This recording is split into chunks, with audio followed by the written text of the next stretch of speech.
Oregon Transportation Commission. I want to thank everyone that's here in the audience for coming today. We have a pretty full agenda, and we have about 20 people who'd like to testify.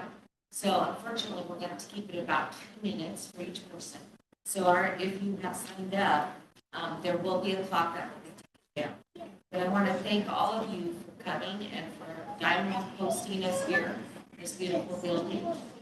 If you aren't aware of what happens here at Daimler, we got the toilet plant yesterday and witnessed the electrification of large trucks. It's quite fascinating and something for our future. The commission wants to thank the region because we actually spent the last 2 days, I guess, touring, felt like 3, touring the different projects and finding out what's happening in Region 1. For those of you that don't know, I live in Region 3 in Southern Oregon. So for me, it was great to be able to come up and see what's going on. Great. So thank you again for coming, and we're going to go ahead and. So our first person to speak is Sarah. She.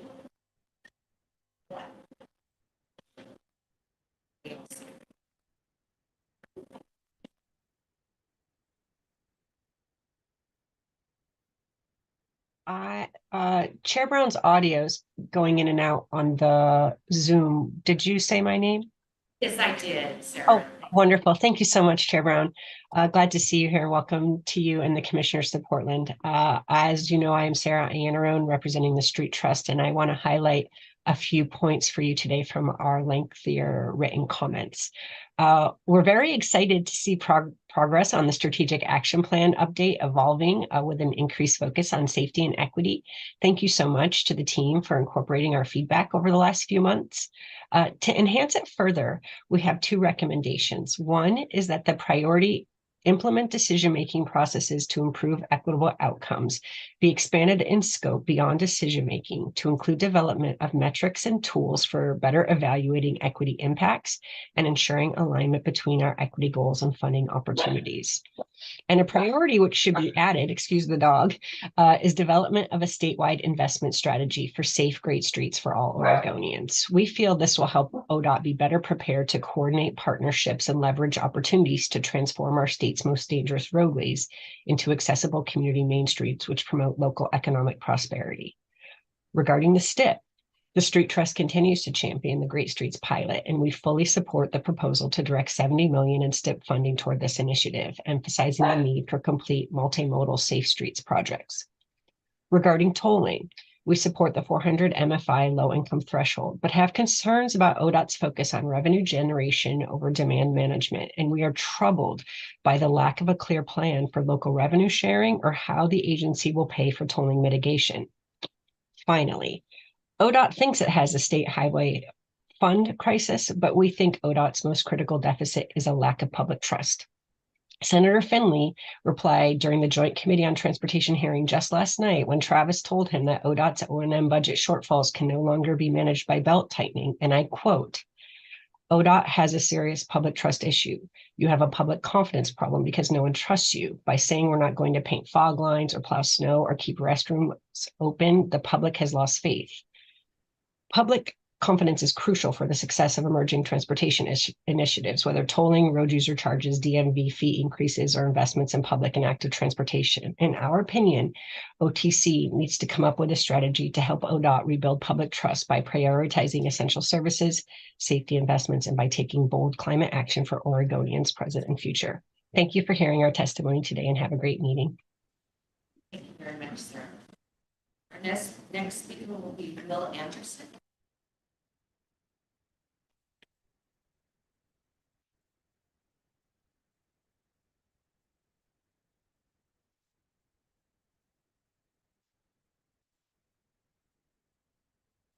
I'm sorry, I didn't hear you. Did you say?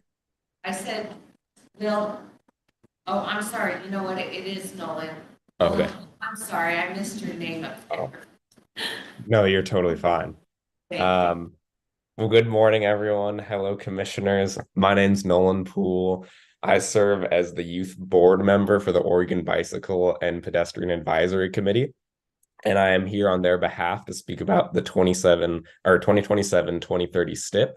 So it has come under our committee's attention that although money is allocated to the construction of pedestrian and bicycle infrastructure, there is a severe lack of money for the maintenance of said pedestrian and bicycle infrastructure. As it was highlighted in previous STIPs, it's in the state of Oregon's best interest to keep its current assets well maintained and useful to the public. And while the purpose of ODOT's Fix It program is to maintain the state's transportation system, it only covers, normal roadwork things like bridges, pavement, culverts, all of that.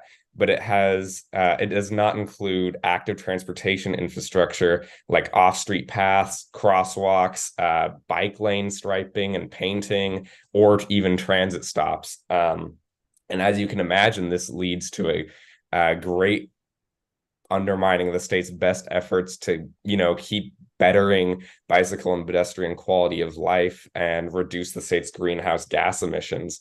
So our committee recommends that the 2027-2030 STIP address this unmet need for maintenance dollars for bike and pedestrian projects, and somehow create a system so that people can apply for maintenance dollars for that.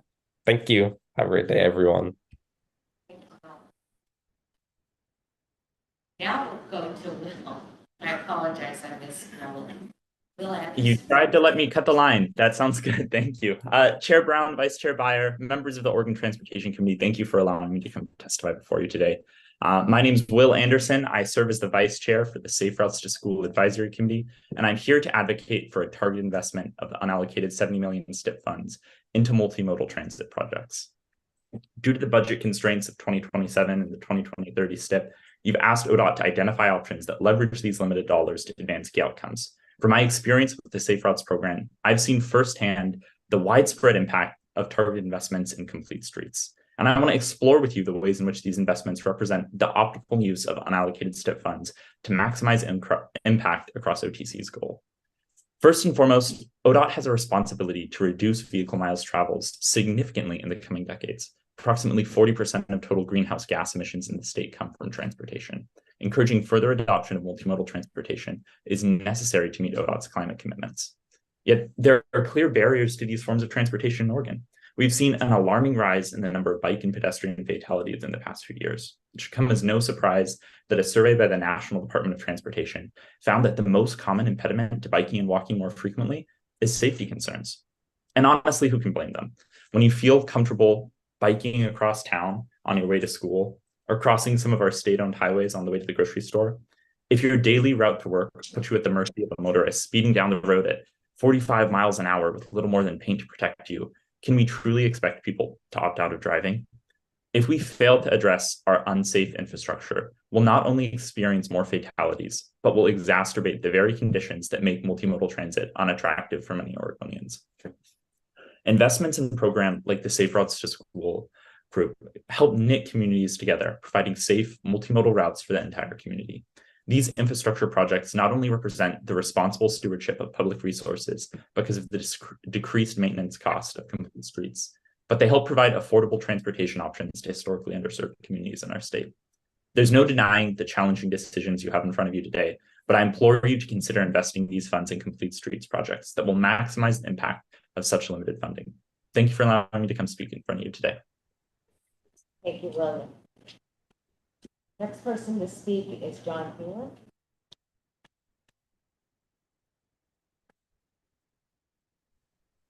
Hey everyone, my name is John Halen. I live in Bend, Oregon. I feel like I'm a little out of my element with this presentation because everyone else has something prepared. I'm here for a simple ask. I drive a Dodge 2500 for work. I own an axe bar in Bend and I'm moving lumber a lot. And honestly, I hate my Dodge 2500. And I'm sorry for Daimler headquarters, for saying that. Basically, I am looking for an alternative for getting around town that's affordable. And what I am calling to ask for is legalization of Japanese Kai trucks in the state of Oregon. They are legal in Washington State. They are legal in Idaho. I can legally drive them on the road in Oregon as long as I register them in a different state. I don't want to register them in another state. If you're wondering what I'm talking about, this is what I'm talking about. It's a 4-wheel drive, single cab pickup truck that can haul about 700 pounds and even has a dump bed. I would love to drive that around town. It gets great gas mileage. I can actually see people in front of me. So when I'm driving and there's people in the crosswalk, it's not just the tops of their heads, it's the whole person. And I just want them to be legalized in the state of Oregon. I think, there's 20 minutes away from where you guys are right now. There's a place called the Motorcycle Warehouse that imports them. You're only allowed to drive them on private land. What some Kai truck owners do is they go out to rural DMV offices that don't know that they're illegal on Oregon roads, and they get registration that way. I'd rather not do that. I would like them to be approved for Oregon state use. So all I'm asking is for you guys to copy and paste Washington and Idaho state law and make Kai trucks legal in the state of Oregon. Thank you very much. So next, we're going to move to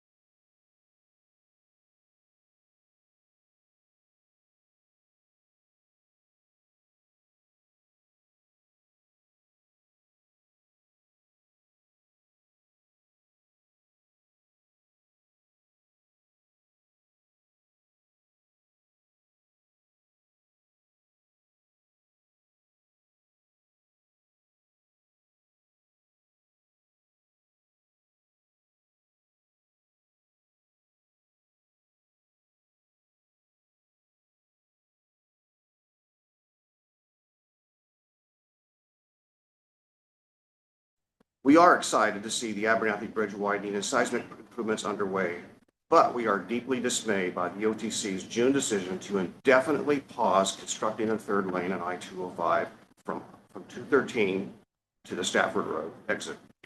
The 5.8-mile stretch between the Abernathy Bridge and the Stafford exit of 205 is failing. It appears ODOT is not taking responsibility for the existing diversion onto local streets into local neighborhoods and the accidents it causes. Instead of relieving a major bottleneck, ODOT is now proposing to toll a single point on the Abernathy Bridge and work towards implementing regional pricing, including a toll on the remaining 2-lane section of I-205. This will add an additional incentive for motorists to divert around the interstate, reducing safety in our communities beyond rush hour. Clackamas County and our partners are puzzled by this staff-driven change. ODOT regularly claims that the legislature directed them to pursue tolling in HB 2017 and HB 3055, but building a third lane was also specifically called out in HB 2017 and reinforced with the flexible penny of HB 3055. How can ODOT staff and the OTC indefinitely pause that clear legislative direction to build the third lane? We ask that you exercise the same authority to indefinitely pause this misguided tolling plan and instead work with communities on a collaborative approach to our shared revenue challenges. To be clear, Clackamas County recognizes that gas tax is a diminishing revenue source, and we are committed to engaging in conversations to find solutions to the impending funding cliff. Because shortfalls will not only affect ODOT, but counties and cities as well, because of the 50-30-20 split we all rely upon. That is why we are interested in solutions that retain revenue sharing, a crucial funding stream for local jurisdictions statewide. To this point, ODOT has approached development of tolling and congestion pricing as something that only belongs to them, that only affects them. Instead, funding solutions must be developed collaboratively with buy-in from local jurisdictions, a sentiment reflected in our joint value statement submitted with my written testimony today. Most of all, let's work together on new funding solutions that do not induce diversion. We continue to stand united with our regional partners in asking for your help to direct ODOT staff to work with us and to take the time to get this right so that we can realize our shared vision of a transportation system that is safe, equitable, and balanced. Thank you so much.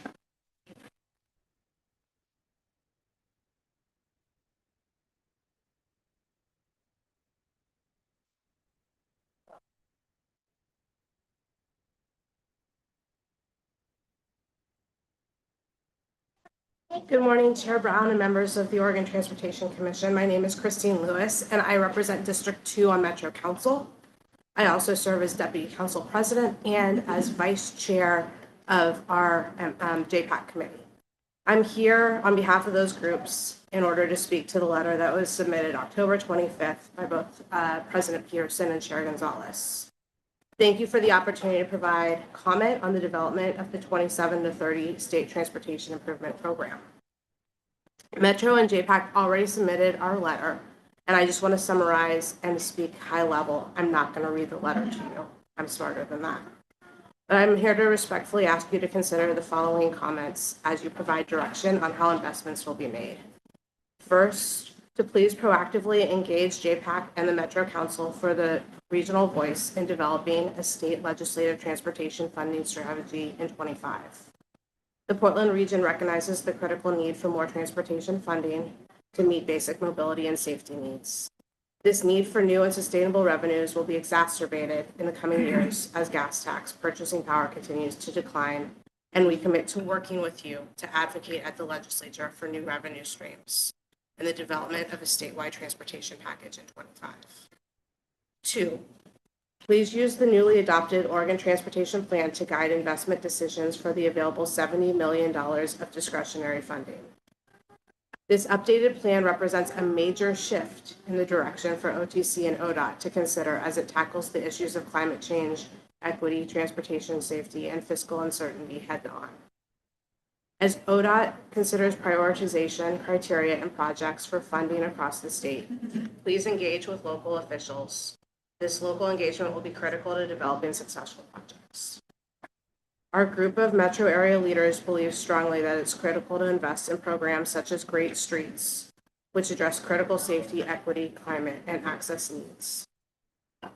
As stated in previous comment letters, many of ODOT's urban highways serve people traveling by all modes, and these highways are often the home of small businesses or places of worship that anchor specific communities across the greater Portland area, and yet too often see higher number of fatalities, serious injuries, and other incidents in the facilities. And finally, I'm asking you to please prepare now to allocate unexpected revenues.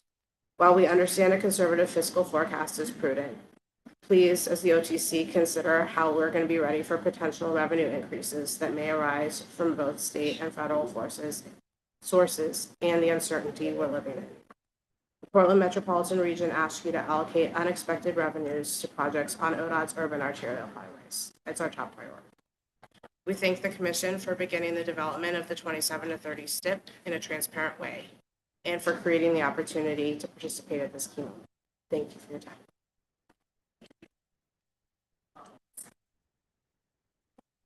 So next we have Joe Cartwright and Joe on deck.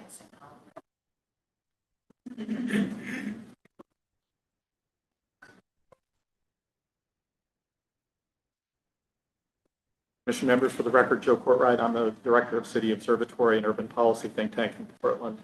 I'm here today to testify because I want to object to the public relations campaign that the Department of Transportation is pursuing, threatening essentially to cut back on basic maintenance like snow plowing and painting fog lines on rural roads, purportedly because they don't have the money to pay for it.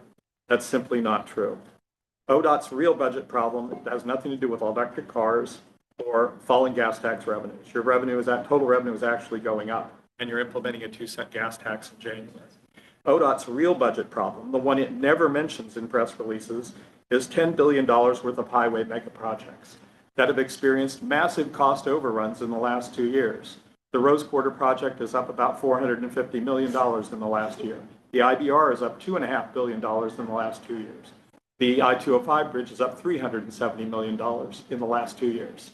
It's those cost overruns and the failure to manage those projects that is creating the budget pressure. I know your staff will tell you, and they will say that they've allocated the money to all the money they can to operations. That's not true.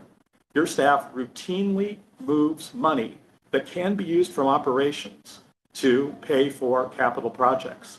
With the I-205 project, which the legislature did not authorize in 2017, as Representative Senator Byer well knows, ODOT found the money for that project from savings, from cutting maintenance, from these unanticipated revenues that Councilor Lewis just talked about. So when you want to find money, you can find it. You have lots of flexibility. Today, on your agenda, under item J, you are reallocating $6 million in funding to pay for the I-205 project from savings from another project. If you're really worried about snow plowing and maintaining safety for Oregonians, and traffic deaths are up 71% in the last decade, the last thing we should be doing is endangering Oregonians and making bad choices. And the choices that you've made and the choices that your staff are purporting to make are endangering the lives of Oregonians. Thank you.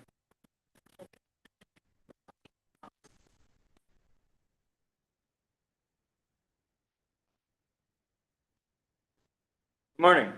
My name is Alan Rudwick. I'm the land use chair for the Elliott Neighborhood Association, about 2 miles away. Today I stand before you, to share not just a proposal, but a vision. One rooted deeply in justice, forward-thinking community planning, and one that resonates with Governor Kotek's aggressive housing expansion policy. 2 miles away is the publicly owned 25-acre canvas, currently overshadowed by an unnecessarily long Kirby Avenue exit ramp from I-405 and the adjacent City of Portland maintenance yards and parking lots. The space holds within it struggles of families who once called it home, hundreds of families who were displaced in the 1970s by highway building and urban renewal projects in the area that promised progress but delivered this location. Our vision is to transform this underutilized swath of land into a thriving neighborhood that stands as a symbol of restitution for those families and repairs the urban fabric. It's not about erasing history, it's about acknowledging it and actively working to address the consequences. By considering shortening this off-ramp, we would lay the groundwork for healing, offering displaced families and their descendants a chance to reclaim a piece of their legacy. This concept has already been positively reviewed by neighbors, business groups, housing advocates, and groups pushing for restitution, including the Boise and Elliott Neighborhoods Associations, the Soul District Business Association, the Emmanuel Displaced Persons Association, Portland Neighbors Welcome, Albina Vision Trust, and many others. To take this good idea into action, we'll need careful planning and orchestration, the genuine engagement of the families affected by past policies, and a commitment to ensuring the mistakes of our history are not repeated. We're mindful of the logistical necessity to relocate the City of Portland's maintenance yards to really fully realize this vision. We ask for your time, and eventually we'll be asking for financial support as we evolve this into a strategic plan. We seek a partnership grounded in equity, sustainability, but most importantly, in restitution. This is an opportunity to do something transformative, an opportunity to do more than just acknowledge the wrongs of the past, but to build an inclusive future. Thanks for your time. Next, we have John Jacob, and then on deck behind is Jacob. And if I mispronounce your name, No worries. my last name is so easy to say. It's quite the privilege. No, well, thank you very much for your time today. It's a pleasure to sit before you. I will be honest, I am cribbing from the court rights research here with this presentation. So forgive me if you have heard this point before, but I'd like to restate it to you all now because you all oversee policy for ODOT. And I would like to talk specifically about a policy point that I think is very important and will guide the kind of decisions that you and your staff will be making. ODOT, in its analysis procedures manual, effectively goes against all current urban planning wisdom by saying that induced demand, the concept of induced demand in roadways, does not apply in Oregon. It says that induced demand as a concept is too general to be applied in the planning and estimation of what impacts a road expansion might have in a given area, because Oregon's land use laws and regulations are so strong that they could not possibly allow the expansion of a roadway to create additional traffic. That's not true. That's simply not true. We know that roadways have an elastic demand. This is widely proven science. There's numerous studies that you can look to back up this point, but I mean, to put it briefly, it's in a McGraw-Hill textbook. the concept of induced demand is in textbooks at this point in urban planning. But ODOT's own analysis procedures manual states that it is not relevant. And furthermore, it explicitly prohibits the use of induced demand calculators as the sorts that have been developed by UC Davis in the use of planning projects. You are not allowed to estimate induced demand.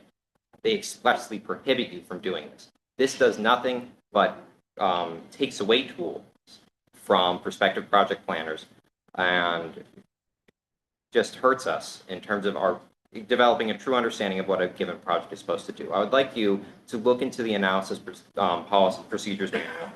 Sorry, I'm very nervous. And instead of prohibiting the use of tools that might allow us to better understand what a given project is going to do, instead encourage the use of those tools. Allow this, remove this prohibition, and demand its use for projects which are going to go on roadways with a large annual average daily traffic count, say over 15,000. That can only help us in the long run. Thank you very much for your time. Thank you. Thank you for your courage to come and see. It is difficult once you get the hang of it. I appreciate that. Thank you very much.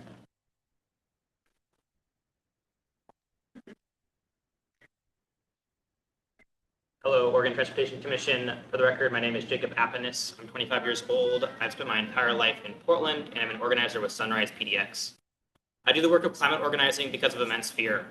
Fear of forest fires and smoke seasons. Fear of once-in-a-lifetime flooding. Fear of a future on an uninhabitable planet.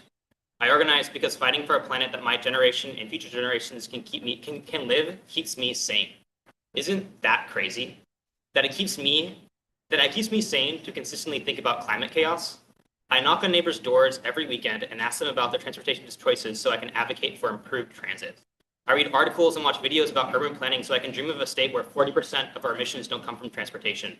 I'm so insane about being sane that last January, I biked 40 minutes in the dark and in pouring rain across state-owned highways like MLK to sit in a middle school that's next to a polluting freeway and tell a camera to cancel the I-5 Rose Quarter Improvement Project.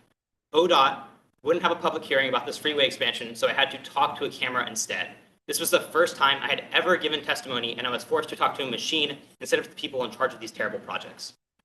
I hope you understand when I say that the people in charge of our state transportation systems need to take climate change seriously. I like to believe that we all understand this. The fight against the climate crisis will require everyone, especially those in power, to fight. We all want a stable climate and livable planet, and we all want the freedom and ease to explore any part of our beautiful state. We can have both by investing in public transportation, by prioritizing high-capacity intercity travel options like express buses and trains, and by funding active transportation infrastructure so small trips can be made safely without a vehicle. We can do all of this and more if our state's transportation dollars went to these projects instead of to freeway expansions. I have one request for my testimony. The OTC should demand ODOT conduct an environmental impact statement on their I-5 Rose Quarter Improvement Project. Freeway expansions cannot occur when we fight for a climate crisis. Alternatives to reduce congestion can and must be studied instead. Thank you for listening. Hope you have a nice meeting. Next we have and Leo Edwards.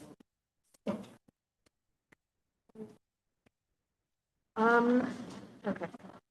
I have a stutter, so if it's a little bit hard to understand me at points, I apologize. Okay. Hello, members of the OTC. My name is Abilene Chase. I am a junior at McDaniel High School, and this is my first time giving public testimony. I am here on behalf of both the Sunrise Movement and myself, and I hope you will listen to what I have to say. Transit bookends my life and impacts my decisions more than it does for many, more than it likely does for you. 17-hour days begin and end with hours on the bus. Some days I spend 4 hours getting from place to place. I need to factor in the fact that it takes me 3 times as long to take the bus than it does to drive, and I need to cancel or change plans because I cannot get there fast enough. And this is public transit within a city that prides itself on it, calls it enviable on its own website. I do not and cannot leave the city without a car. This is the reality many Oregonians face if they can even access transit at all. There are a myriad of issues in our public transit system, issues I cannot discuss in the 2 minutes I am allocated today.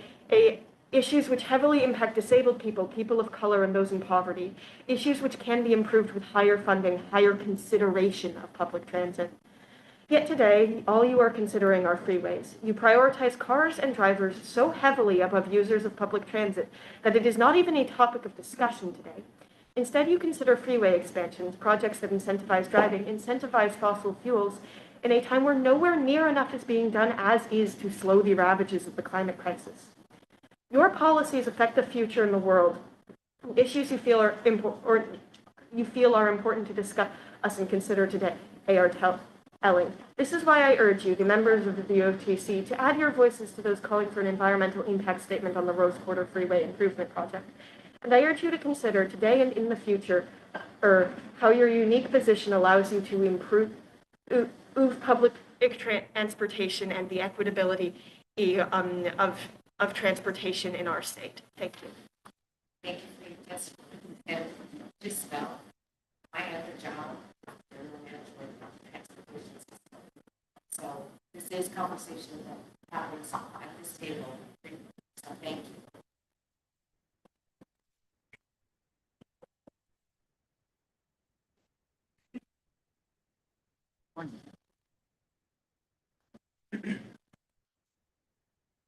Good morning, members of the Oregon Transportation Commission. My name is Leo Edwards, and I'm 16 years old. I'm a senior at Franklin High School, as well as a member of Sunrise PDX. I'm here today to demand climate action and accountability from the Oregon Transportation Commission. I've lived in Portland all my life, and it has been incredible to watch the expansion of public transport and people-friendly transportation infrastructure. For this, I'd like to thank you. However, it is of great importance that we refuse to stagnate and continue to press on in a fight for a greener state. You 5 commissioners have the power to better the lives of Oregonians today and people of the world for generations to come. The Oregon Transportation Commission has historically failed to prioritize sustainable public transport, and to this day, not enough is being done. To change this trend, you must immediately demand that ODOT conduct an environmental impact statement regarding the Rose Quarter Freeway expansion. This freeway expansion will add air pollution to the Albina neighborhood and carbon to the planet's atmosphere. This is a golden opportunity to reduce the massive carbon emissions from Oregon's transportation sector. 40% of state emissions come from transportation. And the choice you make will have a lasting effect on every Oregonian, present and future. I'm pleading with you to use your position to call into question ODOT's freeway expansions. Think logically and understand that this is the only path forward. We must immediately enact sweeping and unprecedented change throughout our entire transportation sector to avoid the worst effects of the climate crisis. New paths must be forged to bring this massive change to fruition, and we will need bold, forward-thinking people in places of power to have any hope of succeeding. You 5 are being given the chance to be those leaders and to usher in a new era of joy and prosperity for the people of Oregon and the world. Please, take hold of this chance with both hands and create a better future for us all. Exercise the powers at your disposal and uphold your responsibility to the people of Oregon. Stand up and proudly demand that ODOT conduct a full and thorough environmental impact statement for the Rose Quarter Freeway expansion. Thank you for your time. Next is Henry Denton, and then after that, O'Reilly.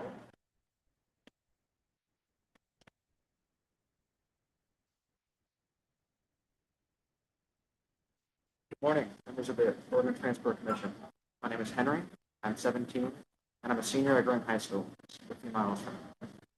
I'm also an avid TriMet rider. Almost daily, I take the bus, the MAX, or both to get around town. It's also my first time giving public testimony. And because of the disturbing lack of both climate accountability and climate action I see, I feel compelled to wake up at 6 in the morning and take 2 buses, about an hour of travel to get here today. We have a problem. TriMet is full of delays, broken and decaying infrastructure that I've seen multiple times a day that I use TriMet, that our city's government refuses to solve. Moreover, the dominant position from ODOT is to add more and more lanes of traffic to our freeways. Not only does this discourage Portlanders from using TriMet services, it encourages Portlanders to get in their cars and drive on the freeway and crowd them. This is a cycle that is killing our city, our country, our planet. It's important to know that terms like road congestion and climate change aren't just incidental buzzwords that people can throw around that generate traction. their consequences are going to have a direct impact on my future. I like to think that because of my age, I have many years left. And if we keep going in a direction that suits convenience over sustainability, my later years, as well as later years of my entire generation, are increasingly bleak. You are the ones that have the power to change this. So when next time you work on the Rose Quarter Freeway expansion or similar projects, think of the way that will hurt me and my generation. Your decisions will shape my future. I ask you to please choose sustainability. Thank you for your time.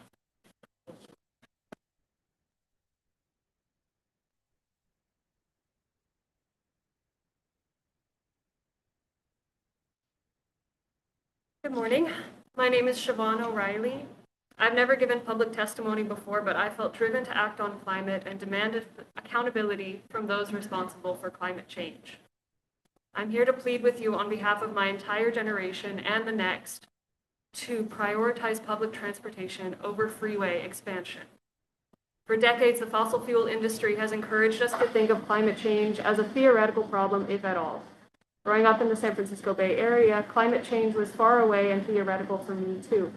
A distant tragedy, not an imminent threat. That changed the morning of October 9th, 2017, when I woke to my roommate pounding on the door of my bedroom, warning me to the fire headed rapidly toward us. I frantically called my mom while ash rained from a red sky, stuck in gridlock traffic as tens of thousands fled the fires encircling us. I was one of the lucky ones, but I witnessed countless friends and community members lose their homes, pets, heirlooms, lives. That was my first climate disaster. While I learned to meet the reality of climate chaos head-on, unusually destructive and colossal fires continued to plague my hometown with abnormal frequency.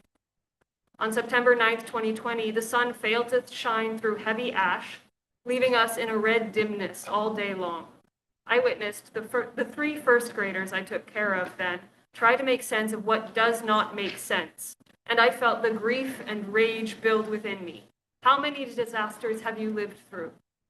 How many must I witness in my lifetime? How many more will those kids growing up behind me face? And how can we continue with business as usual? I'm here today because climate change is not theoretical and it is not distant. The choice you have is simple. Invest in freeways and you will only make things worse. Divest from freeway expansion like the Rose Quarter and invest in public transportation, and my generation might get out of this alive. I ask that you demand ODOT conduct an environmental impact statement on the I-5 Rose Quarter Freeway Improvement Project. And that's only the beginning. Thank you.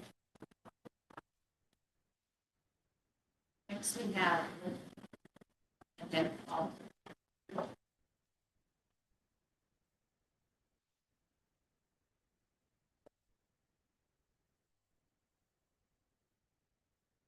I thank you, Oregon Transportation Commission, for making this space available.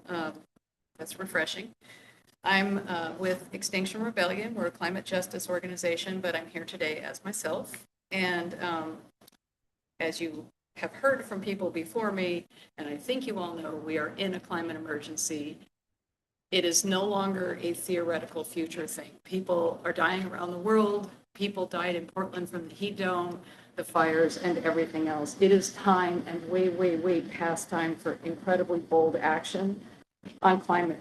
And widening freeways is the exact opposite of bold action on climate. We can't do that. All of these people from Sunrise and others are speaking really well about the freeway situation and so I don't need to get into that. There's another issue with ODOT, and that is trees.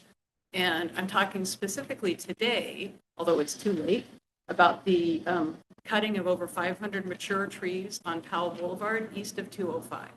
This is a low-income area. It's already a heat island in that area, and ODOT just made it much, much worse. People died from the heat dome, during the heat dome, because they had no shade. Now, during the next heat dome, how many people are going to die because of ODOT? Not from traffic, but from heat, because they don't have shade anymore. And it doesn't appear that ODOT really pays much attention to that. They said, oh, it's okay, we're going to plant a couple hundred new seedlings if we can find a place for them, or maybe somewhere else, or we're going to pay into a fund to plant trees somewhere else, which first of all will take decades to do any good and not there. So I'm here asking you to please, all of you, get real, take climate change seriously, stop increasing highways. We need no more highways to hell. We need better public transportation. We need better bikeways, better sidewalks. It's the only good thing about Powell's that they put in sidewalks, but they expanded the road at the same time. And part of why they cut the trees was to increase the line of sight, which really is because that way people can go faster. Instead of reducing the speed limit, they cut more trees so that people can go faster, safer. Safer for who? So please do your jobs. Take climate change seriously, all of you. I know most of you are probably not going to have as much direct impact because you're not as young as some of the folks here, nor am I. I'm an old lady. So think of future generations, please.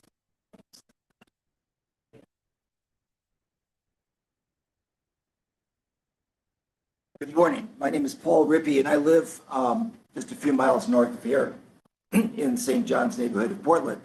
And I'm going to be a little bit philosophical here. This is not a nerdy presentation at all.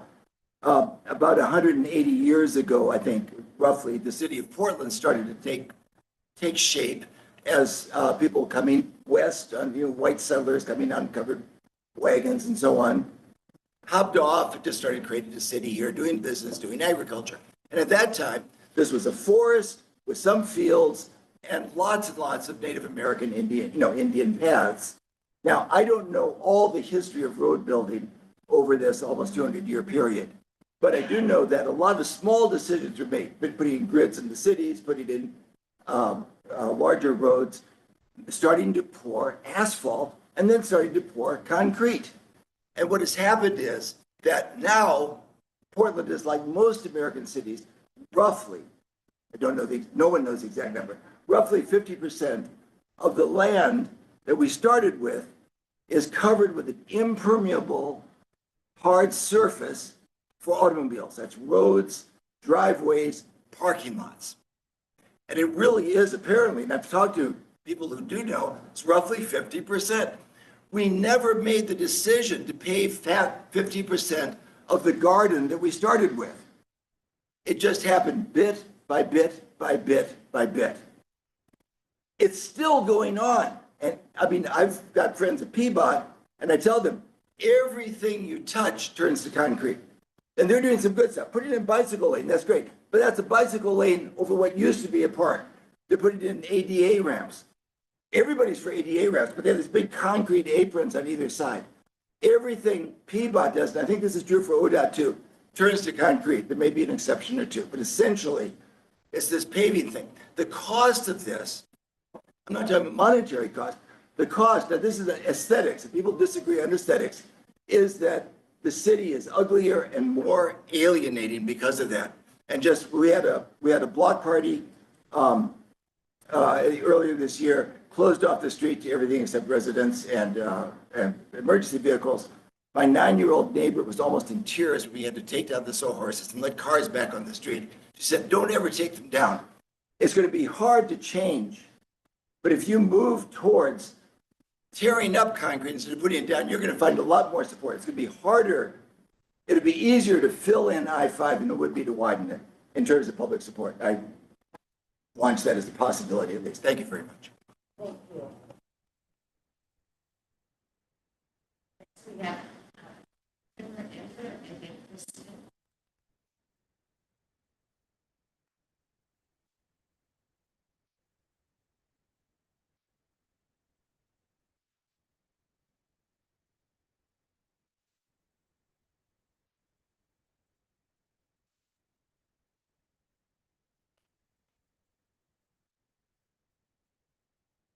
Hey, good morning. My name is Timur Ender. I'm a candidate for City Council in East Portland, and I live near 148th and Stark without a car and with virtually zero car share options. I'm here to advocate generally for the larger articulated buses that we see on Division with the Division Transit and the FX2 project. Those have been a huge benefit to our lives as a family. It's allowed us to put e-bikes and bikes on the bus. It's allowed us to put strollers without taking up an ADA spot on a smaller bus. And we consistently see people with shopping carts that go to use for grocery shopping. So it really, that project and those buses have really expanded the options that transit has provided us.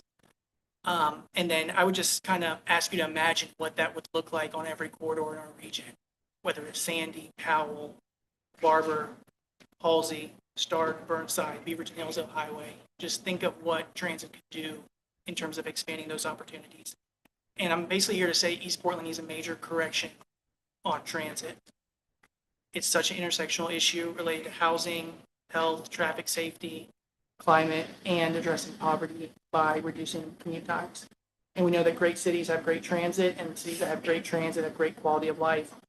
And when we also think of transit, it's important to remember the access to transit pieces, whether that's ADA ramps, crosswalks, street lighting, and really government campaigns that encourage walking and biking are really hard to interpret in East Portland, where every day I see kids walking to our child's elementary school in ditches. And when the rainy weather comes, these turns into puddles.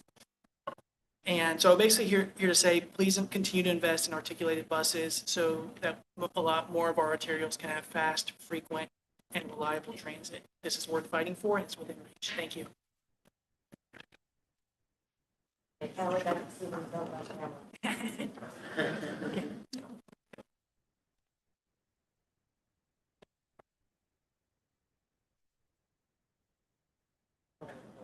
Good morning, Chair Brown, members of the commission. My name is Chris Smith, and I'm with the No More Freeways campaign. I'm here today primarily in solidarity with the youth that you see behind us, who are worried that the decisions that we make are imperiling their futures.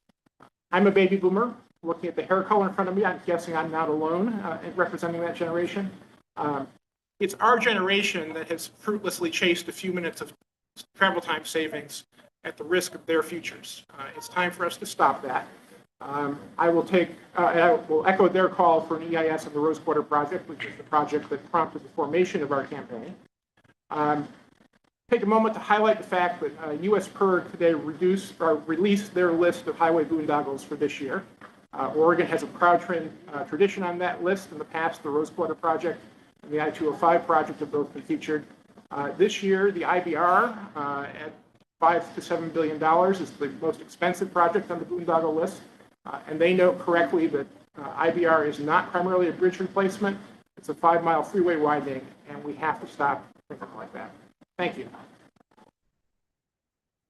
Well, last signed up.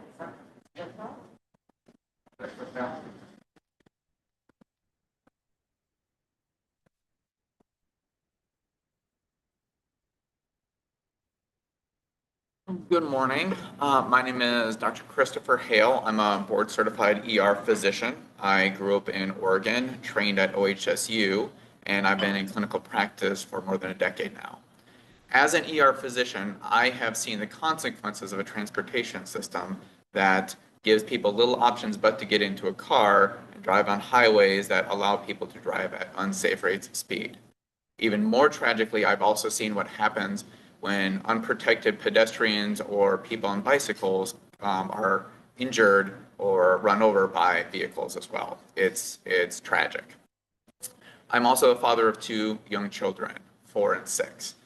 I lose sleep, and my wife lose sleep about the future that they will have in being in the midst of a climate crisis. I have made a decision to bike exclusively to and from work. We've also made a decision to bike our kids to and from school.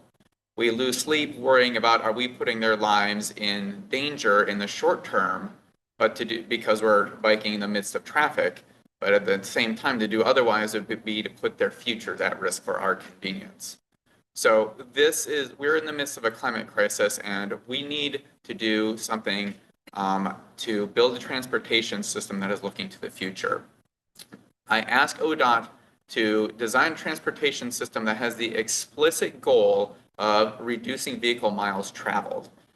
We ask that it's a transportation system that minimizes or stops highway expansion, the benefits of which are always short-lived because of induced demand, which is very real. We ask for a transportation system that is designed to get people out of cars. People will take public transportation, but only if it's convenient and frequent enough. People will take bike lanes. They will bike places if the transportation system is robust enough, and primarily if people feel safe. People will not get on bikes and take other transportation systems if it's not convenient and if they don't feel it's safe. I ask that you have the courage to build this system. I know that budgets are always a problem, but safe public transportation and safe pedestrian bike infrastructure costs a fraction of highway projects. I ask you, it's a matter of will, for the sake of the children who are sitting in front of you, for the sake of my children at school, and for your children and grandchildren, I ask you to build a future that will sustain our country and our children's lives. Thank you. I just want to thank everyone that gave comment today. I know sometimes that you hesitate to give comment because it does take courage to come up with something. But it does matter, and we care. And so we want to thank each and every one of you for being respectful, for coming and sharing with us your thoughts. It's important to us. So again, I know it wasn't in the most convenient place. I had a little anxiety trying to find my way around all the traffic to get here. But thank you for taking it.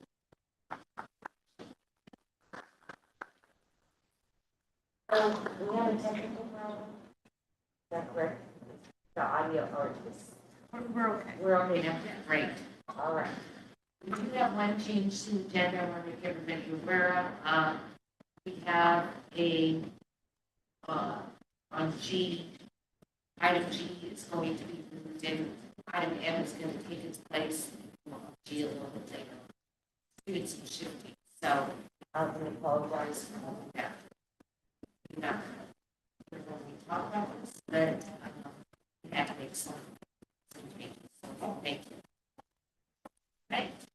Next item is the director's report. Okay. Madam Chair, members of the commission, for the record, Chris Ritter, Director of the Transportation. I too want to thank the commenters, and I appreciate all of the input coming in. We have a few updates that I want to hit. Most of them are on the consent agenda, but I'd like to just give a brief description before I ask your consideration. Starting first with an update on Sunset Park. The commissioners would like to highlight a couple of items on the consent, as I said. At the May 23 commission meeting, the operations and financial situation of the Sunset Empire Transit District came to the commission due to SCTD. Since then, the PTD division are working with SCTD on May 15th. SCTD certain portions of service on Highway 101, and on May 20th, resumed the Pacific Connector service the weekend. Obviously, it's a critical access and form of transportation served or underserved along the coastline. Funding for these initial services came from $505,000 loan from the state's Oregon Transportation Infrastructure Bank, and the accounting for these funds being managed separately.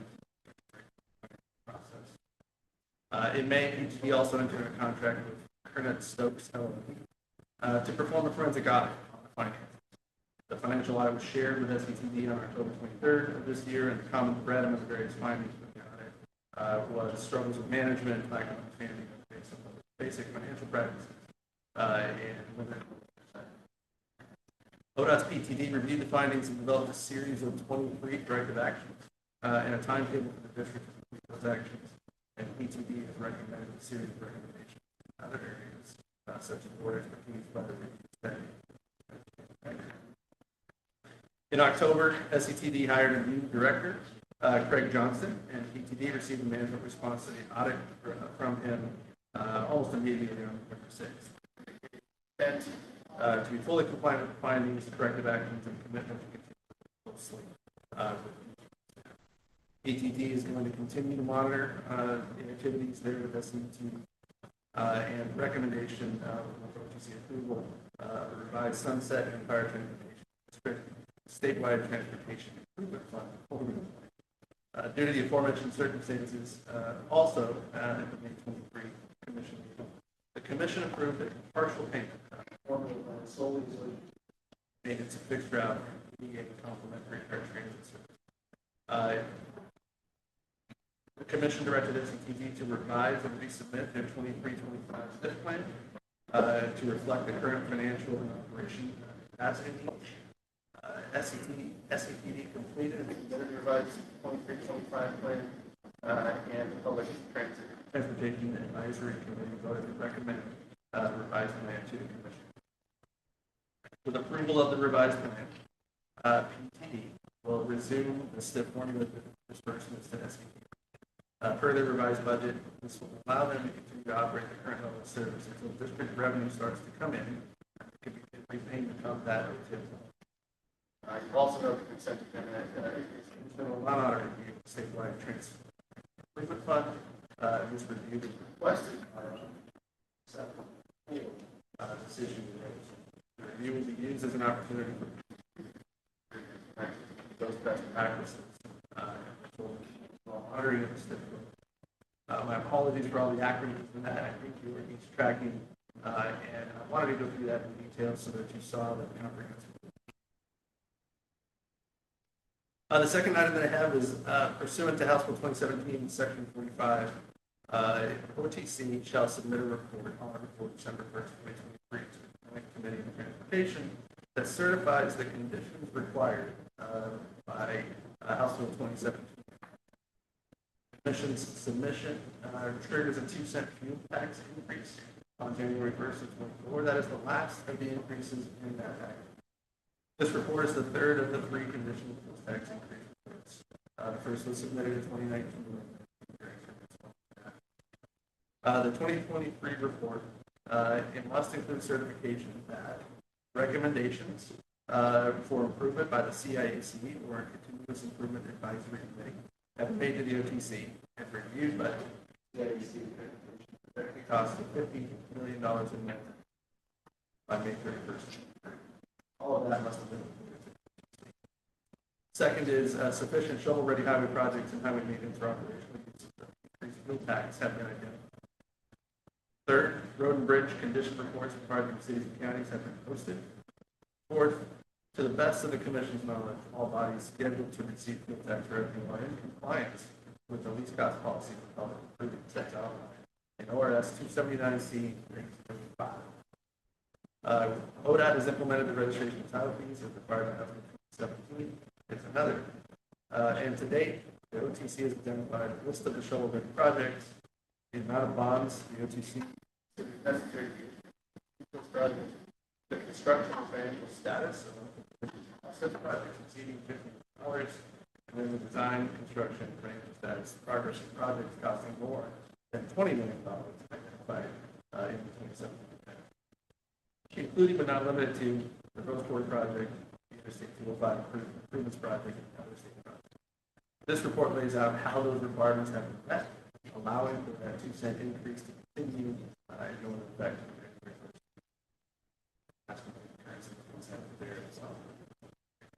Finally, the last 2 items that I wanted to hit, recognizing where we are on time, Madam Chair. The first is a hiring of a public transportation division administrator. I'm pleased to share with you that Suzanne Carlson has accepted the role of PT Division Administrator on a 1-year rotation. Many of you may know Suzanne from her time in her current role as the Director of the Climate Office with the Prior to joining ODOT, she has held the position of Multimodal Director at the Tennessee Department of Transportation, where she managed over $130 million in federal and state funds, including FTA funding program state. She has held roles advancing pedestrian safety, bike facilities, and mobility operations at local and state levels, including as founding executive director of BikeWorks Seattle. She sees both the opportunities and challenges ahead of the division for the next 12 months, and will be actively working on a plan for the long-term success that was built on incredible staff and partnerships that PTT currently has. Their first day is Tuesday, November 14th, and Marcia Hoskins as a transition. Thank Marcia. And then finally, we're asking for your consideration today in endorsement of our decision for our new chief engineer, Mike Kimley. ODOT's chief engineer is a critical technical leader for the agency, holds considerable approval authority for the agency. In fact, has many authority I don't have as the director of the agency. The position is one of two that the commission is responsible for appointing. Obviously, you know who the other is. The director and the chief are partners in the leadership of the organization. By statute, the chief engineers are registered civil engineers, qualified also by technical training and practical experience. The chief is responsible for engineering judgment and technical decision-making. Then ODOT, the design standards and design decisions that are advanced by ODOT are overseen by the chief engineer. Expect that our chief engineer is envisioning the risks and benefits of our technical decisions for the long-term and the short-term as well. In addition to the stewardship of the system, the chief engineer is the steward of our engineering expertise across ODOT, strategically leading decision-making about training, competency, and mentorship, and professional development of engineering positions throughout the agency.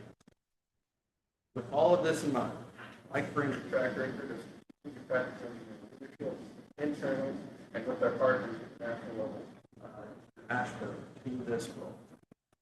In his 15 years of experience at ODOT, he has led many critical technical initiatives, most specifically related to safety and accessibility of our highway system for all roads. He's led ODOT's strategic initiatives to manage risk and improve agency practices, including the development of the All Roads Traffic Safety Program, the ARTS program, which is now established safety. Updates to our speed zone methodology leading to adoption of the first concept-driven user-centered approach to safe system speed zoning in the West. Developing and implementing ODOT's blueprint for urban design.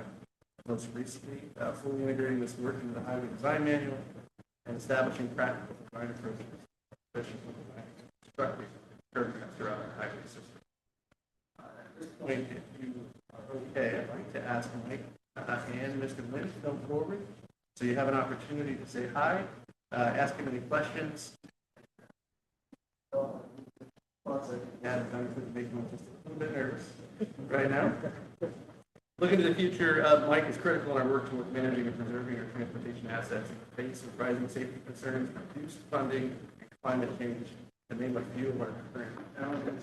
I'm excited to welcome Mike and current role in partnership. Mr. Kinley, welcome. I think commissioners, thank you for the record, McLean, delivering operations division administrator. I think all of our leadership positions are important in the agency, but I think one of the more visible ones inside the agency, certainly with our partners as the chief engineer. So I'm super excited for this moment. Plus, Mike hasn't had to be up here very much, so I think the nervous factor is there, but he's a calm, cool guy. So, Commissioner, I just appreciate your consideration of this. It's not very often that we change over chief engineer in this agency. And I think that leads to the type and quality of people that we get in the agency, but also as we're able to keep them. And Mike's certainly been with us for a while. I've always appreciated his approach to things maybe in a different way. And I think he can speak to his background more than I can, but just appreciate that we're here in front of you today. So Mike, turn it to you. Director, commissioners, thanks for the opportunity. I take it pretty seriously. I work with an awful lot of really talented people. They make the job interesting and fun and rewarding. I look forward to this opportunity. Good. Thank you, commissioners. Always love a commissioner.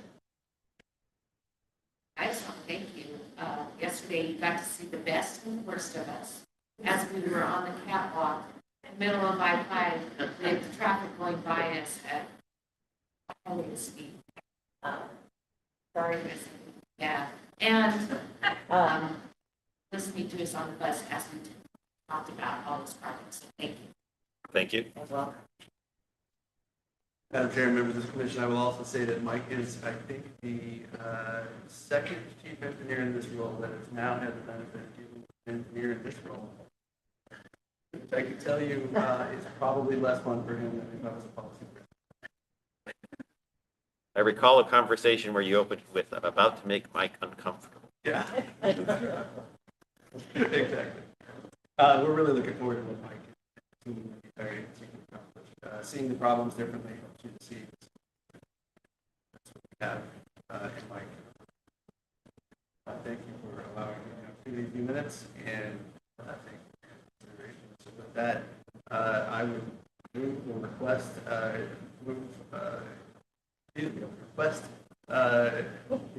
commission to endorse the consent agenda and approve the consent agenda in block and all items to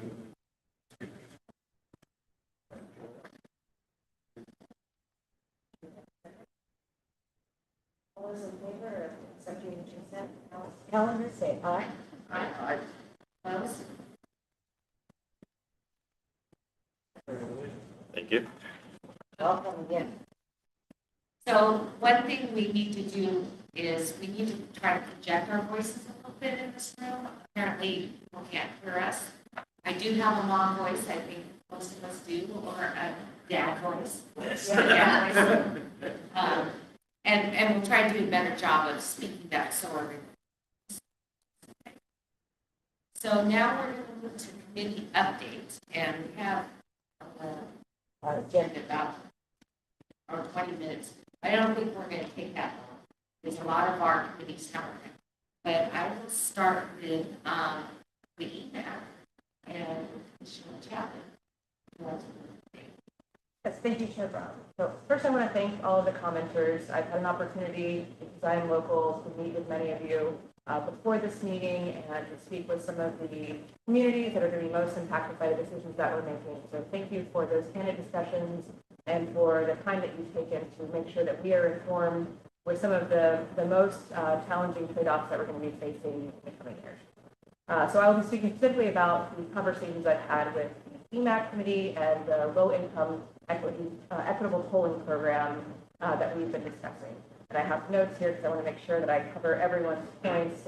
These are very salient from the further agenda items.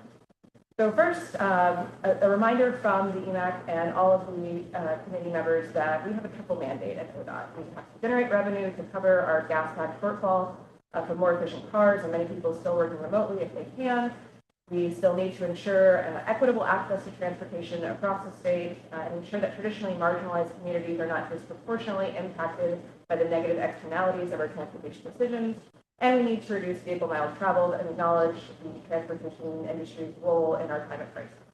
So thanks again to Daimler, our host, for the incredible work that you're doing with electrifying trucks, because I personally have to get on the I-5 intersection on ramp to take my son to daycare near the Rose Quarter, and I have operations on both sides of IBR, so I'm on that bridge almost every day, and it's a nightmare. I feel the pain there, but I also realize that a lot of that traffic is not just personal vehicles, it's trucks, and we have an export economy in Oregon, so we need to recognize that we're trucking products from the coast, from the Central Valley, from all over the state, from Pendleton, where we were just in our last meeting, and this is vital to our state's economy. So these are not just projects that are benefiting consumer travel and personal vehicles. These are decisions that we're making about our highways that are impacting the entire economy of the state. So we have to really understand those conflicting sometimes priorities and make important decisions that impact everyone in Oregon. Okay, so triple mandate, that's, I think, essential. We also have to make decisions about the tolling program, recognizing that. So, for example, if we set a toll at $20 a trip, we could raise enough revenue and reduce vehicle miles traveled, because nobody probably would want to pay that toll, but it would be prohibitive.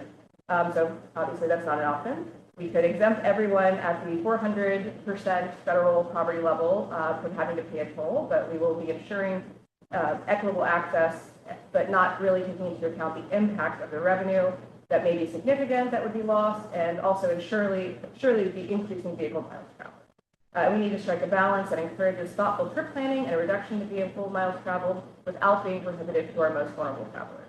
So I'm actually pleased that one of our commenters, brought up the concept of induced demand. So I'm an economist by training. I'm very familiar with this idea. If you increase supply, you lower the cost, you increase demand.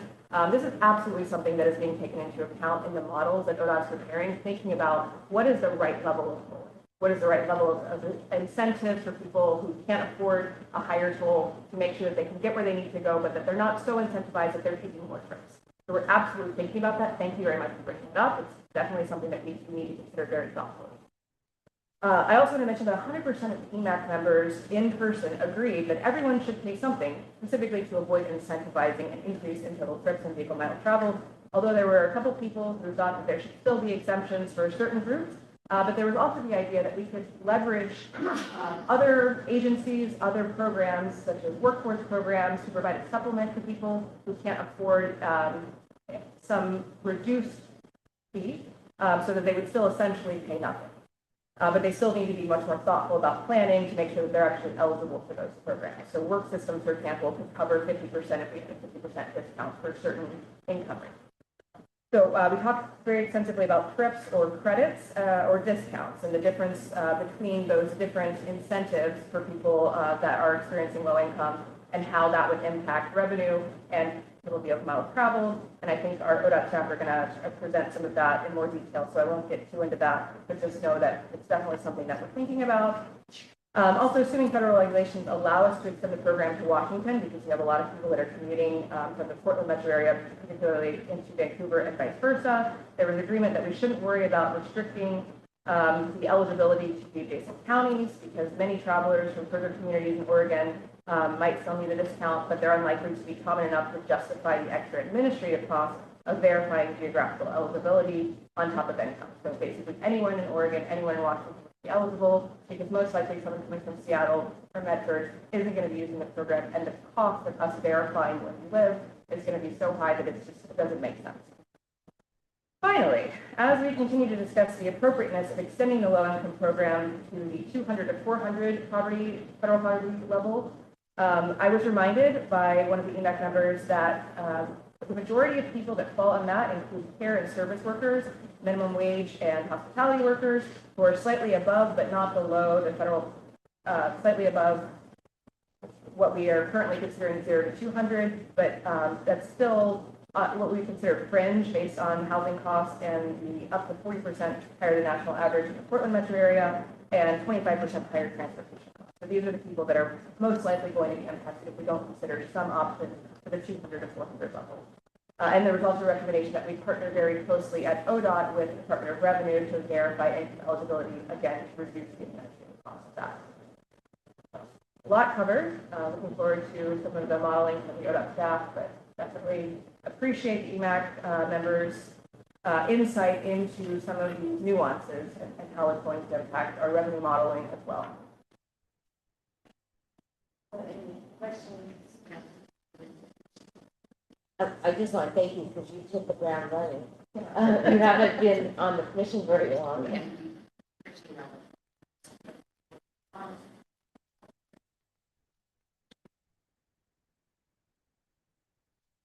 And next is our, I'm just going to go down the road here, and CAC. So I'm the liaison and chair of the Continuous Improvement Advisory Committee, TAIC, mouthful. And the only report is sorry, our committee developed a activities and recommendations report to the OTC, and which we report to the legislature of what we've done and how we've been implementing the requirements of Council 2017, reviewing large projects, making recommendations. So it's in the packet.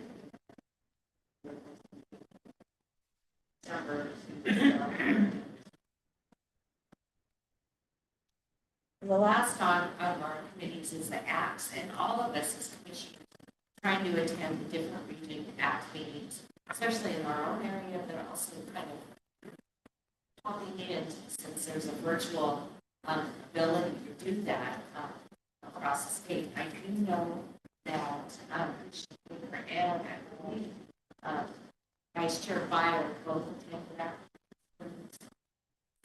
So, sure. I've attended ACTS twice. Northeast ACT, global meetings out of the state, but I get a monthly update in depth region manager. Perhaps briefs me on issues. Actually, over there in December. ACT meeting next afternoon. Just some observations. I think, and way impacts and describing what I've seen.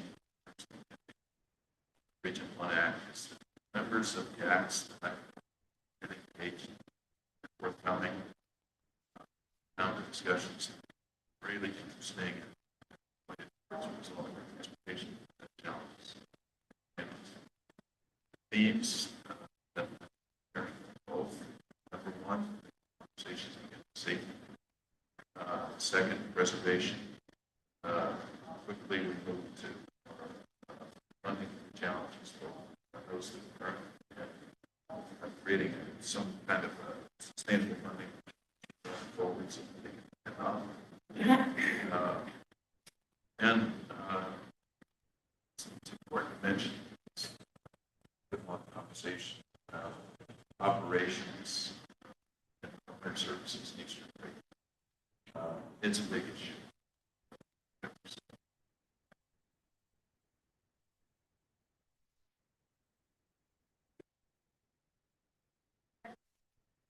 I've got two acts for employment nowadays. Their issue, as Jeffrey's mentioned, real concerned about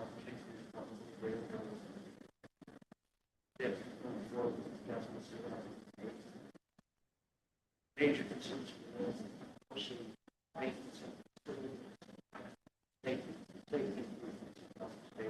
lack of most of the issues that both express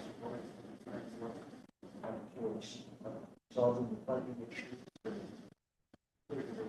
legislative matters. I think would like permission to deal with that, but as we all know, we don't have any authority. That's a legislative issue. We got instruction. The total by state they were searching for a date cheap. That's something else, but you could So there is a by-state, Washington State. as we move forward, we have to realize that it's all those sites.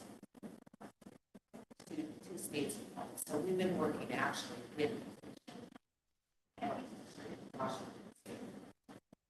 The other thing with ACT, my ACT meetings are next week, following month, so I'll be reporting out next month. But we also are meeting with the ACT chairs to go over their plans in December. So we look forward to that. But we're going to stop now. Our updates and mostly anything else. We have a break. We're a little bit behind, not much. But why don't we take a 5-minute break? And after that, Region 1 is going to share with us about their region. So.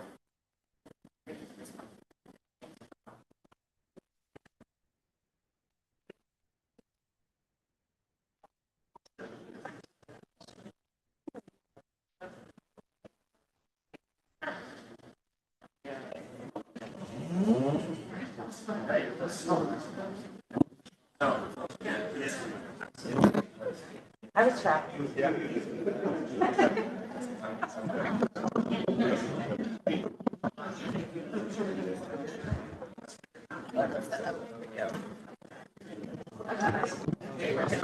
It's okay, right? I was turning it like this. There we go.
Table.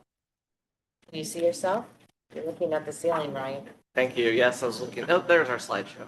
Okay. They're looking for slides. Slides, We need all to see right. slides too. I don't need to see us. Slides. We're working on it. We're working on Do we need the slide right away, or can you introduce yourselves? we're ready to go. Are you ready for us? We're ready. No, We have to I speak don't up, think we though. are. So- But speak up. And there is a microphone on your. Thank you. Good morning, Chair Brown, Vice Chair Breyer, members of the commission. I'm Ryan Winsheimer. I'm the ODOT Region 1 manager. And this morning I'm joined at the table by Washington County Commissioner and Region 1 Act Chair Roy Rogers, Transit Director of SMART Dwight Brashear, and North Clackamas Watershed Council's Restoration Manager Amy Van Riesen to assist me in providing today's Region 1 update. Next slide. We lost our slide. There we go. For anybody watching online who may be unfamiliar with Region 1, our geographic scope includes all of Multnomah County, Hood River counties, most of Clackamas County, and a large portion of western Washington County. And while many people know we're home to Oregon's most populous city, and the economic livelihoods of businesses around the state rely on the roads and access to our state's busiest port, Region 1 is also responsible for providing services in many small towns and agricultural communities, as well as providing access to some of Oregon's most well-known recreation and tourist destinations like Timberline and Mount Hood Meadows, up on Mount Hood, and Multnomah Falls in the Columbia River Gorge National Scenic Area. Next slide. Delivery of the STIP program is one of the primary functions of the region, along with operations and maintenance. The list you see on the screen will be delivered in the next 3 years and is an important component of our work. But today we'd like to share some of the work we're doing that goes beyond the STIP delivery program and beyond our primary maintenance responsibilities, like incident response, repairing guardrail, and plowing snow. Next slide. So yes, Region 1 staff are spending a substantial amount of time and effort in support of IBR, Rose Quarter, tolling, and the entire urban mobility office. It's a one ODOT effort we're really proud to be a part of. And I can easily spend the remainder of our time talking about Region 1's engagement in that work, and it's interesting, but instead of focusing on topics that you're going to be hearing a lot about, like urban mobility strategy and tolling, both of which are on your agenda later today, my co-presenters and I would like to share some information about other things in Region 1 you may not know as much about, but are just as critical to the communities and the citizens that we serve. I'm going to start by describing the arterial safety strategies we're using to improve safety for vulnerable users on our highway. Dwight from SMART is going to share how we work together to implement the first bus on shoulder pilots in the state, improve travel times and reliability for riders. Amy and I are going to get to talk about how Region 1 is helping to improve fish passage and restoring miles of fish habitat in partnership with North Clackamas Watershed Council, American Rivers, and the City of Milwaukee. By providing technical expertise, and Commissioner Rogers and I are going to spend some time just walking you through the priorities of our ACT work plan. Hopefully we'll have some time. Next slide.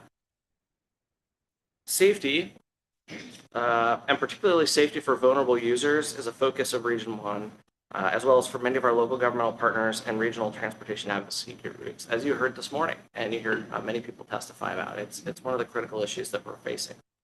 Instead, Ryan, could you speak up a little bit? Sure. Yeah. There you go.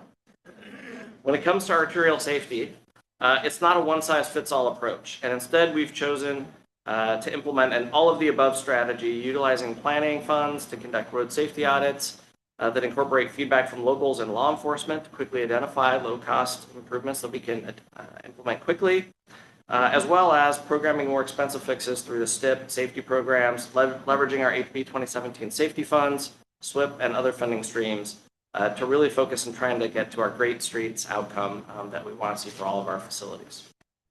More recently, we've been conducting safety walks with some local partners, raising community awareness, and working with other cities to seek discretionary funds from ODOT programs like the Immediate Pedestrian Safety Program you approved back in 2021, and federal earmarks from our congressional delegation and state legislators. which has been an interesting one, and I'll get to it in a little bit more, but we've had success with talking with local partners and getting our federal delegation to earmark safety funds for rapid flashing beacons and crossings, which is unusual because in the past those have all been big shiny new mod things, and now we're seeing a shift in that and an interest in helping us move forward on some of those safety and access programs, which is great. Next slide. Ideally, our safety work and multimodal investments can be leveraged into transformational projects like the one we recently delivered on Lombard. I like to think of it as the Great Streets approach. Before we had a Great Streets program, we were actually able to reduce the number of lanes from 4 to 3. We added new buffered bike lanes. We added new rapid flashing beacons and accessibility improvements for the entire length of the corridor. Next slide. As you can see in these before and after photos, the project has truly transformed the street from its old design focusing on moving cars and trucks through the area to a multimodal boulevard that better serves its community. I'm extremely pleased with the new Great Streets program you approved in 24-27 STIP, and it is going to be funding the next phase of work in this corridor for another 5 blocks. Which is great. Unfortunately, of course, we can't implement the solution on all of our ODOT urban arterials everywhere all at once, but it's something that we strive to get to in the long run. Next slide. The Lombard Great Street style improvements that I showed you earlier and we've delivered and will be delivering as part of that Great Streets program are on the west side of this map, west of I-5. The safety improvement map shows This safety improvement map shows recent safety improvements as well as programmed investments. Some of these need a little updating, but it gives you a good picture of what we're up to in the corridor. For example, on this map, you can see we're delivering nearly $2 million of safety improvements as part of that immediate safety program you approved earlier, and another $22 million of investments we've recently made in this area. And of course, there's more to do, and we're going to keep at it on Lombard. Next slide. The short story on Outer Powell is that east of I-205 is that after 20 years of planning and with community and city of Portland, and the $100 million of assistance from the state legislature, we're in the process of modernizing this facility from a rural 2-lane road without shoulders into a multimodal boulevard with separated bikeways, center turn lanes, and safe crossings. The project's set to bid in March of 2024, and when it's complete, the legislature has directed us to transfer Outer Powell to the city of Portland. That transfer only applies to the Outer Powell section, again, east of I-205. There was also some legislatively directed funding to study Inner Powell as a potential jurisdictional transfer, but the city of Portland and ODOT don't think that a transfer is possible anytime soon due to capacity and funding constraints. So instead of continuing to pursue jurisdictional transfer in the short term, ODOT and the city have shifted our approach, our joint focus, onto shorter, immediate term steps. Legislators, school districts, individual schools, TriMet, and neighbors are all at the task force table, raising issues and discussing solutions. Next slide. This map shows many of the safety improvement type investments we've discussed earlier, but working with the City of Portland team, we've worked to lower speeds from 40 miles an hour to 30 miles an hour in the whole corridor, to install new speed zones, to new speed zone signs and new school zones with flashing lights at Cleveland High School, Preston School, and installing speed feedback signs that tell drivers when they're going too fast. The City of Portland has really gone above and beyond and is also preparing to install speed photo radar to increase enforcement at 2 locations and encourage more responsible driving in the corridor. Next slide. On the east side of Inner Powell, you'll see Kellogg Middle School is also receiving updated school zone signage and flashing lights, and we have a much longer to-do list in this corridor, and the legislators that convene that task force and have been working with us have made it clear they plan to continue seeking funding to help us deliver them. Next slide. CV Highway was built to move vehicles from very rural communities into town. Today, the housing and commercial growth in the corridor is exploding to the point that Metro, ODOT, and TriMet are currently in the process of studying bus rapid transit in the corridor. My primary focus in these meetings is to make crossing the street to catch the bus safer and working to provide sidewalk and newly built to two newly built affordable housing and bus stops. It's growing quite fast, and really the point is we need to make it safe to cross and easy to access transit rather than worrying about a lot of the other type of improvements. I'm also particularly pleased we're able to install one of the first multimodal rapid flashing beacons in the state that's multilingual near Central Cultural and Virginia Garcia Medical Center in Fort Elias. Thank you. Using the road safety audits I mentioned earlier, we were able to lower speeds in the corridor, identify and program 5 new rapid flashing beacons, over 1,700 linear feet of sidewalk, 75 ADA ramps, and to help improve that safety and accessibility for pedestrians that I was talking about. Next slide. There's much more work to do in the corridor to make it safer, and I'm particularly hopeful that we'll be able to target more safety improvements as we leverage this high-capacity transit planning work with TriMet, ODOT, and Metro, and that we're currently doing to identify and program more of those walking, biking, and transit improvements. Speaking of planning, ODOT just completed a planning effort on 99E, which you can see is in need of some investment. Transit ridership, walking, and biking are all on the rise, and unfortunately, 100% of the fatal crashes in this section of highway between 2016 and 2020 were people walking, biking, and using a wheelchair. So they're those vulnerable users that we're really trying to focus and target our safety improvements on in all of these corridors. Next slide. This planning study is hot off the presses, and we're leveraging that momentum with the support of the Statewide Bike Ped Advisory Committee, who's dedicated $1 million to implement the community's #1 priority coming out of this plan, which is a rapid flashing beacon in Southeast Maple. The community is really engaged. They're appreciative of our work to help find solutions and of our commitment to deliver them quickly. Next slide. My last slide on arterial safety is one I know Director Strickler recognizes because he recently took one of these safety walks with state legislators, City of Tigard officials, and ODOT to experience what their residents do walking down Hall Boulevard. These walks have been an important tool for experiencing the obstacles and demonstrating the needs we need to address. We've been talking about jurisdictional Hall to Tigard and have identified a path forward to that end, but we're not waiting to make those safety improvements. We're working quickly to, we have 3 rapid flashing beacons that are currently in design, scheduled to go to construction in 2025. And so we're not waiting, we're out there trying to make the improvements quickly, and as we wait for the rest of the funding to become available to help effectuate our jurisdictional transfer. And I know that was a lot of information in a short amount of time. I've been trying to get it out quickly, but it's really important. Our advocates and ODOT, they may say we're not quite doing enough, and honestly, I've never been satisfied when it comes to safety either. But I can tell you the region, with the support of our statewide technical services, safety program staff, and others, are using all of the tools in the toolbox, making up new tools, and leveraging with our partners to make sure that we're delivering as quickly as we can. And of course, there's more to do.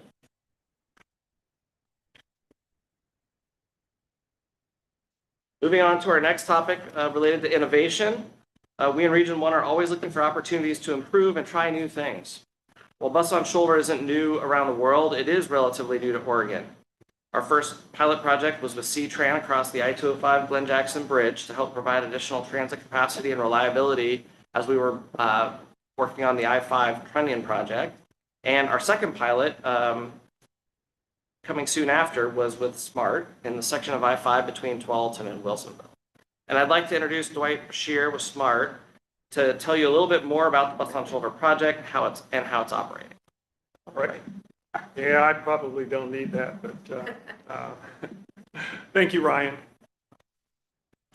Chair Brown, members of the commission, I'm Dwight Bashir. This is my first time being before the commission. And, so if I appear a bit nervous, it probably is, forgive me. A little bit about myself so you'll know who I am. Just completed 38 years in public transit. I started when I was 10, so you can do the math. I am credited one of the things I'm most proud of is I am credited with the successful evacuation of 80,000 people following Hurricane Katrina in the state of Louisiana. The governor asked me to develop that plan, and we successfully those individuals. So that's who I am. Now a little bit about the program. Ralph Waldo Emerson said in a lecture back in 1872, he said, if a person can write a better book or preach a better sermon or build a better mousetrap than their neighbor, that though they build their house in the woods, that the world will make a beaten path to their door. And I think that's what Ralph Waldo Emerson meant when he was thinking about, when I was thinking about bus on shoulder. The concept was not new, as Ryan said. They were doing it in other states. It hadn't really been done here. And so I was approached by ODOT probably right around 2020, give or take. And they asked if SMART might be interested in running this pilot. And I couldn't say yes quick enough because I had a route that was running on-time performance at about 57%. And how many people know you cannot keep a job making it to your job on time 57% of the time? So we were embarrassed that we could not provide a more timely service on this particular route. But the villain here was not the bus driver, because believe it or not, I used to be a bus driver. I started off as a bus driver. Most bus drivers, all bus drivers that I know, want to run on time. And so we, together, working with ODOT, and this was an incredible partnership. I think if I can't underscore anything else, and I've worked in a lot of cities, Chicago and New Orleans and DC and Los Angeles and San Diego, Nevada, Las Vegas, Nevada, and I've never, ever, ever in my transit career, 38 years of doing this, seen a partnership that worked so well. As I told Director Strickler, we started at yes in 2020, and we ended at yes in 2021 in November, when we started running the service along the I-5 corridor between Wilsonville and Tualatin. So I think there's another couple of slides we can roll into. So what we did is we partnered, and I love the partnership when we, as a partner, I don't need any funding from ODOT. I didn't approach them and said, hey, we would love to do this if you pay us to do this. What I needed was them to clear that shoulder for me. Stripe it, put a sign up, whatever you need to do. For the flag person out there, just give us access. We will provide the buses. We wrapped those buses, special wrap as you can see, and we trained each one of our operators, had to go through intensive training for safety. Safety was paramount for us. And the drivers, realizing that this was going to improve their relationship with some of those customers that were making it to work 57% of the time on time, were anxious to do this. And so using the existing space, we really reduced travel time. We went from 57%, we improved to the mid-80s. We increased it by 36% on-time performance. So now this is reliable service. This is something that, as the director and as the driver, we can be proud of together. Not only that, but the number of trips, because not every trip is a bus on shoulder. There are regulations, there are rules. But we went from 7,873 trips in 2021 to well over 10,000, almost 11,000 trips. And it's just, as traffic gets worse, it gives us a greater access to that. And then our ridership increased. That's amazing, right? No, not really, because now we're running this thing on time. Tell a friend, hey, you can ride that bus and it'll get you to work on time. So we saw a 23% increase in ridership. And I think the best thing of all that certainly the commission can relate to is we did all of this as a partnership for about $100,000 total. And so you see that type of improvement over a short period of time with that type of investment. Let's do it again and again and again. And we are working with ODOT on the I-205 corridor. And that's moving along. We ran some pilot trips just last month along that corridor, and we think that's going to be as successful as this one. So I know Ryan said I only had 2 hours to speak, but brevity is not my strong suit. But I love quotes, and this is my own quote. I said to myself this morning, I said, Dwight, if you can't be witty, and if you can't be engaging, then at least be brief. So I will, oh, great, you guys, I love that. All right, so I will leave it there. We have had 0 crashes, 0 incidents.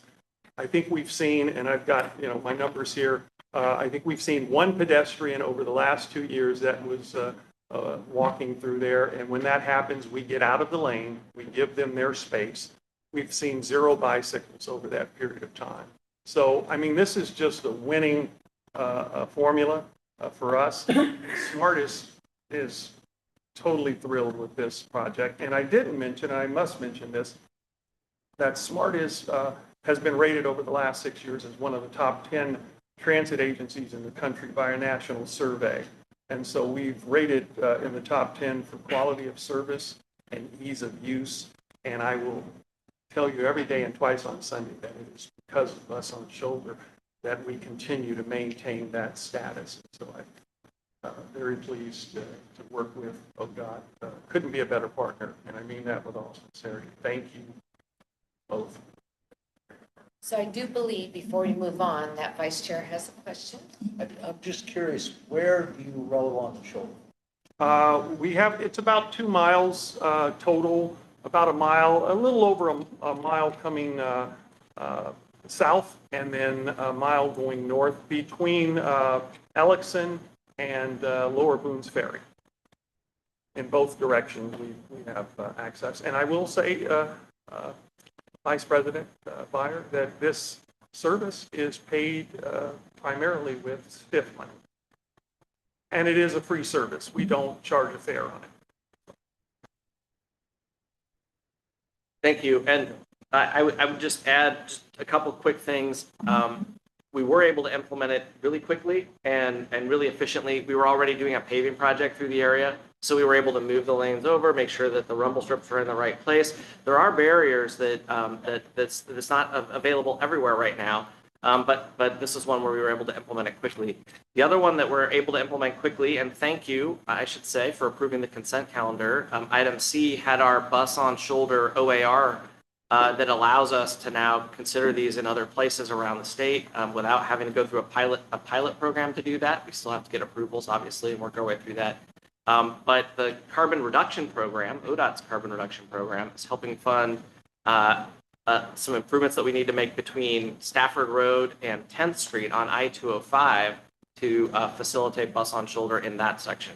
2 of the key sections there, the Boone Bridge and then the I-205 section there that have significant congestion are the places we're going to see the most benefit. And so we're really excited to be able to offer those. Thank you, Dwight, for that. I really appreciate that. Now I'd like to introduce Amy Van Riesen. She's the restoration manager for the restoration or Watershed Restoration Manager. Restoration Manager for the North Clackamas Watershed Council to tell you a little bit about the Watershed Council, the partnership that we have with American Rivers, the City of Milwaukee, and ODOT, and how we're partnering together to improve Kellogg Creek. So with that, I'll turn it over to you. Yeah, thank you. Appreciate you giving us the opportunity to speak today. As Dwayne's story is, ours is also a story of partnership. And I'm excited to share it with you. And I brought my mom's voice, so hopefully you can hear it. The story of, actually you can go back if you don't mind. The story of the Kellogg Creek Restoration and Community Enhancement Project began actually almost 20 years ago as a grassroots effort to remove Kellogg Dam. Kellogg Creek is a creek that runs into the lower Willamette River, and the dam that's at the mouth of it blocks the entire watershed to access to salmon in Pacific lamprey. But it is a dam on which Highway 99 is built on top of, and that abutments to the Highway 99 bridge are directly built into the dam, and so to remove the dam, we would have to replace the bridge on Highway 99. And that becomes a very expensive project, as most of you know. So our Watershed Council advocated and got about $1 million of seed funding to begin the design process and data collection and all the survey work that needs to happen for a project like this.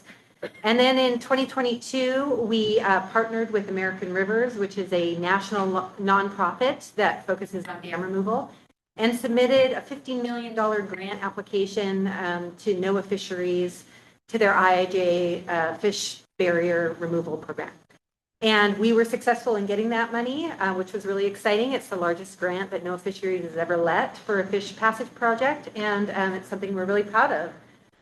We got that funding and said to ODOT, hey, ODOT, you've got this bridge. Can we partner on doing something to get rid of it? And they have been a wonderful partner in our ability to move forward on this project. Next slide, please. There's a picture of the dam. You can see that there's actually a fish ladder on the dam. It was built, the dam itself was built in the 1850s before Oregon was a state. It was built for a grist mill to mill grain, and about 40 years later, the grain mill closed and the dam remained. And it currently serves literally no purpose. They built a fish ladder, and there was not enough space to build the fish ladder with adequate jump distances, and the fish ladder is currently not accessible to fish. So we do know, however, that the lower Willamette River does get at a high enough level every 2 to 3 years where it backwaters over the dam. And when that does happen, we ourselves and ODFW see salmon come into the Kellogg Creek watershed, which is really exciting because we know if we remove that dam that this watershed is going to be utilized by fish. If we open it up, ODFW has identified about 16.8 miles of fish habitat that is available for fish. The watershed itself is much larger than that. We're looking at the scale of about 28 miles, but we know we have 16.8 really good miles of fish habitat available. If we can remove the dam, that whole area that you see, so the dam is on the far left before you hit the Willamette River on that slide. The sections extending to the right is about 14 acres of habitat that will be restored as part of this project. That area that's currently covered in water, the impounded water area, is the majority of it is currently owned by the city of Milwaukee, which is why the city of Milwaukee is an important part of this project. The goal is to open up that project area and create an open space area that has recreational amenities for the community. And it actually connects to a regional recreational infrastructure in the trolley trail. So that's really exciting. So we've got these benefits for fish and wildlife, but we don't want to minimize the benefits for people. This is a project that's right in the middle of downtown Milwaukee. It's right across the street from a high school that has 59% of the kids at that high school are free and reduced lunches.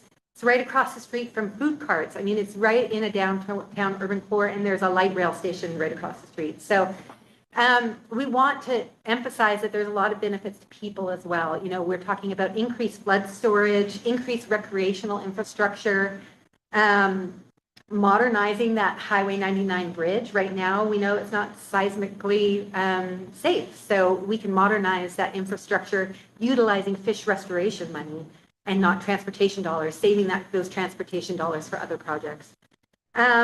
We also are hoping to use it as an outdoor classroom, partnering with the school district, the high school and middle school that are both located right on the creek, to get them involved and to create some engagement within the community in the process. We're also working with Unite Oregon to engage communities of color that are typically not engaged in projects like this to make sure that their voices are heard throughout this process. Next slide, please. As we mentioned, there's 4 project leads. The city of Milwaukee, who owns the land, ODOT, who owns the bridge, and ourselves and American Rivers, who are the nonprofits that are working to advocate for the fish and wildlife resources. This team is really key because none of us could do it alone. The partnership wouldn't work without one another. This phase 1 of the project was completed by our watershed council, and we are handing phase 2 over to ODOT to manage.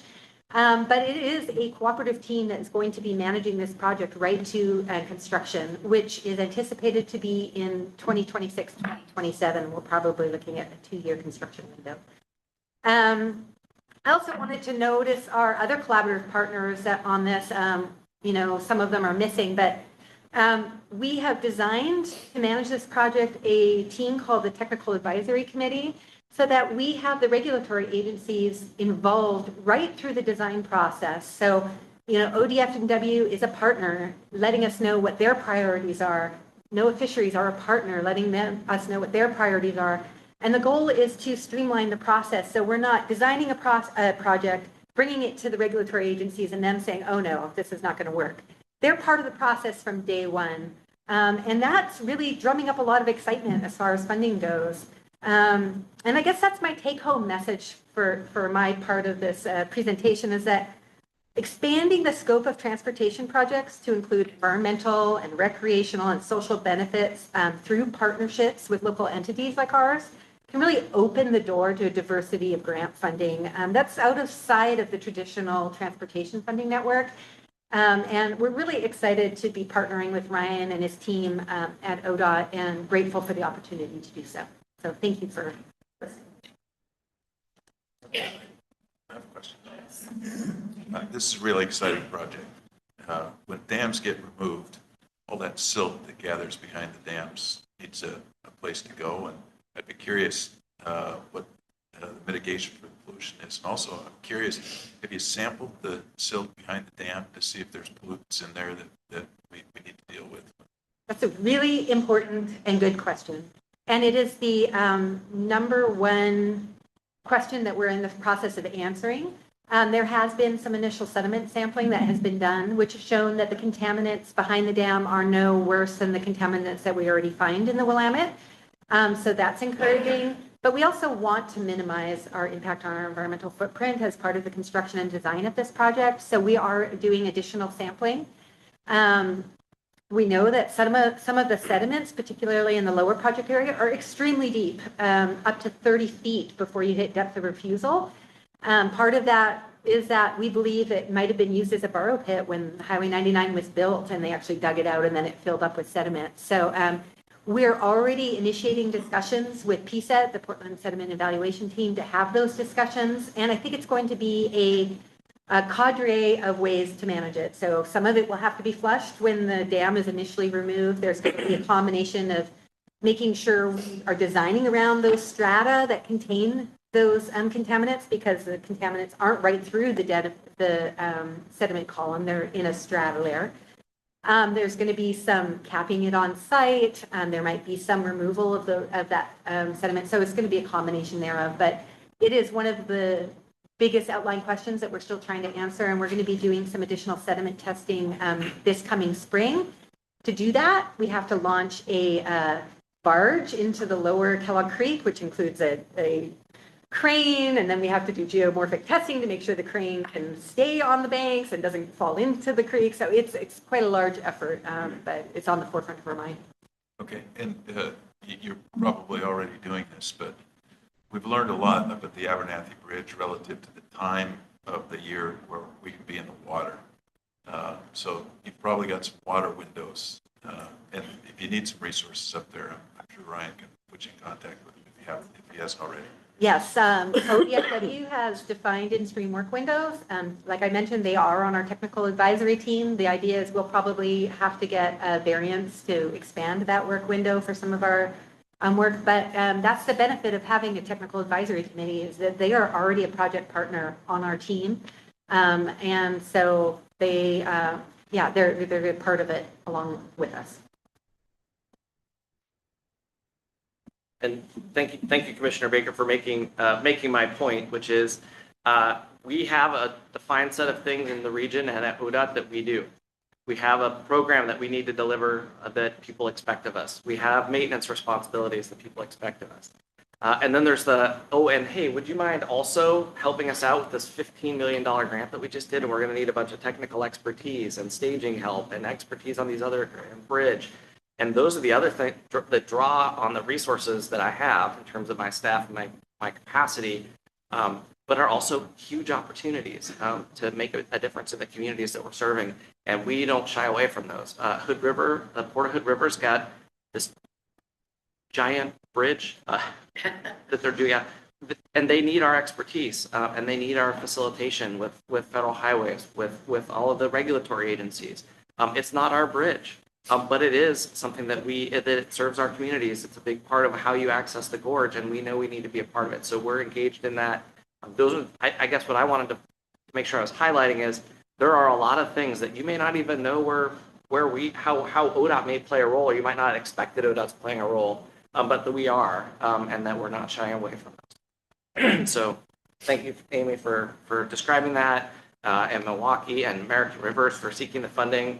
It's one of those things, of course, we would love to figure out how to have a bridge that does something a little different there, and serves that river better and climate restoration. There's just so many positives from projects like that. I really look forward to making that project happen with our partners. So thank you. The last item on our short list of agenda topics, thank you for bearing with us, is the Region 1 Act. And we did provide you with a copy of our draft Region 1 work plan in your packet. The Act has discussed it several times, but we haven't finalized it. We're still working through some of the details on it. And of course, on the screen there, you can see the areas of focus we have. The main one that I know Commissioner Rogers is going to want to talk about as well is funding. And Chair Brown and Commissioner Baker, you both got to hear our group talk about it. They're passionate about it. They want to know, they want to learn a lot more. We've been taking resources from Salem, from our folks who think about funding all the time, to help educate our members and ourselves about what the problem is, about how those levers are, the ones that we can pull, and then what those funding source opportunities are, from RUC to tolling to just increasing the gas tax, and what are the effects of those. The Act is very interested in understanding it and then being able to have some input into how we address that moving forward, and making sure that we're considering the fact that this is not just an ODOT problem.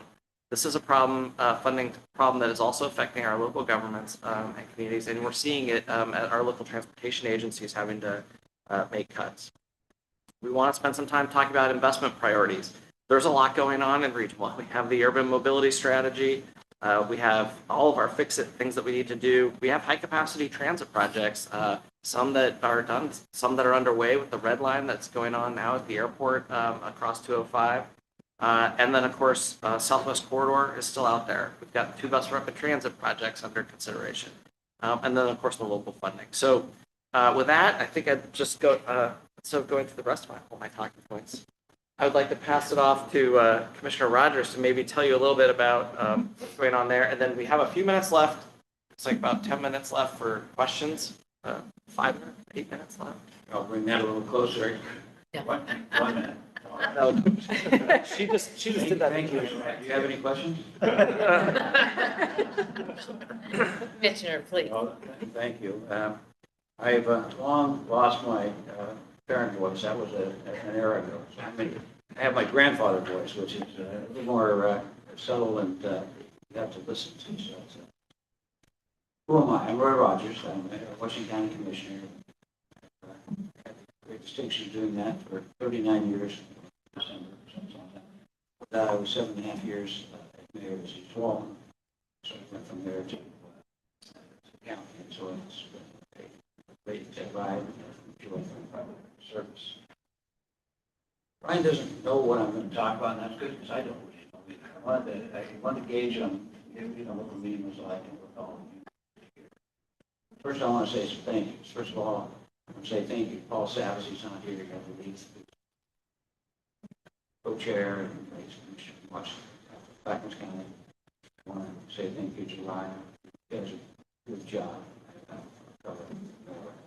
want to thank Mr. Baker for coming to our meetings. engaged, and I think it's important that somebody from the commission understand what we do. We're the largest act, and newest act. Check it. We're the newest. A lot of people don't know that. Not very old. We have 31 members, a very broad area. And the other projects that you saw were very urban. But we have big rural areas as well. Mount Hood, which we don't know, Clackamas, Multnomah County, all the river, to not a lot of our area, Washington County, that's doesn't act, all of our population.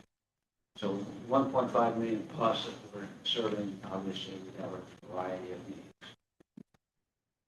What would I want to hear if I would ask a couple of you last night at dinner and I was supposed to Daddy, what do you really want to hear? I understand that you're having a bazillion meetings myself with bringing all of these requests and various things. What I want to know is how to do it. Let me talk about the administrative side. Both Paul and I come from a standpoint, be heard and listened to. So that's probably the biggest thing we do. We want to be heard and listened to. That's critical to us, that people be engaged. How is your staff doing? We're a committee. You use your resources as well. Brian does a terrific job. I just told you that. I want to thank you for all of this efforts. It's not a very popular job. I don't know if you understand that. You've got somebody, all the governor thinks they're kind of boss, and then you got 90 people in the legislature kind of think they're the boss, and you got 36 counties and 200 and some cities, and then you got 2 million residents. So they take a lot of, I don't want to tell you, they do a good job. So we're very happy. Thank you very much. Our meetings are virtual. I don't happen to like that myself as much. I don't think you have the interaction that you normally would have. But that's where we're at. We were, when we were meeting in person, we were in downtown Portland at your site there. I will only share with you the comments that I hear from other actors. They don't want to go there. It's poor parking at best. It's dangerous at night, and it's not some place that is particularly pleasant. So if you have other alternatives, I would certainly welcome that. I'd like to share back someplace else to meet downtown. Sorry, Chris, I think you like it, but it's problematic. It's a fact of life. As to our projects, we have many, and we have some differences between other areas you stayed in. You go out as well. As I was talking to your vice chair, I think last night, we have a thing called an NPO, which is Metro. They have a very big voice in a very small part of this particular act. It makes it challenging to understand. Garrett and I used to have those conversations. Two ministers before him, I said, how do we view this in terms of who's the trump cards? Well, there's no really trump card as well. We need to know who really is administering. And so at some point, that needs to be sorted through. I don't want to bring you problem, but I think that's how we so we need to do that. One of the things that's difficult, and I like sports analogies, running a football team. There are only, out of our 31 members, there are only 3 of us who have been there since the start. So, Paul Salas. All right. That's it. We're turning over very quickly our members. And so you spend a great deal of time training and training and training and training. So there's a lot of presentations with people come vote. They want to vote on things. So we'll give some to vote on what we want to vote on things that you want us to vote. And so it would be helpful in your December act meeting if there were things that were particularly of interest. People like, if you're playing a sports game and you say, we're going to go out and we're going to play football and we're going to run the ball around and say, what's the objective is? Well, we don't have an objective. We're just run back and forth and do tackling. The objective is obviously to score some points and keep score. And so if you could help us with that, that would be particularly remiss if I didn't thank Dwight. He's one of our members. He's the real deal. He and I got to know each other a few years back in DC. He's an incredible resource. So thank you for serving and all the things. I'd also be remiss if I didn't thank everyone. Because I know really large paychecks you get. Not only are important to you, but it's thankless. And everybody who comes on the list of things you want you to do, and people will be in a lot of it. But I thank you for that. So what's the takeaway? We're working hard. Some of the things we're doing much broader, particularly, just like every other act. But we could use some more assistance in terms of direction. What would you like us to accomplish? I sent a letter. Washington County was going to say, define a little bit more our role. And there are some tough questions I won't bother you with because you're a mutual friend of ours, Tom Bryan, serving legislature. He used to say everything that needs to be said has been said, but not everybody said. So it's true, and a lot of things say repetitive things. So I will just stop and say thank you to everyone for working hard for trying to accomplish what we think you want us to do. You define our narrowly, be the right way to do it. We appreciate you.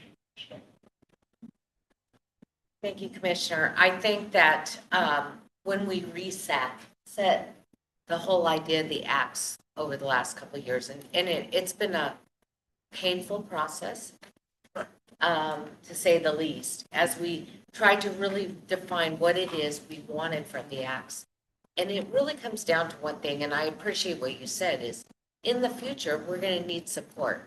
We're going to need support from every community in the state of Oregon as we try to move forward to implement our vision of what we want to see with the transportation network. Thank you for working on your work plan. I hope you guys gavel down on it and that you'll be ready for those conversations. Each act has been asked to put together a work plan to present back to us to give us an idea what they're doing in their community. Are you guys being bad over there? Oh, we got a wobbly table. Okay. But again, I think, and I think Vice Chair agrees with me, it's been painful and we appreciate your patience. Sometimes you haven't been very patient and neither have we. But I think that we're going to get there. And I think that we've turned a new corner to really, to get a robust, because I think, as you pointed out, it is a whole team. You know, you have the governor's office, you have the legislature, you have ODOT as a whole. We're all trying to move the needle and push forward the needs of our constituents, our communities, and it's been difficult. And money is always the conversation. And I think the one thing that we've gotten back from the acts that I appreciate is I said, quit telling me what you want, tell me how to get there to get it. I can't be the only person, we can't be the only people figuring it out. It doesn't work because we're not getting paid, you know, so we're pretty low. No, I'm just kidding. No, actually we're experts in our fields, but it's difficult because we have a lot of moving things. And when I look at this and your work plan, it's like, there's a lot here. A lot. But thank you for all that you have done. You're moving the needle. It's just not as fast as we'd like. Any other comments? Yes, Director. I mean, really, this is yours to comment, but I wanted to take the opportunity to thank each of you for, thank you very much. I wanted to thank each of you for coming forward today and really talking about the partnerships. One of the things that we often forget is all of the other things that we ask our teams to do, and that really does come from partnerships. There were some things that really stuck out to me. Commissioner, as always, you're direct and to the point, and the request of make your efforts meaningful. I hear that, and I know Ryan hears that, and I think the team hears that. Making things tangible is really important. The other is, I mean, quite frankly, how often do we get the opportunity to open up 16 miles of habitat? That's not something that been our history, and we're now evolving to that. And so I think that's a fantastic outcome that partnerships are going to bring to the table. And not something we thought of on our own, not because it's not important to us, but because we need the other experts to help us inform that. And then finally, bus on shoulder. Quite honestly, we have some areas across the country, Minneapolis being one of them, that the Twin Cities area has 300 miles of bus on shoulder available to their public. And the difference between what they've been able to provide and where we sit today is where we start. We start with yes, and we're going to start expanding that to the extent that we can.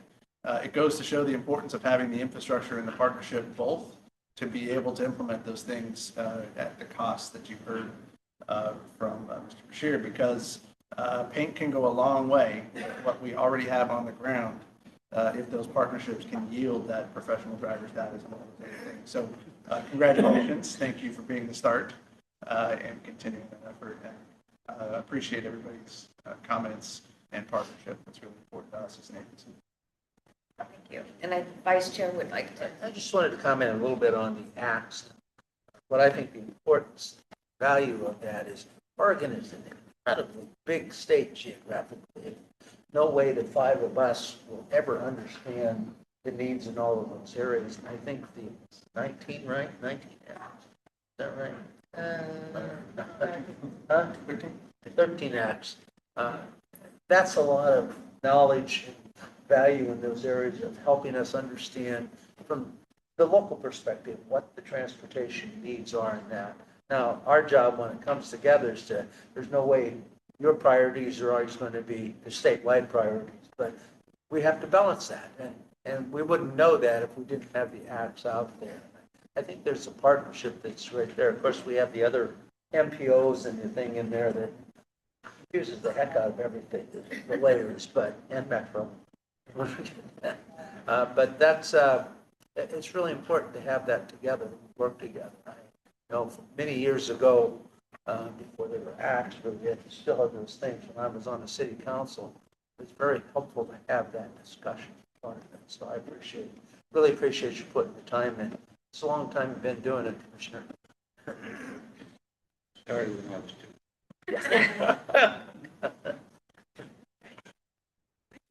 Thank you very much.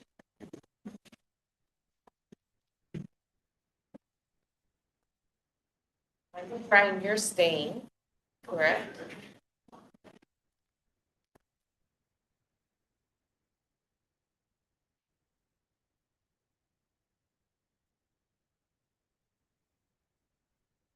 You're past your time, so I'm sorry.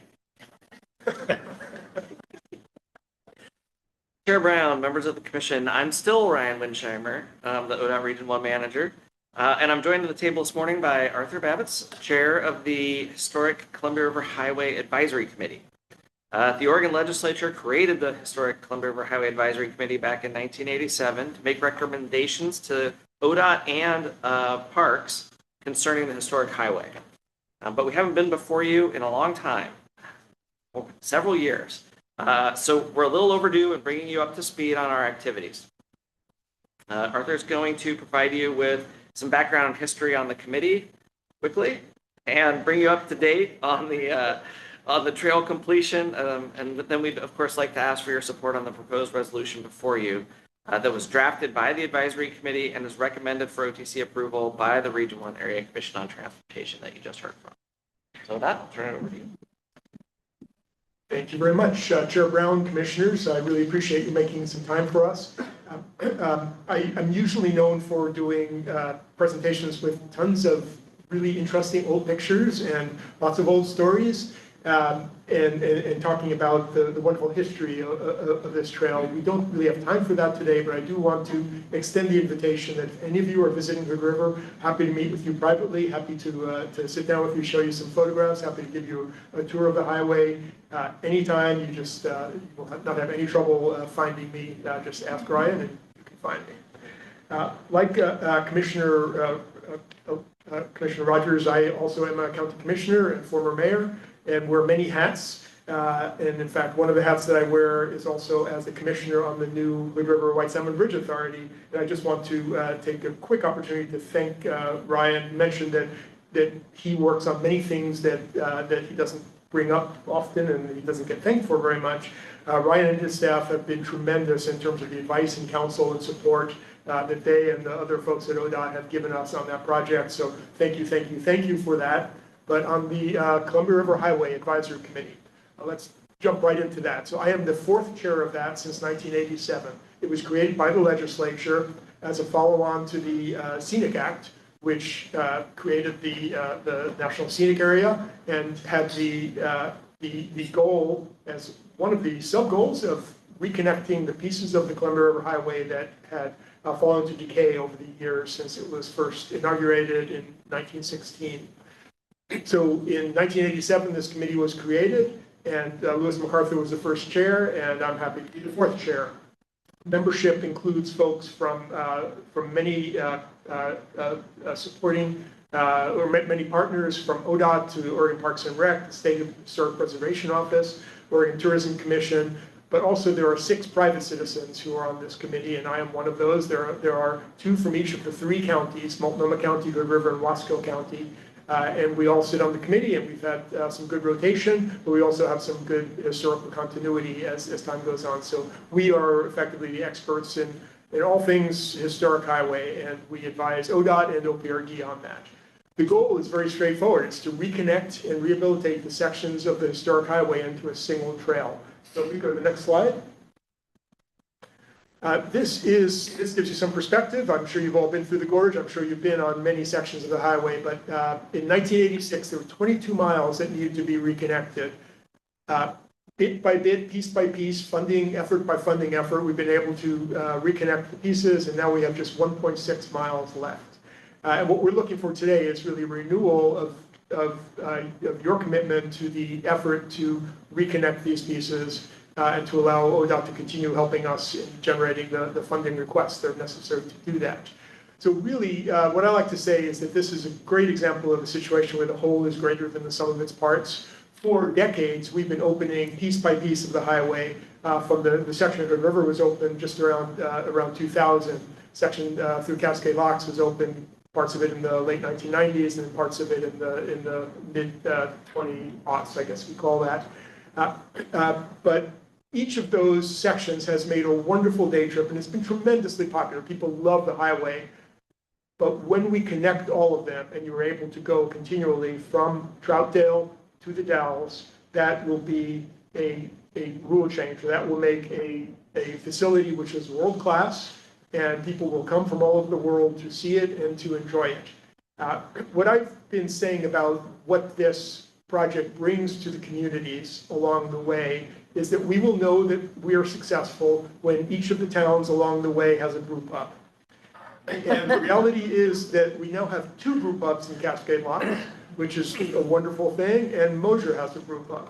So we've already met that measure of success. But we are going step by step, and we have 1.6 miles left. So just this fall, we opened the section between Viento and Perham Creek, which you see in that little inset box. And we have been working feverishly on a very, very, very, very exciting section, which is the section that includes the Mission Point Tunnel. And I'm sure that you know about that. I'm sure if you can't drive through the gorge without knowing about it.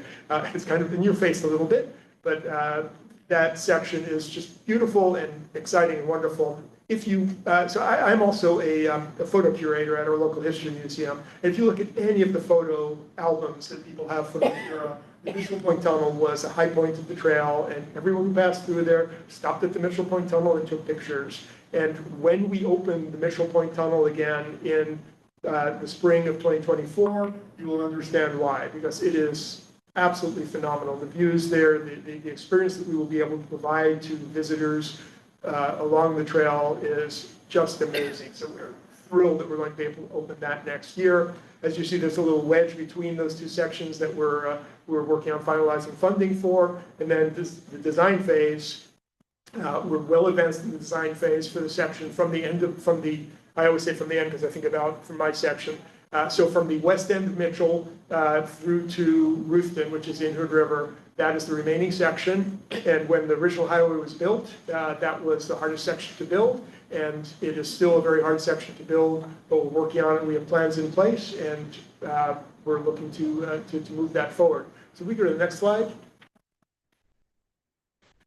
So when the highway was constructed, it was a legacy project. It was a statement from that generation about what highways are and how to build highways. In Oregon, ODOT didn't exist at that point. It was the Oregon Highway Commission, and the motto was "Get Oregon out of the mud." So simply the concept of a paved road was exciting back then. I'm sort of drifting into my little history spiel, but the concept of a paved road was exciting back then. But to take that a step farther and to go from place to place in a way that is a thing of beauty, a thing of art, was something that took real vision, and it set the pace for for Oregon's roads, for everything from the coastal, from the Pacific Coast Highway, but it also nationally set the pace. And you visit national parks throughout the country, and what you see are the lessons that were learned in building the Columbia River Highway. So it's something that's very, very much worth preserving and protecting. It was a legacy of its generation. Preserving and protecting it is a legacy of our generation.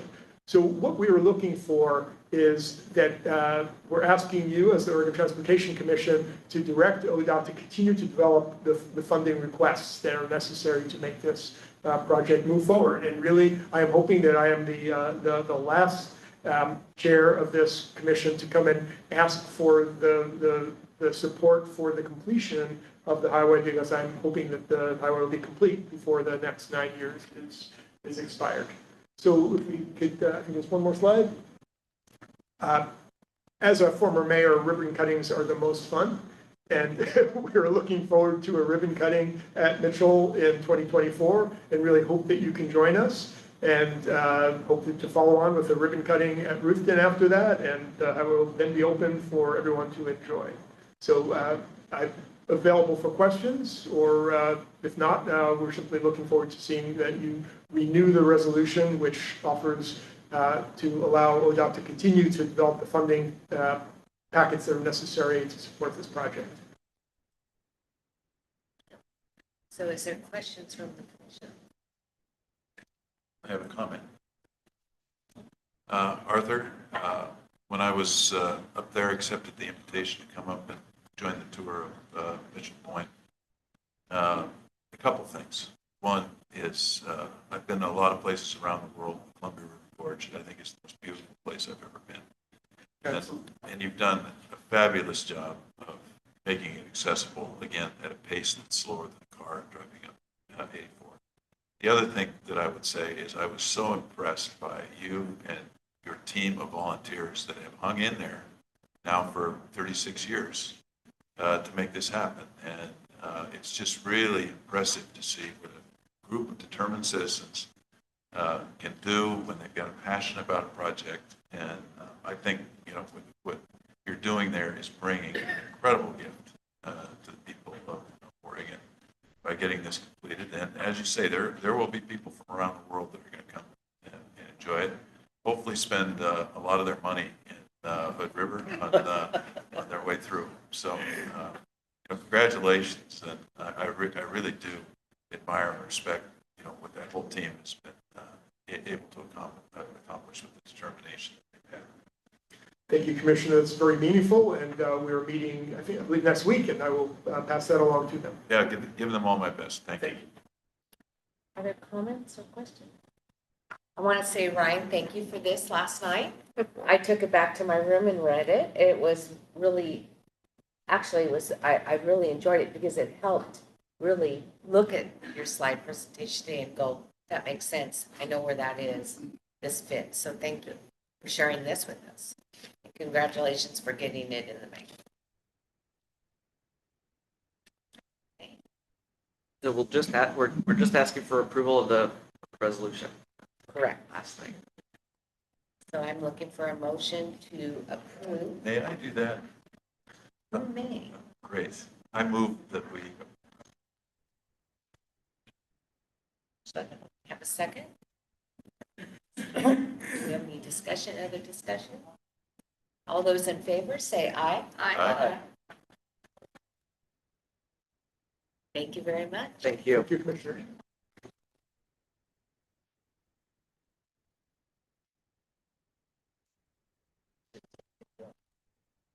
I'm gonna take a bike on that trip. Yeah. E-bike. Yes. Maybe we need to have a commission E-bike e-bike trip on the trail. Yes.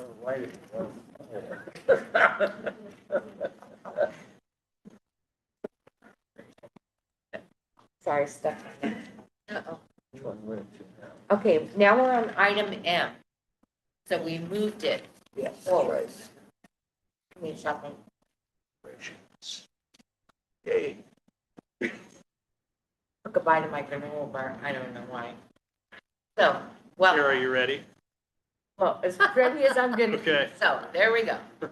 Yes, we're on the 2730 STIP item. So for the record, Mac Lynn, Delivery and Operations Division Administrator. And for the record, Amanda Peets, Policy Development. Policy Data. Whatever. Thank you, Policy Data and Analysis Division Administrator.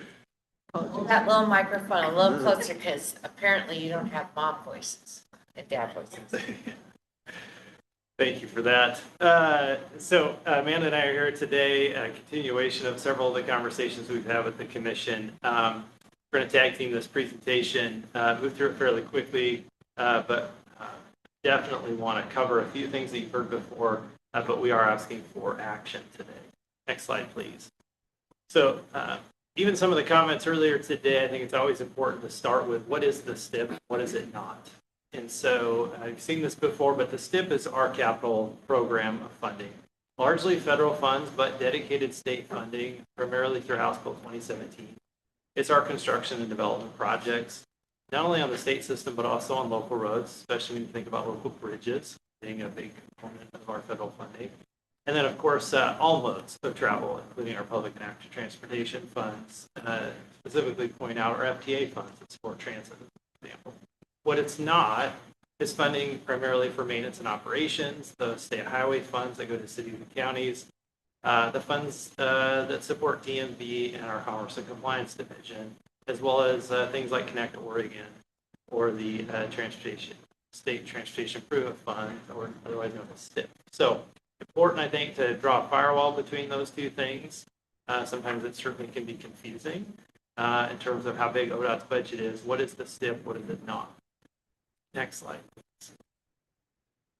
So we've been before you before. Not going to rehash all of that, but certainly an important decision, an important context setting in July when we were in Pendleton talking about the state of the system. It was a bit of a depressing conversation, I think, and we drug you through that. Right, it took a while just to set where are we at in terms of the funding needs and challenges that the system is facing.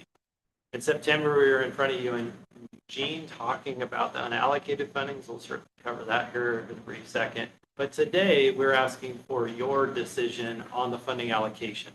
It's a big, important milestone in any STIP development process. And we're talking 2027 through 2030. So as we talk about a potential for additional funding in 2025, this is beyond that point at this time. So I think that's an important setting in terms of the schedule and time frame we're talking about. A lot of work will occur after your action today to go out and scope those projects that this funding will support and build a draft STIP to come back to you in a couple of years. So it's a pretty lengthy process. Next slide. We categorize the funds into these categories. You certainly are familiar with them. It's a daunting task that the commission has, in my opinion, wrestling with this amount of funding and all the things that we're trying to serve. The takeaway, we do this intentionally, put it in these categories, because a lot of this funding is dedicated or required to go to those areas. So important context setting. Next slide, please. And certainly we've had several conversations around what do we anticipate, thanks Rod, what do we anticipate in 2027 with some of our challenges? IIJ, the federal infrastructure funding that we were so fortunate to receive a few years ago. This STIP will be beyond the life of that. And I think if passed is prologue to what we can expect in the future, we can anticipate probably a lengthy time before we get to another federal infrastructure package. No one knows for sure, but we've certainly seen that in the past. We also know our state highway fund revenues are flat, and a considerable amount of those dollars have to go to match those federal funds. So an important context. We have been able to do some things to transfer some funds to support maintenance and operations, especially where it's federally eligible. So our incident response dispatch centers. And we know our costs for delivering our ADA program are higher than we anticipated, certainly when we settled that agreement. So in addition to just what we're seeing in terms of inflation and rising costs across all of our activities. Next slide. So same categories that were on the previous 2 slides ago in terms of how we think about funding in the STIP. This compares the current STIP that we're delivering today, that we just started delivering these projects in, to this future STIP in terms of the categorization of funds. You can see a significant decrease in several of the areas. ADA certainly is a significant increase. We've zeroed out the enhanced category of funding, as we've talked about before, all leading to the far right, that $70 million of unallocated funds. I think for context, each STIP cycle over the last few years has gotten smaller in general, both as the federal funds have gone down as well as the state funds. But just setting that comparison of the current STIP versus the future. Next slide, please. So as we walked into this conversation earlier this year with the commission, we started from what are the federally required or state required funding sources, and how much discretion, if you will, does the agency or the commission, more importantly, have in determining how best to use those funds. We spent quite a bit of time talking about our ADA investments and that legal requirement that we have, as well as modernizing our system for accessibility. And considering what public feedback we've had at almost every commission meeting, you're hearing someone talk about where you all should decide how to invest our funds. And then, of course, just given the scale of funding that is available to us, how should we consider best optimizing the opportunity that's in front of us? I'm going to turn over to Amanda to walk me through the next. Next slide, please. Thank you. So I think building on what Mac was saying, there's a number of priorities that we've talked about, that we've engaged with you on over the last several meetings, and just wanted to kind of reflect those back here. Certainly, maintenance and preservation is a topic of conversation we're having across the state as we see a decline in some of the services that we're able to provide and the funding challenges that we have there. In line with that is trying to stabilize our agency operations. We also recognize that the biking and walking system is incomplete today. We don't have a full network to work with, so gaps remain in that system. We're working on putting a fair amount of money towards biking and walking, or particularly walking, but that's really focused on curb ramps and addressing our ADA requirements and needs there. I think during public testimony today, you heard reference to the Oregon Transportation Plan and making sure that we're kind of pulling that thread through in our decisions. And so hence our kind of discipline in ensuring that safety, climate, and equity lenses are considered as we make investments across the entire STIP, but as well as the unallocated funds that we'll talk about here in a moment. Next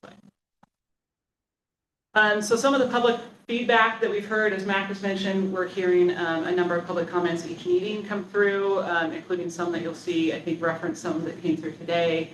But also, what have we heard over the past several years as we went out and received comments on the Infrastructure Investment and Jobs Act.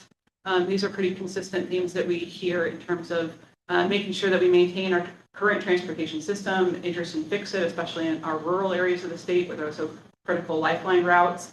Public and active transportation, I think you've heard a number of comments on today, especially in our urban areas and providing those transportation options to people that may not be able to drive. A lot of positive feedback on the Great Streets program over time, and I'll talk a little bit more about what that is later as we talk about some of the unallocated funds. Safety is obviously a critical issue. We've seen fatalities and serious injuries, unfortunately, on the rise in Oregon, while our vision is 0 deaths. So that's a critical issue we need to continue to invest in. A lot of interest in kind of the climate, environmental, reducing our greenhouse gas emission footprint, preparing for climate and extreme weather, and just making sure we have clean air, clean water. And then I think, as you might have heard from our regional partners at Area Commissions on Transportation, they certainly look across the regions of the state and are interested in how funding can support some of their areas. And so how do we think about addressing both rural and urban needs? So these are the draft allocations. So this is the one of the 2 items for your approval today, which is the actual funding amount within the categories here. The ones that are highlighted in the box on the right is for the 2730 STIP. That is the current decision. The ones to the left of that show previous STIP cycles. So this is similar to the slide that Max showed earlier with the bar charts to show the changes. I think what's so dramatic about this is over several STIP cycles, you're seeing that this is dramatically less funding overall. So the total is much lower. Almost across every single category, as you look line item by line item, it's a significant reduction. As Mac mentioned, we are zeroing out the enhanced category. That's not one that is federally required or required by the state. And so we've taken that down to 0 for this to try to maximize the amount of unallocated funds. But a good share of the funding in general from the federal government is directed at very specific uses. So what you see here as the total categories are the bare minimum requirements that we are federally or by state required to put in these various categories. That doesn't leave a lot of flexibility for other things. We really try to maximize that flexibility. The most that we get at that's not directed is that $70 million that's referenced there. But I think some of the bullets towards the bottom of the slide really highlight the stark contrast and the state of the transportation system that we're in. We're seeing a 40% reduction in fixed funding. That is our maintenance, preservation, other needs. That's a pretty significant change in the future, compounded by state highway funds as well.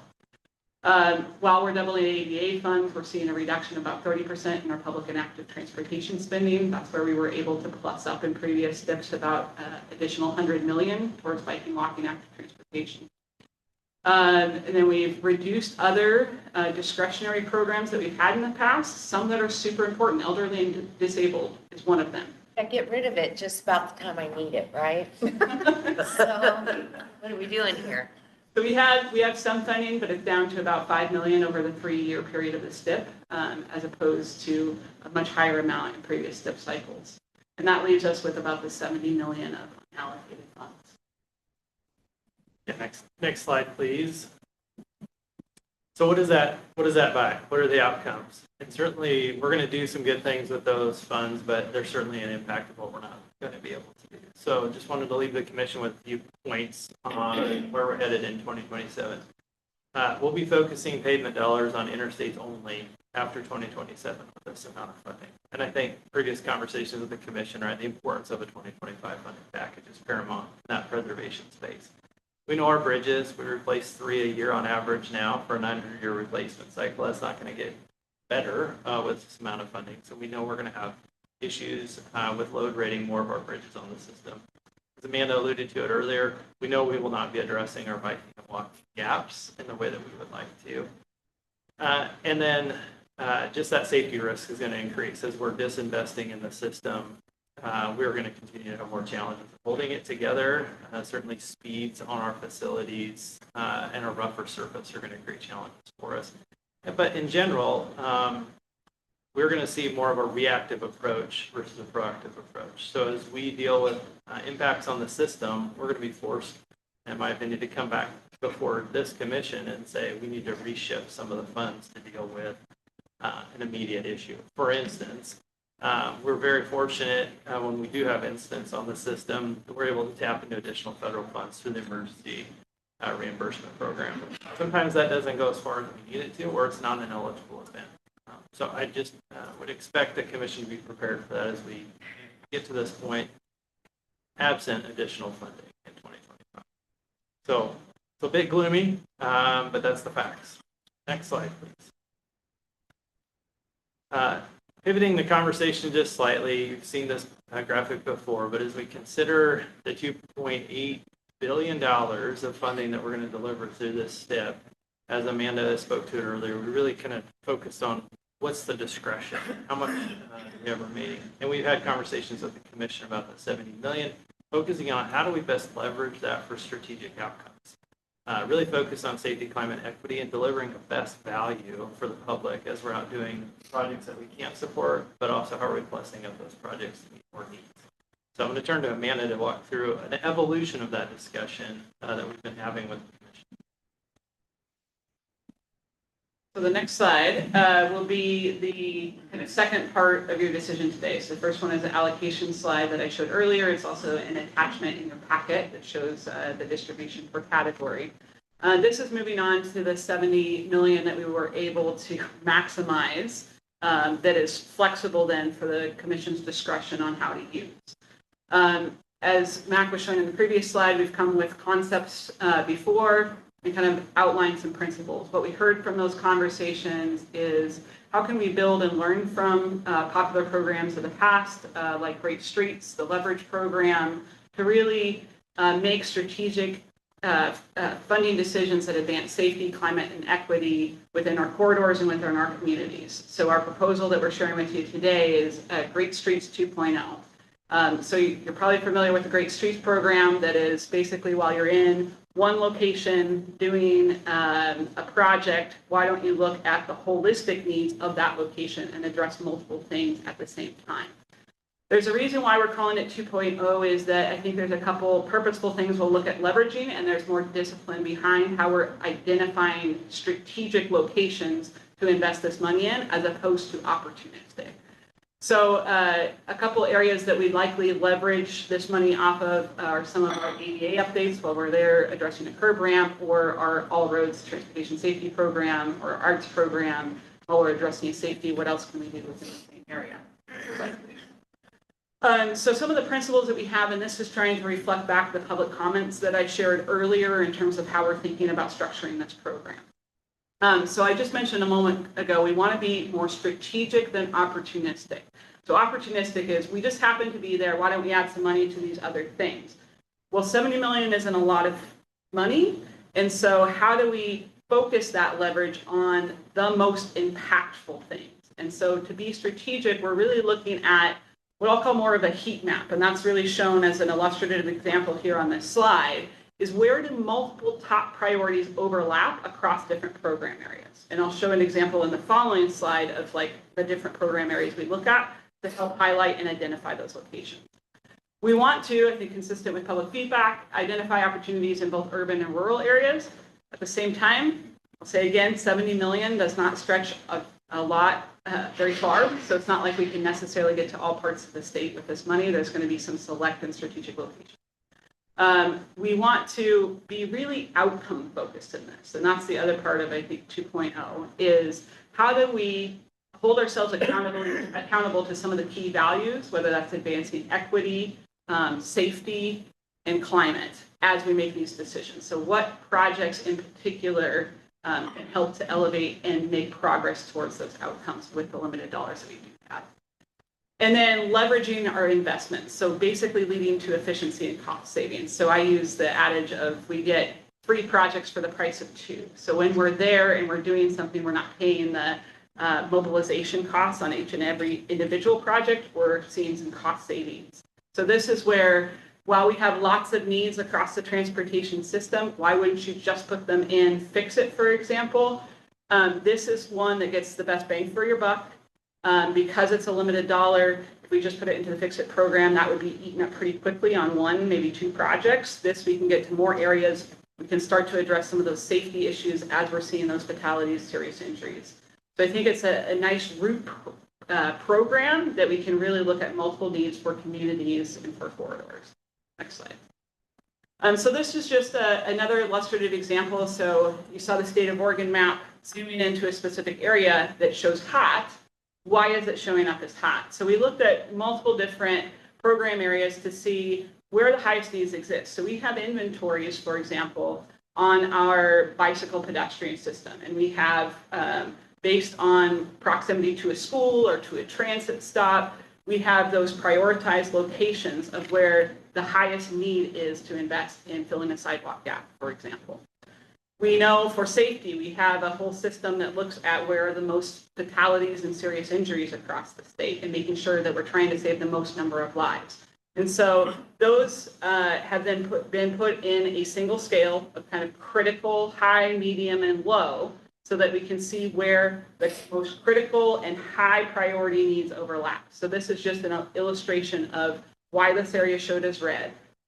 In this example, what we could consider is, while we're addressing, say, curb ramps in a location here, we could fill in a missing gap of a sidewalk, we could add an enhanced pedestrian crossing, and restripe for safety and bikeways. Those are the types and mixes of projects that we're really going to be looking for that do advance those safety, climate, and equity outcomes. Next slide. So with that, I think this is where we are in the process, is the allocation phase of things where you agree on the allocations that was shown in the table in the attachment. If you have any comments on the unallocated funding and what direction you'd like to head there. Once this decision is made today, we will go back out to our Area Commission on Transportation Partners, share a little bit more detail about what we're talking about with some of these programs and how that would work on the ground, make sure that it's very transparent and we're being accountable to those outcomes. Then we'll go into project scoping, selection, and then finally approval of the STIP like you did with the most recent one. Go ahead, next slide. Hold on. That's the slide. They're asking. Are you done? We are done, and the requested action is approval of the 27 through 30 STIP allocation. And we'll have questions, comments. Yes, Vice Chair. Thank you. I think the approach makes complete sense. I mean, it's really combining things together. My one concern is that at the end of the day, we don't end up with all of the money being spent in urban areas. I think we have to balance that. And I know you mentioned that you want to do that, but we have to make sure that there's some spread across the state. We can't hit everywhere, but there's got to be some distribution across the state. Yeah, Vice Chair Breyer, I think that's an excellent point. And then one, as you mentioned, is on the principal slide, because I think easily we could consume this entire funding in our urban areas, in even 1 or 2 urban areas. And so I think our goal is to find the right scale of investments that advances these outcomes, but to multiple communities and not just one, and multiple sizes of community. Can we go back to the table, please? I just want to make sure, so we're experiencing right now through some of our service reduction conversations, as well as the conversations around how our funding is allocated. And I think candidly, we've made some assumptions that people understand their budgeting maybe a little bit better than they do. And so I wanted to take this opportunity to have the team that's in front of you maybe reaffirm a few things. So we did say that we operate under stewardship from our Federal Highway Administration partner. And what that means is in order for the funding to come in and flow into the categories, we have to maintain certain levels of service or performance targets for that. So I think you heard them say, and I'm looking for confirmation, that the fix-it, public and active transit, essentially as you look down the list, all of those are the minimums associated with the future STIP in order to maintain that compliance with that federal stewardship requirement and the level of investment needed to meet those performance targets. Is that accurate? Yeah. Chair Brown, members of the commission, Director Strickler, I think that's an accurate statement. One thing that I might augment that just slightly is we are approaching it from the funding that's available to the state. How much that funding is going to buy in terms of keeping the system at a state of requirement from the feds is a bit marginal. And I think we're not the only state struggling with that. With the passage of IIJA, certainly the federal administration made some decisions on the allocation of funds. We saw new programs develop, for instance, which are great. But the amount of funding coming in for the core activities of preserving the system are not going to keep up with what we need to do to maintain that system. So I think, Director, we approached it more from where's the money coming in? How does it come to us in a formula distribution and the requirement to fund it in certain areas? It's certainly what we're modeling this after. But I do think we're going to be challenged in 2027 and beyond. If we're not paving on the interstates, or only on the interstates, that's intentional to meet the federal requirements, but it's going to come at a cost, of course, to the other system components. Yeah, I appreciate that because we didn't actually coordinate that, but that's the actual conversation that I wanted to make sure that you heard and we're tracking as well, because as you look to those investments, even these may not meet those performance targets. And it still shows that out of a $2.9 billion overall STIP investment cycle, it's about $70 million that is unallocated and can go to things that are more discretionary in nature. And I want to emphasize that point because that's the same feeling that we're experiencing right now in our maintenance and operations. I think there is a belief, and potentially rightly so because we don't talk about it at this level very frequently, that we're a multi-billion-dollar agency and all of those funds are completely discretionary. And it's slides like this that really demonstrate that they are. So I just wanted that point for each of you, and I'll stand back now. May I add to that? Sure. So yeah, many of the categories up here, safety funds can only be used for safety. Many of the public and active transportation funds can only be used for those activities. So there is limitations to the color of money that comes in from the federal side, and then trying to meet some of our performance requirements. But as Mac alluded to on the slide that follows this one, that we're only paving interstates past 2027 with this funding picture. And so those performance targets will go unmet because our funding is limited to that. Commissioner Chapman. I just wanted to clarify, especially for anyone watching that hasn't had these briefings that we're all privy to. Essentially, the ask is that we are approving the federal mandated minimum allocations for these categories with only 70 million left over out of 2.9 billion based on the available funding we have right now. That doesn't mean that we're not still going to go to the legislature and ask for more money, which could change what we have available in the future. We just have to operate under the current conditions. Right. That is correct. Yes. Thank you. So this is worst case scenario. Yes. That was a question. Vice Chair. Could you talk a little bit more clarification on the amounts of money?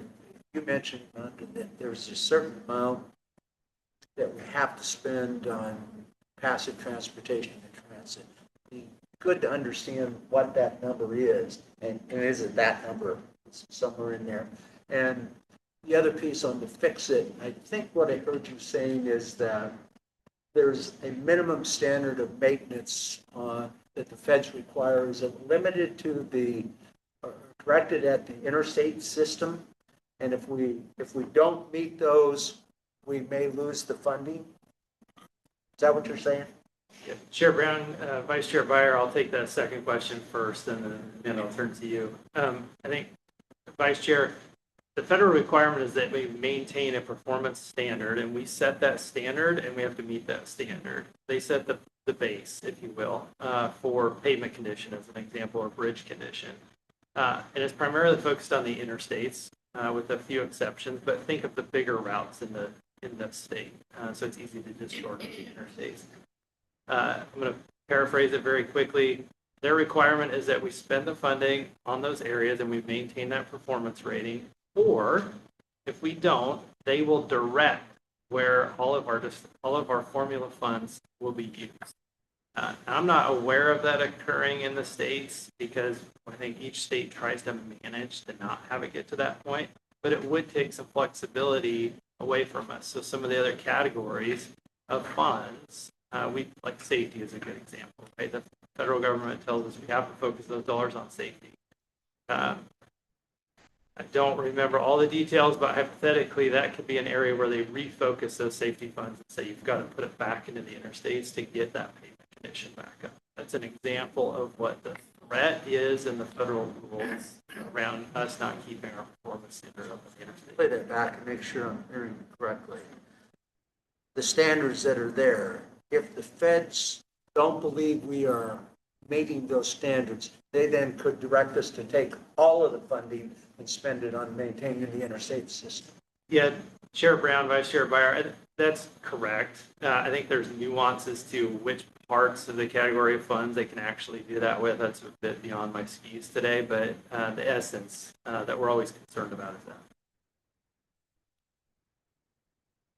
So I think the first part of your question too was around what is required in some of these things. So it is, if you look at the attachment that was provided to today's agenda items, where it references HB and then it says dash safety, for example, that is referring to a state requirement out of House Bill 2017 that directs we use a certain amount of safety funds for safety, or amount of funds for safety, excuse me. And then the others are the the federal minimum requirements. And so for like public and active transportation, that includes the Federal Transit Administration's funding that can only be used for public transportation. It includes the 1% requirement of the bike bill towards biking, walking. It also includes things like the Transportation Alternatives Program, which can only be used for kind of multimodal improvements and has to go through a competitive process. So that has to be used on community paths or safe routes to school education. So that's how some of those are limited. And these are basically zeroing these out to the lowest minimum requirements. What's an example of it? Of a what? An enhancement. Yeah, I think, Director, your comment or question was, what's an example of an enhanced project? In the past, if we funded, for instance, like auxiliary lanes on the freeway, that's an example, or an interchange improvement, Aurora Donald interchange, first one that kind of comes to my mind on I-5. So more of those freight-centered improvements, if you will, on the system, or keeping the system more operational.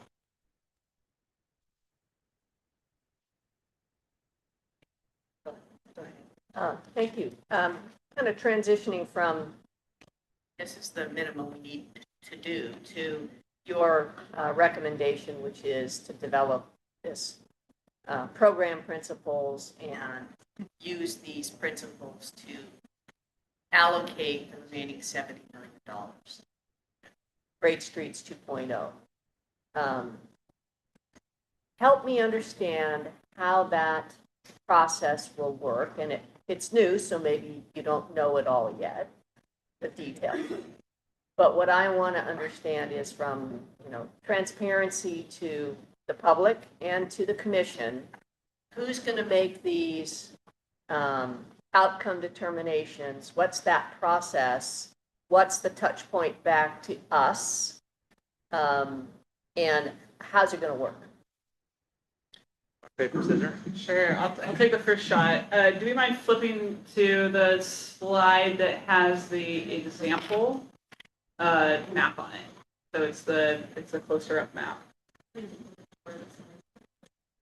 15. So the initial look at this is, as I mentioned, to identify strategic locations. So again, instead of just, hey, we happen to be there, let's add something else to it, where can we find where multiple priorities collide? And so we have data and management systems for ADA, for safety, for biking and walking, for these things listed up here, plus more. And what we're doing is overlaying those layers, identifying where the highest priority locations intersect.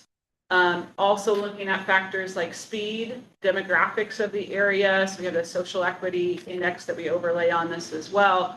And then what we've done is we more heavily weight safety, climate, and equity. So safety being the layer that's there, equity shown there, climate would be kind of the electrification, biking, walking, public transportation type activities. So especially where those locations are, that's what's going to kind of show up. Safety will probably be more rural areas. The climate equity will be more urban areas as we look at this. Our goal at this time is to identify about 6 to 8 sites per region that are the hottest locations. That way we're also trying to ensure the diversity across the state from urban and rural areas. Review that with our region staff to make sure the right locations kind of highlight as part of this, refine our tool behind the scenes, and then start engaging, I think, more with our community partners to understand community support for some of the projects that we're identifying, and to refine and then start setting kind of what's a reasonable scope for these things. Again, we're only talking about 70 million, so we're going to need to be, as we identify the locations, starting to scope and see what could be reasonable, and then reviewing some of those decisions with our partners across the state. So there is an engagement opportunity then. There's a couple of discipline steps, not only just the tool, but also the kind of check of staff and experts that these are the right locations that we could advance things. And then what we haven't figured out yet, but need to continue to work on is the accountability and reporting back of how we advance those outcomes. because that's part of it. We're trying to advance on those outcomes. We need to demonstrate that we are actually making progress towards those. Matt, do you want to add? I would just add, I think Chair Brown, Commissioner Smith, there's a lot of work that's going to occur over the next year and a half in this space. So our scoping teams, the engagement that we'll be doing. And I think, Commissioner Smith, to your question, I could foresee an opportunity for us to come back to the commission as we do some of the field work on this to report back to you on one, how are we doing as we're trying to enter this a little differently than we've done in the past. We were way more opportunistic with some of those, or application driven. We're trying to be intentionally more strategic with where are those opportunities across the system. I think it also fits into how 2025 unfolds with certainly conversations around funding great streets or complete street site projects. I see this as an opportunity for us to help inform how do we operationalize that. So I think we'll have some great opportunities to come before the commission. They'd probably give you a report out before we get to, in the next slide, you approving the draft STIP in summer of 2026. We don't want to wait till that point. Do you have follow-up? I do. So when you say we're going to make these heat maps and come up with a list, who's the? So I have, in my division that I couldn't remember what division apparently, we have data and analysis. So we have the GIS system for the state. And so we are taking all of the management systems that we have, putting them in a common GIS layer so that we can overlay them. At the same time, some of the management systems have different scales that they're rating the priorities. So we're working with the program areas and experts to come up with a common and consistent scale so that it's apples to apples. It's a 4-point scale versus some have a 6-point and so on. So that is my team from the analysis, planning and analysis group, and our GIS team working together to overlay this with the program experts in safety and all of the other program areas that we're looking at. So your division will come up with the list. Our consultation with other. Yes. Yeah. So it is a cross-agency effort. It's who is developing the map and putting the layers together. That would be staff within my division, but it is working with the program folks to make sure the right areas are, that the data is interpreted correctly. And then, as I mentioned, working with our region staff, which is in Mac's division, to assure that we identify the right locations and to modify the data appropriately. At that time, we need to take into consideration a number of other things: community interest and support, viability of the project. All these other kinds of factors will come into it. The intent of the heat map is just to identify potential hotspot locations. A lot more work on the viability, support, and scoping needs to occur from that point forward. And who leads that effort? Yeah, Chair Brown and Commissioner Smith, these are great questions. Getting into the weeds, I'm yeah, sorry. No, it's okay. And this is a bit of the work that, frankly, the commission isn't usually aware of, right? So it's the work of the agency. So if I take a more simple example, our bridge program in our headquarters group, and then chief engineers organization, as you met him earlier today, they're focused on how do they manage the amount of funding they're getting and make a best case decision on where should we scope potential projects with that fund. So the regions then do that work. Same sort of concept here, leveraging Amanda's team of those data scientists, if you will, and visualization experts, in partnership with our engineering branch that manages the asset programs. Think about like how does a ADA project fit in? That's our ADA program that's working to deliver that work. How are they in lockstep with this concept? But eventually it's going to come down to the region scoping teams, the one actually out there in the community walking around, making the decision on what is the right solution at this location. So that's a lot of the work that's going to occur over the next year and a half. And we're trying to minimize how much effort we're putting into that because it costs money to do that, but also recognize we're doing something different versus giving each region a portion of that 70 million and saying, what great things could you do with that? Being more intentional. No, that's really helpful. And that's what I was trying to get at is how is this different than what we've done in the past? And that explained it nicely, so thank you. Yes, Vice Chair. I guess one of the questions is, we talked earlier about involving the acts and their feeling of being left out. How will they be involved in this? Will they have a chance to kind of comment about the criteria and then a chance to review the projects that are recommended in their area? Yeah, so we recently sent a letter out to the area commissions to kind of make sure they're aware of the process for this STIP cycle, since it looks different in the past. So in previous cycles, as you know, we often, those of you that have been on the commission for a while, we often bring different scenarios. We ask for a lot of feedback on those. This is different. We're talking about a very small amount of money.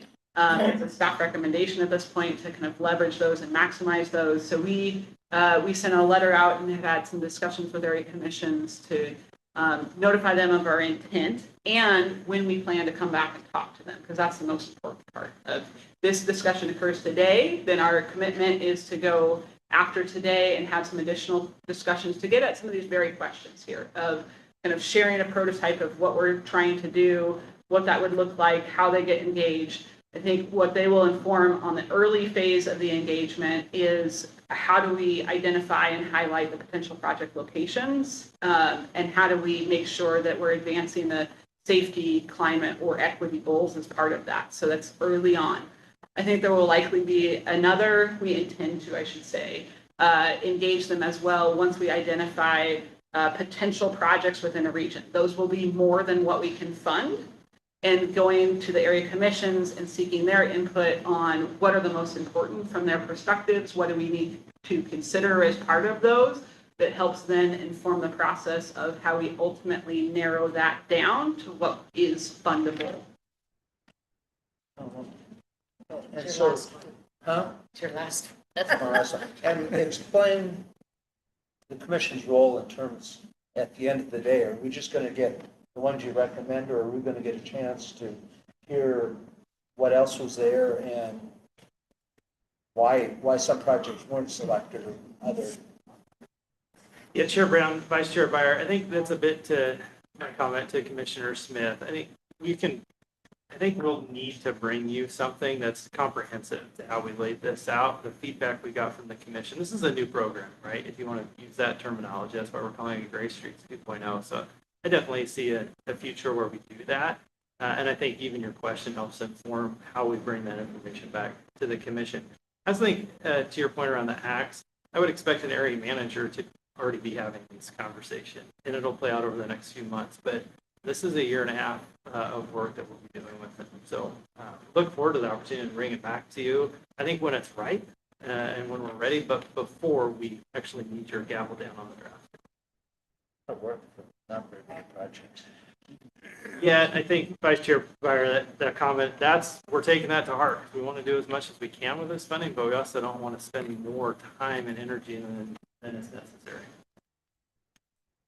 Could you go back to that slide where there was a breakdown of the table? Okay, now I get to comment. I'm really highly disappointed to see that elderly and disabled discretionary programs being cut so bad, along with TO and the mass transit, which is the replacement of vehicles. Now, I realize that the federal government has to do a reauthorization, and that number may change, but the $10 million that was in elderly and disabled that has come over the years originally came from the legislature for elderly and disabled and was used as match to a lot of these federal programs. What we're losing here is match. It's the match that has been identified and has been able to be used for 5310 over the years. It's a good indicator, and the reason why I want to bring this up, because I know that there's a lot of people in transit that are supporting public transit. We heard it this morning, the comments that were made. We need better public transit. We need all these things. That includes elderly and disabled. It includes our TO programs, all of those things. It's just a really good indicator to us that in that package that we're trying to put together with the legislature and advise them on what the need is for MoDOT. This is a good example. This is what's needed in STIF. match money, to be able to match the federal dollars that come in, and also to make any gaps where we've lost. Because I'll tell you where that hits. That losing that elderly and disabled is every rural community in the state. That mass transit vehicle piece, every small urban and rural area is not going to get the vehicles they need. It's critical. And if we're going to keep continuing pushing forward public transit, my hair is on fire. Like my anxiety right now is redlining. But it pushes me as a commissioner to make sure that this isn't lost in our conversation as we build a package and talk about the funding gaps that are going to happen. So I understand it, but it's really disappointing. So, because I've been beating this drum for how many years? Too long. That's why I'm here. But the other piece of that was in 2730, I'm probably retired. So, hey, who cares? Yes. I have a question for you. You said that the elderly and disabled funding Was used for match, and it was $10 million? $10 million originally from the legislature, and over the years, we've been able to pull from STIF, but there was also funds. But this funding, the elderly and disabled, they can't predict what they're going to get in 5310 from the federal government. Because there's no reauthorization. So let's say a reauthorization happens, and all of a sudden they come back and they say, here's your number, it's going to change our state. So a lot of this is just unknown. Okay, so it's something that we may get back once the feds do reauthorization. Yes. If they are. To a certain point, but the amount that the state has put in to match will not be there. So my question is, are you interested or advocating that some of that 70 million ought to be put back into that? No, I think we can fight it. I just wanted to put it on the table because I know there's a lot of people looking at this from transit agencies going, what the heck? Well, that's where we have to advocate for what we need. And we do have a funding source in transit.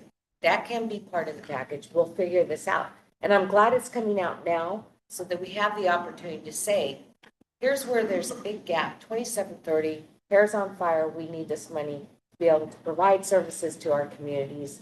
This is why it's important. It's part of that piece of the conversation. But to your point, one of the goals, and I don't remember which side you're at, was to maximize matching federal funds. Right. I'm not. But we kind I of wouldn't have went, thought of that had you not mentioned that. we kind of went with this money, and correct me if I'm wrong, beyond matching.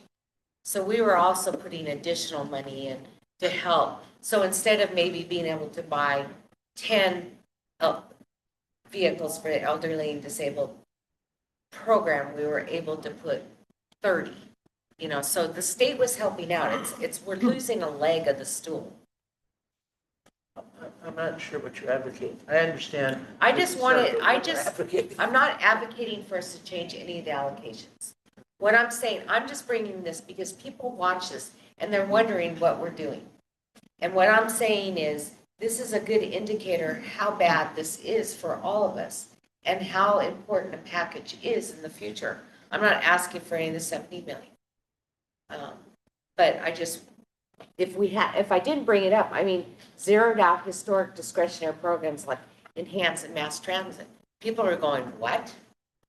So I just wanted to make it clear what our responsibility, I think, as a commission is going to be carrying this forward. Yeah, it's not just about preservation. That's right. Sure, Brown. There are unfortunate impacts across all categories, save ADA, on this. And they're profound impacts depending on the level of investment and depending on the dependency that we have on those funds for the services that we provide in the state of Oregon. So I appreciate you calling that out because not having mass transit plus up is a significant issue. We kept some in elderly disabled, about 5 million through the 3 years of the STIP, but that's a significant reduction from past. We wanted to signal that it is a key service that is necessary to provide and something that we should be supporting, yet almost impossible decision of reductions across various categories. Is that a proportionate reduction to other areas? Vice Chair Byer, not necessarily. So I believe in the last STIP cycle, and I may be incorrect in this number, so I'm caveating here, but I believe elderly and disabled was 30 million, so at 10 million per year. What we looked at in settling on the 5 million was ensuring that at least money is provided to each of the tribes across Oregon for these services, for which that is some of the main service that some of the tribes provide. I would not have known that had you not raised it. We made significant investment trying to deal with transit in 2017. I would hate to lose that momentum. Or at least I wouldn't like to see it go backwards. I think it's going to be part of the conversation that has to go forward. It's like, here's the 5 steps back. So part of, if you think about STIF, part of what we can use the funds for is cutting of federal funds, you know, when we see a reduction. But that means whatever number we fall on, it may not be taking us to that next step of being able to enhance transit. It may just be keeping us at a level we are today. I would offer a couple of things as well, Madam Chair and members of the Commission. Part of the difficulty that we have right now as we look to that future step is directly correlated to the ADA program and our lack of investment in decades past. And so trying to fix past wrongs as it relates to that and make sure that we can make going forward is impacting the rest of the funding amounts. As you see, $625 million to meet our obligations. Okay, so that's having an impact. I just want to be clear. The other is the Commission at any point has the opportunity and can bring this forward and make adjustments to the allocation. And in fact, we'll have to if we get a 25 package, for example. So this is not the last bite of the apple, but it is the opportunity to say, staff and ODOT, I want you to go work in this general direction to put these programs in place so that we can provide these improvements, knowing that this clearly is not enough and we're not where we need to be. And I think all of those things being on the record, to your point, Madam Chair, are actually extremely vital because if I've learned anything over the last 3 weeks, it's that the things that we assume everybody knows they don't are many. And so we have to solve for that by making sure that people know that we care about these other elements, as well as for trying to balance that federal oversight, the discretionary elements, and all of those things that make this complex. We often try and simplify it because we don't want to show up in every room and say it's far too complex to understand.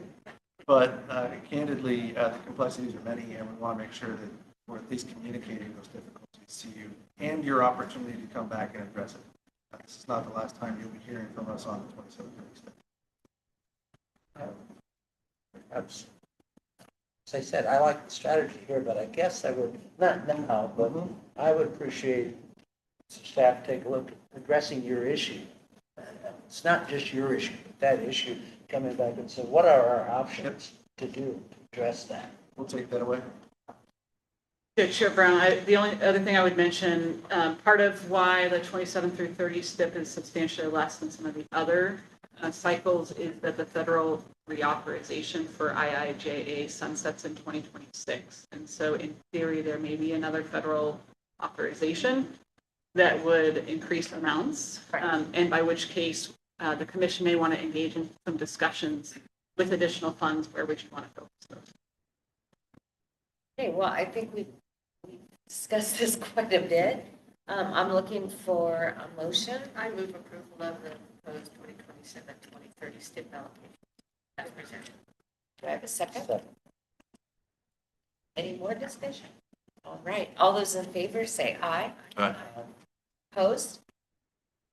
Are none, so we are behind schedule, and I apologize for that, but I think that the conversation needed to happen. We are going to break for lunch. Let's see what time. Can we be back? That one we're going to be back because we still had an item we haven't finished.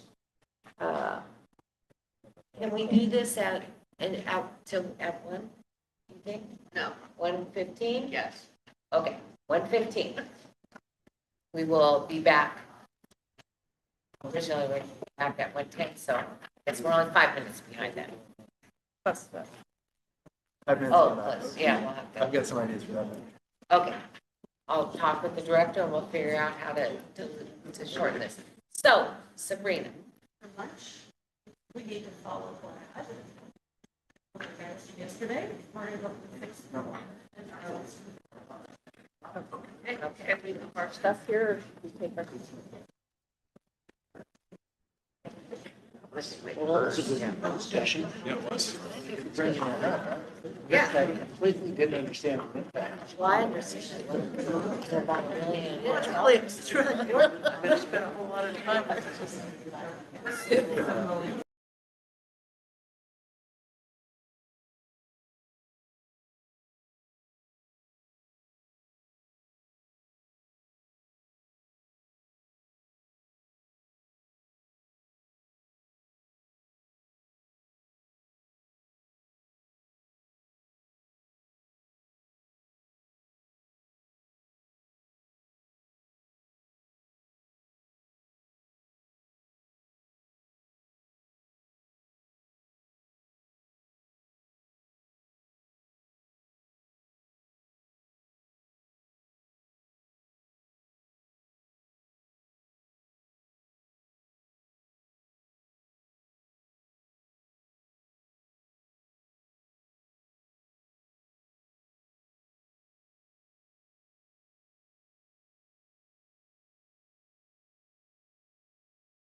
Okay, looks like the show's about to start. Anyway, great to see you. So good afternoon, everyone, and thank you for waiting for us to come back from our lunch. We just want to take a minute. I want to introduce someone, Brett Stevens. If you want to come up from Daimler. We wanted to thank our hosts for hosting us here, and we wanted to give Brett just a moment to kind of talk about the facility and what's going on here in case people don't know. Thank you. I definitely consider Daimler one of the better kept secrets in Portland. You're at Daimler Trucks North America. This is our corporate headquarters for our business. We're the leading manufacturer of Class 6, 7, and 8 commercial vehicles. We capture about 42% of the market share for on highway. So I take pride in that because customers that operate on very slim margins keep the American moving to choose our product over others. We actually manufacture a lot of our product line right here on Swan Island. Our Western Star product, which is the heaviest duty vocational segment product that we offer. Our flagship brand being Freightliner, which you definitely see driving up and down the freeways on many of ODOT's purviewed roads, as well as Tonto Bus, which manufactures our school bus, and Freightliner Custom Chassis Corporation, which does a lot of walk-in vans and also a little RV segment as well, so your Winnebagos and whatnot often ride on our chassis. And then last but not least, our Detroit products portfolio, which does manufacture diesel engines, as well as transmissions and axles, but more importantly, they build our batteries and our e-axles for our newly released zero emission product portfolio, which is also manufactured right here in Portland on Swan Island. So this isn't about us.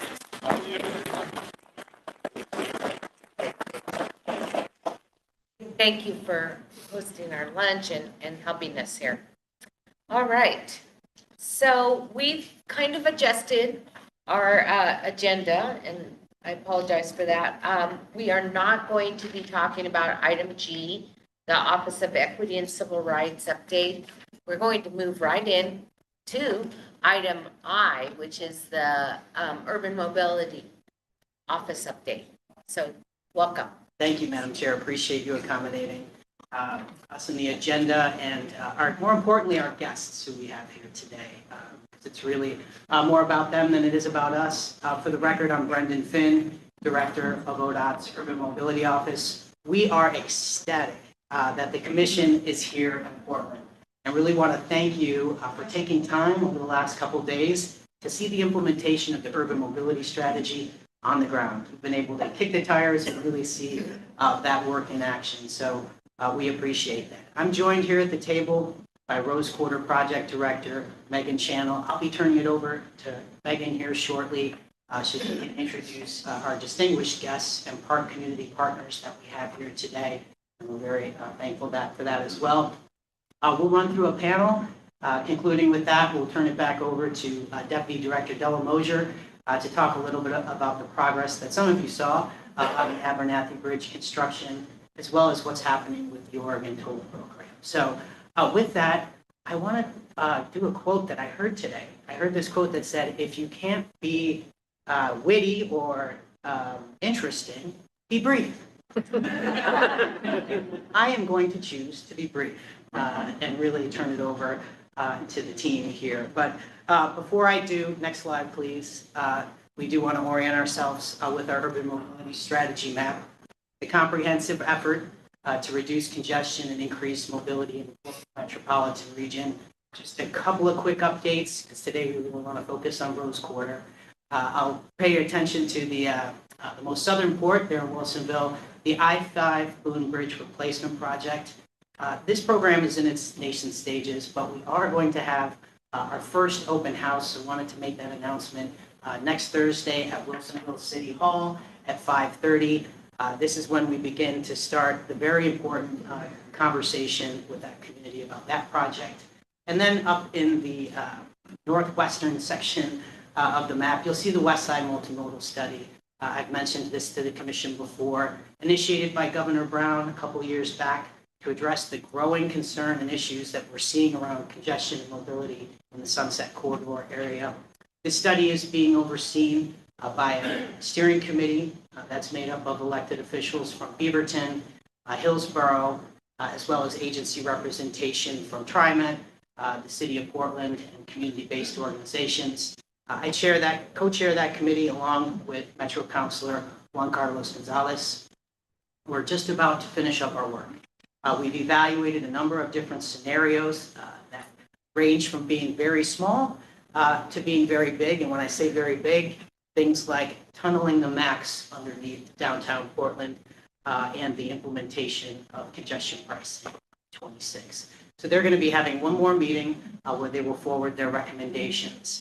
And they're very excited about continuing the work and really dealing with some of the issues as they're seeing increased employment happen in the semiconductor realm, as well as increased housing that we're trying to have in Western Washington County. So with that, I do want to, I said I'd be brief and I just started going on for a while. Want to turn it over to Megan. And the last time we talked with the commission about the Rose Quarter project, it was in regards to your adoption of the revised financial plan for the urban mobility strategy, where you signified, where you gave the agency the resources to continue the work. You signaled your support for the multiple benefits that come from this major public works project that can not only create major benefits for our transportation system, which is our prime goal, but also can reconnect a community that was separated by the construction of I-5, and doing that with the Albina community. That takes a lot of collaboration with our local government partners, which we're very happy to have, honored to have some here today to talk about that collaboration, because it's really showing that when we come together, we can get things done, and we can do these things that reflect the values that we have, the shared values that we have, state and local government. So with that, again, thank the panel, but I really want to send a big shout out and thanks to Director Megan Chan. Her and her team have really shown up and shown how ODOT is showing up differently to reflect the values that are in your strategic action plan, and really kind of taking what has been done in the past, showing that that doesn't work. We need to take a new approach to that. So with that, I'll end my opening comments and turn it over to Megan. Thank you, Brendan. And it takes a team, and we've got a great team behind us here that you'll hear from our community partners. But for the record, Megan Channel, Rose Quarter Project Director. Commission, I just want to again extend a thank you to you for your leadership and your ongoing guidance as we advance the I-5 Rose Quarter Improvement Project. We are putting your recent direction from that urban mobility strategy finance plan into action, really focusing on advancing the project design while we seek additional funding for construction. And this project continues to combine the important transportation infrastructure that we need, but even more important with that is the community reconnections that come with it. So while we address, the state's top bottleneck, we're also building Oregon's first highway cover.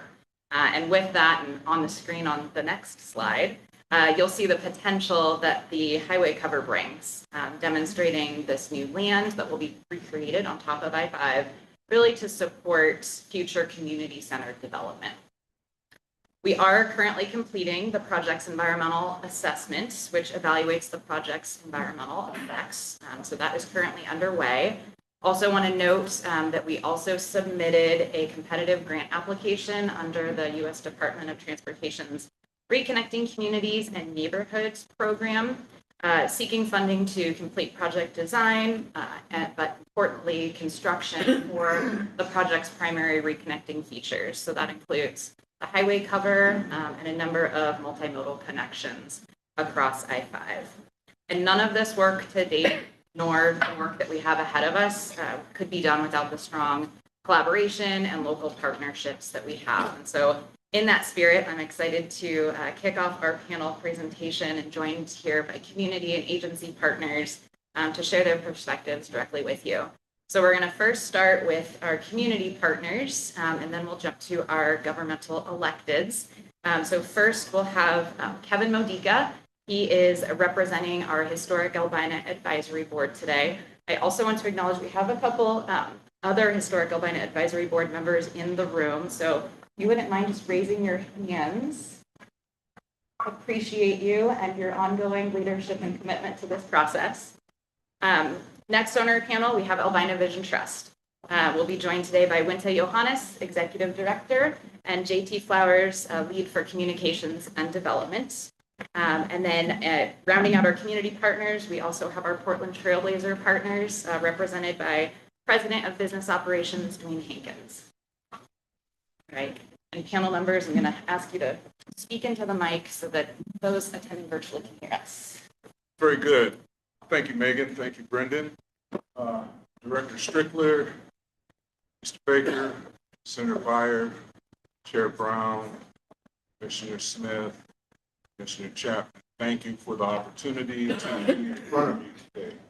As Megan said, my name is Kevin Modica. I am a former Assistant Police Chief with the Portland Police Bureau. I'm a member of this community. Been in Portland since 1977. One of the first things that I noticed when I got here was that our community had been disconnected by freeway, by the hospital, by Memorial Coliseum. I'm sure you've heard an awful lot about that as the journey has commenced on making this project one of reality. Project is important because it's going to benefit not only the community of interest, but geographic community, regional community. It's going to be great for the state of Oregon. You know, since now departed President Eisenhower determined that we needed an interstate highway system, to the advocacy of Mark Hatfield to continue building the system through Oregon and bringing economic stability and bonus. One thing that was never done was to find and enact benefit to the Albina community. Now, our community ended up in Albina after living in Vanport because we worked in the shipyards to help benefit the federal community during the war effort, built ships, components. Kaiser built Vanport.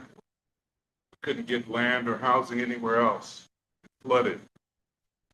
We had to move to Albina. There's nowhere else to move. It wasn't allowed. I mean, not until, I believe, 1956, some of the practices for financing individuals who wanted to purchase homes or start businesses, it wasn't available. And now here we are. I mean, this is an omnibus moment. It's an omnibus moment. It's for all. It's not just for Northeast Portland. It's not just for African Americans. It's for people who want to live and thrive in this part of our city. And if you look at the synergy that's been created, the efforts by the city of Portland and other business entities, advocacy groups like the Soul District, like our partners with ABT. I mean, this is something that is our moonshot, but it can be done. It is a generational project. And minus the conversations about what was taken, we advocate for a non-poverty perspective that helps build and restructure and strengthen the viability not only the city of Portland, not only Northeast Portland, but the state of Oregon. This project is just as important, has just as much benefit as the Abernathy Crossing or the realignment of 82nd Avenue or the building of the new interstate bridge. We hope that you take into consideration all of the opportunities, catalysts, the reconnection. Land is hard to come by. It's not very often that you have the opportunity to recreate land. The ideas of covers on highways, it's not new, but it is innovative, particularly when you're looking at the Pacific Northwest, birthplace of rivers, seismic issues, and wild individuals. We all want what we want, but this is the opportunity for all. We can reduce disparities, obviously.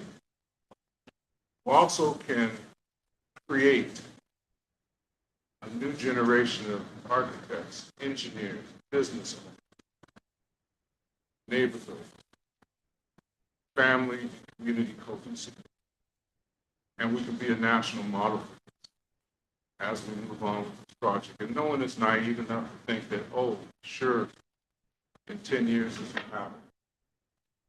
This is an aggressive, but ongoing and living project that really needs your support and your collaboration. So with that, I'm going to close. So much more to be said, but if you could just, as you consider this, consider it an omnibus.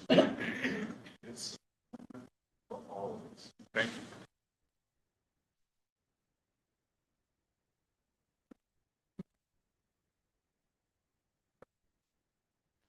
Thank you, commissioners, for taking the time to talk to me here with me today. My name is JT Flowers. I'm the Strategic Communications Lead for the Albina Trust.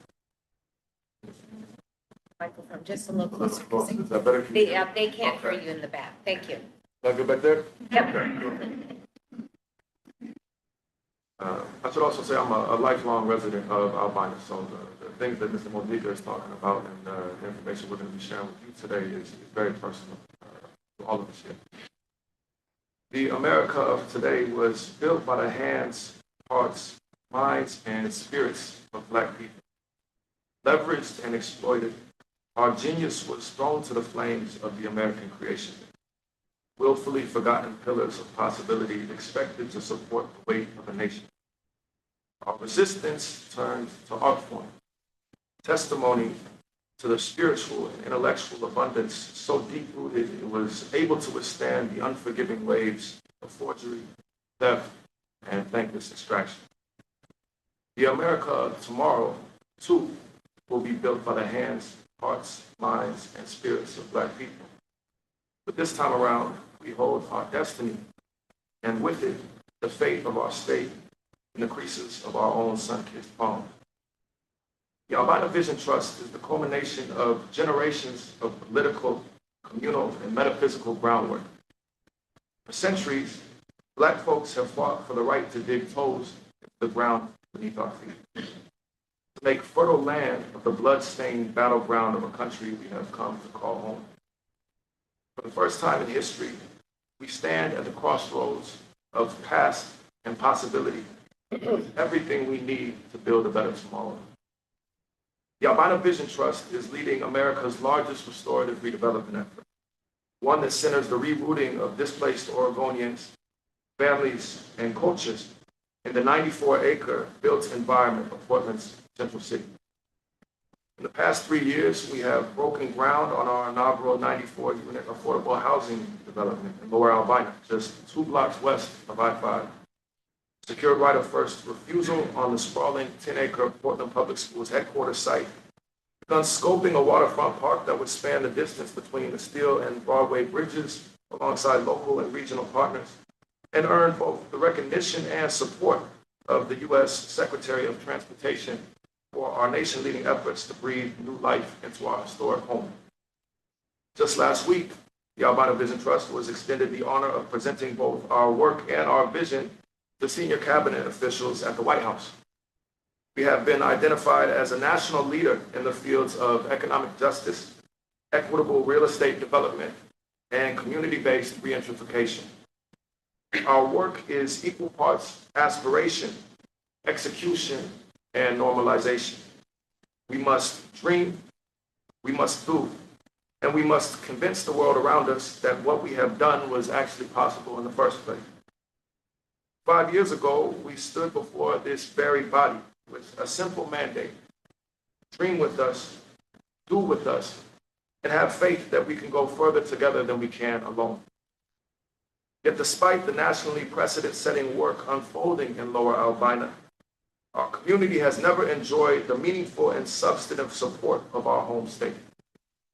Our expertise has been minimized, our decision-making power limited, and our shared projects budget reallocated and curtailed. The construction of Interstate 5 was central to the unjust history of Lower Albina and remains so today. As such, its redevelopment will necessarily be central to repairing generations of damage done. This project requires intentional innovation. It presents Oregon a rare and unique opportunity to position itself as a national leader in transformational, community-driven reunification, an opportunity for significant transportation investment dollars to serve as a down payment on a comprehensive, long-term strategy to rebuild a community that values children, affordable housing, public spaces, and community wealth building. To mend means to grow. Let us walk towards tomorrow as shared stewards of a precious dream couched in an interstate highway redevelopment project. The radical idea that connection can be capital, community can heal, and healing can transform what is possible for generations of Oregon children that have yet to draw their first breath. Thank you.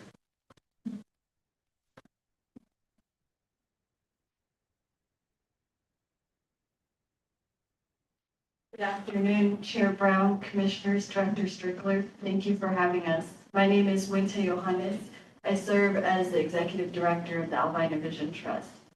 Given how beautifully JT has just shared about the work of our organization and that Brendan has shared all of our commitment to working together, I will focus my remarks today on accountability. Now, as you've heard from JT, the work of the Albina Vision Trust is broader than the scope of this particular project. And yet, the I-5 Rose Quarter project has become the first arena where the rules of engagement for this district are being redefined. You see, we talk often about the more than $1 billion of stolen wealth that was taken from Albina residents, but we don't often make the connection to what happened to that wealth. It did not vanish into thin air. What happened was a large-scale, state-sponsored transfer of wealth, wherein lots of families throughout the entire state of Oregon became more prosperous as a result of this interstate system, at the expense of the mostly Black families in Albina. And so we know through our years of work together that transportation projects are always economic development projects and are the responsibility of the entire state of Oregon. And so what we continue to ask for is what it has always been, that the project consider mitigation strategies more broadly to include, in this case, buildable comprehensive caps that account for the full social and financial externalities of these kinds of mega projects. I want you to know today that because of the work that we've all been doing together for years, our region is actually leading the nation. We just got back from the Reconnecting Communities Summit in Minneapolis, where we got to learn from communities that are tackling this exact problem. And our project here is much farther along. I have to be honest with you, though, about where we fall short. In Rondo, the leadership is in absolute sync, from the congressional leadership to the state leadership to the local and community-based partners. I hope you see in the room today that much of that coordination is intact, but locally. What we need to know, though, is that the Oregon Transportation Commission is not going to look for the emergency exit as you continue to grapple with the very challenging budget realities facing the Department of Transportation. We want you to know that we are prepared to be your partners in working with the legislature with continuing to seek federal funding, but that there is no option other than to deliver this promise that has been made over many, many years and decades before that.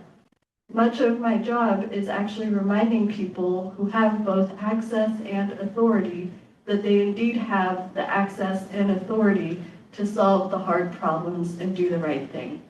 We look back at the records and know the people who made the decisions that led us to this point. We too will be looking at the records 10, 20, 30 years from now, and we will see all of your names on a project that has incredible consensus and only needs the budget to move forward. We hope that you will be part of writing this new legacy, because we know that Albina will be rebuilt by people who are brave enough, connected enough, resourceful enough to say, this was not our fault, but it is our responsibility. And as you do that, we will continue to stand in partnership as we continue to define the relationship between the Albina River Trust and this project. Thank you.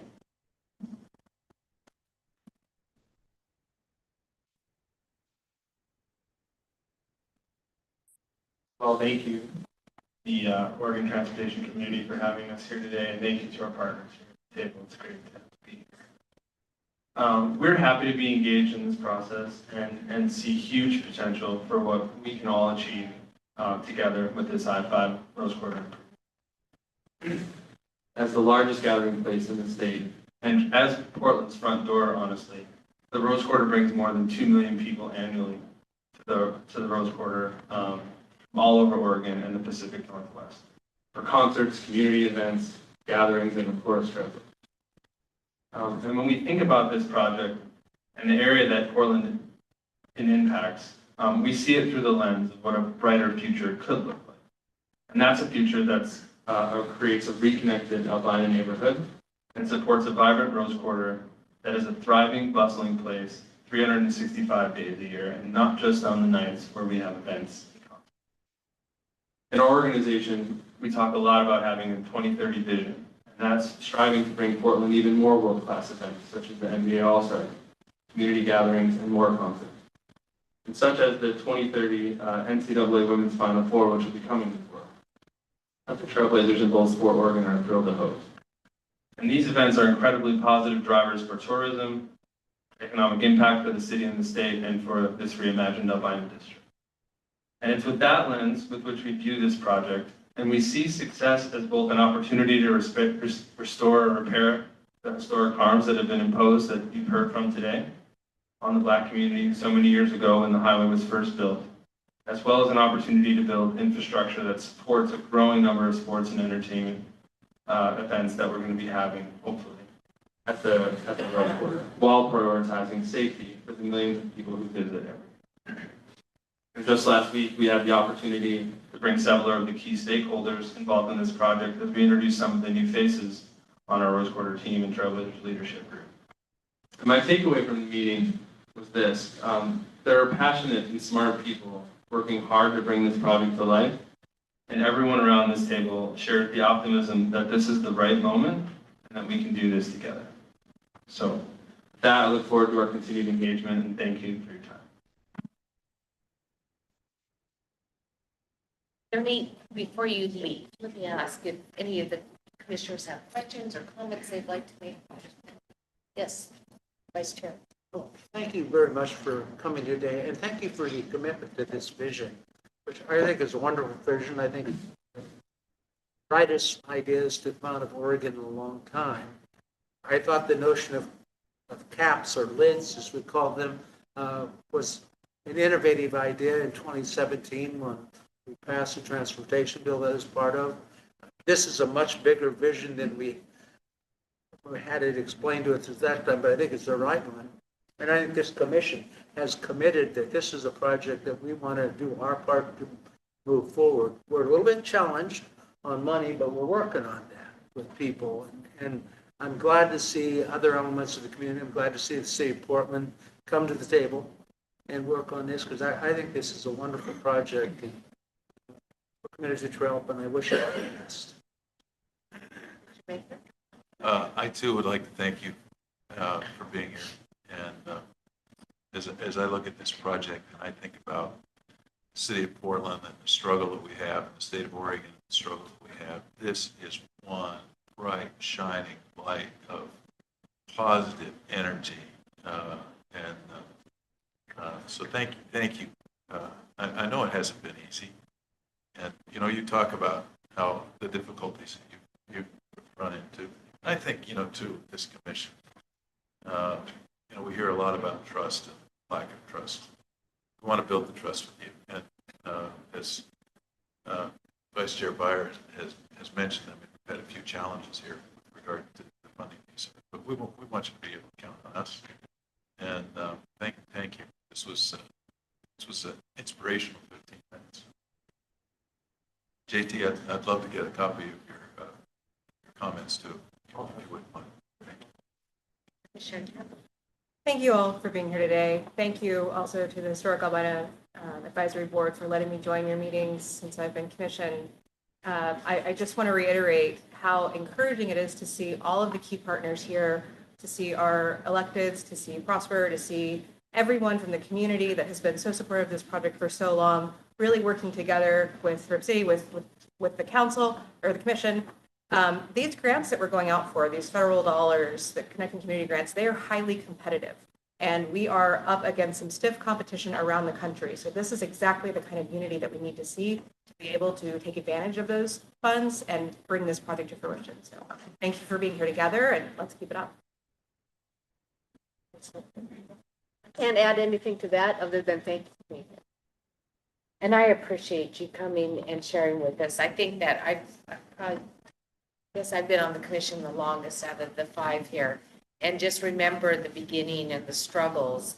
And I remember when the cap was introduced and going, oh no, can't afford anymore, as we were trying to pencil it out. But I think that now we have opportunity, as Commissioner Chapman said, trying to go out for these grant applications and competitive is difficult. But I think that we have the right mix of people to push that forward and support it. So thank you again for your hard work. Because it's easy on my end. I'm just sitting up here. You've been the one struggling in the trench, trying to figure out first the partnerships and getting along with your community, and then getting everybody to really get laser focused on what is needed. So thank you.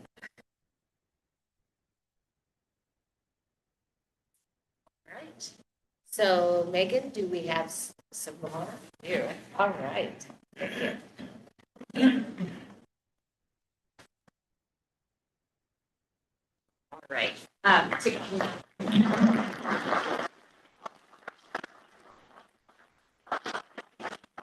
To conclude our community panel on Rose Quarter, I want to introduce 2 of our commissioners from Portland City Council representing the city today. First, we have Commissioner Carmen Rubio, and we also have Commissioner Mingus Max to share their perspectives. Welcome to the table.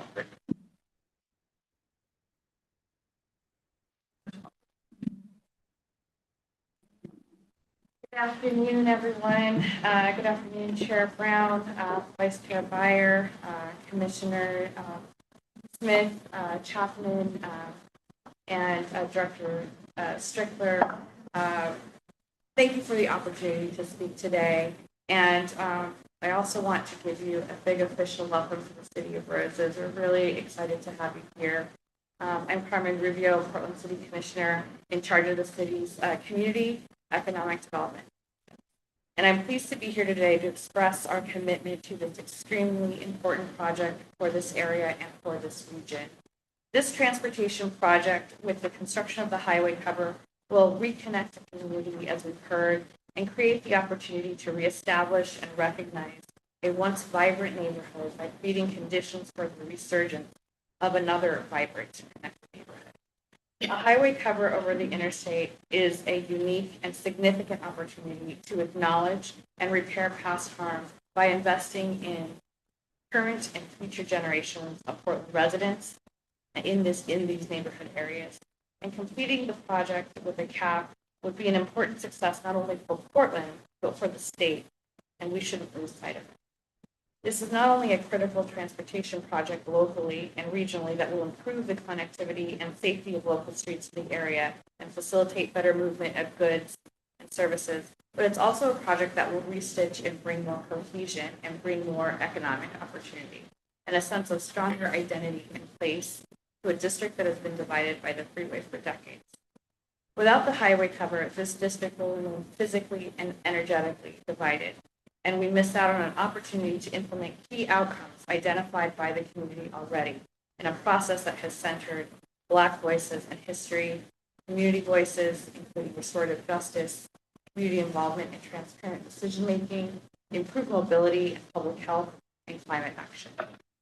What I'm particularly excited about as a Commissioner of Community and Economic Development is the opportunity in the surrounding areas as well.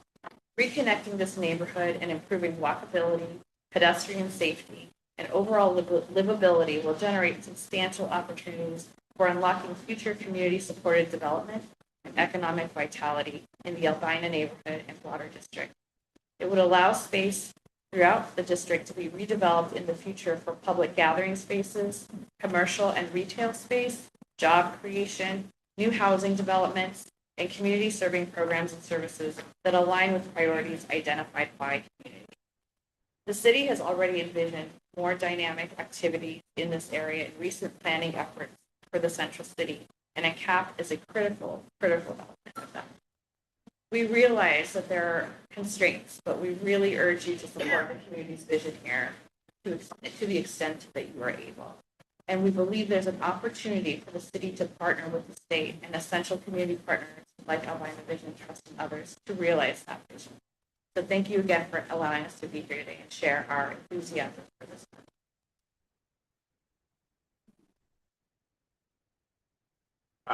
Thank you, Commissioner Rubio, and good afternoon, Chair Brown and members of the commission.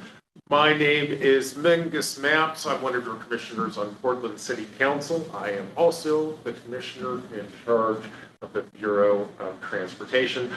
I'm here for two reasons today. The first reason why I'm here is to ask all of you to join me in wishing my friend and colleague Carmen Rubio a very happy birthday.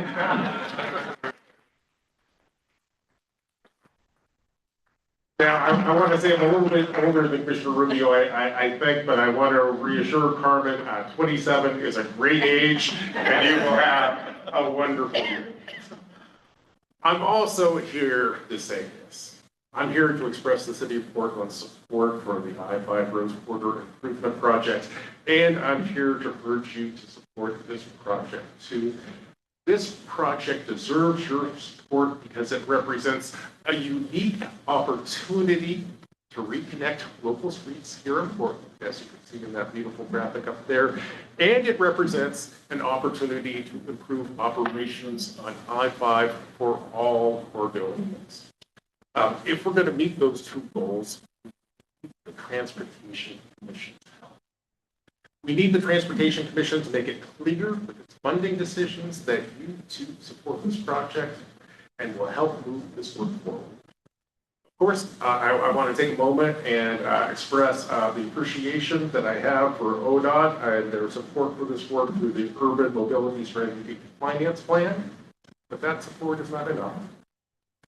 That support only provides enough funding to complete design for 3 early work packages and allows us to reach about 30% design for the main construction package. That's a good start, but without additional investments, we will not be able to move forward quickly into construction when federal dollars become available. And as we all know, there is good news. Federal dollars are available. Tucked into the bipartisan infrastructure law, there is the Reconnecting Communities program, which provides support for initiatives like the Rose Quarter Improvement Project. I want to praise ODOT for taking the initiative to applying for grant funding for that program. The City of Portland was eager to support ODOT's grant proposal, and we supported that grant proposal because this project has the potential to remedy past harms, as we've heard so eloquently today. This project also creates an environment that supports community development and provides benefits to people who are walking, biking, and taking public transportation through the Rose Quarter. In addition, this project will create thousands of living wage jobs and will create opportunities for dozens of small businesses owned by people of color and women. And last but hardly least, this project will improve freight mobility along this critical West Coast corridor. Now, my take-home message today is this. The City of Portland supports the I-5 Rose Quarter Improvement Project, and we urge your committee to join our efforts to build a better West. And I also want to say thank you so much for coming to Portland today, and we hope you will come next. Thank you very much. Questions or comments from commission? A quick comment. Sure. Thank you both so much, commissioners, for your support and for your leadership, enthusiastic support for everything that's been said. I really just want to reiterate your last point, Commissioner Maps. 1 in 5 vehicles at this really dangerous bottleneck is freight. It's a truck that's bringing coastal products from our coastal communities, from Central Valley. So this is an integral connection point for the entire state. Our interstate commerce depends on it. So it's a project that I think both sides of the dial can get behind, and that we really need to throw our full support behind, not just because of the connected communities, critical justice component, but also because of the economic need for this challenge to be resolved as soon as possible. Thank you, Commissioner. I know Commissioner Ruby and I agree with you more.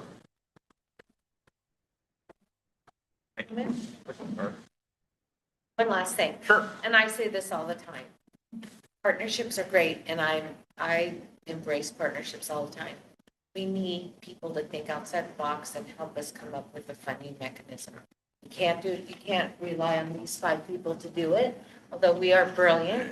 We're not that brilliant. And we really do. I think that's the other piece of it. You know, we need the city of Portland and our other partners to really help move this forward. It can't just be one funding source. So as we get that stool set up where federal, local, and state funding, we're going to have to work together. Madam Chair, thank you for those comments. I want to reassure you that PBOT will be at the table as we move this project forward. And thank you for your comments, Chair. And I also want to just reiterate that we are already, we've already have staff assigned and working together and have been working together. So we very definitely have had the investment of our staff capacity involved already. We are open to discussions also moving forward as the project.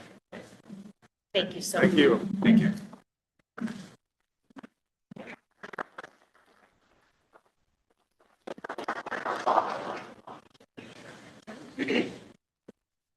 Okay. Well, Madam Chair, Commissioners, thank you for letting us break from our usual update. We hope that was better. It's usually a substitute. We thought it would be great for you to hear from community leadership and our governmental partners. So thank you for letting us take the time. Director Strickland, do we have any changes? We have a couple more slides. I know we're a little bit behind schedule here, so we're going to try to run through those really quick. Again, thanking our partners who are exiting stage left here. Appreciate their time and effort. So with that, next slide, please. Della is going to be very quickly running through a quick Abernathy construction update.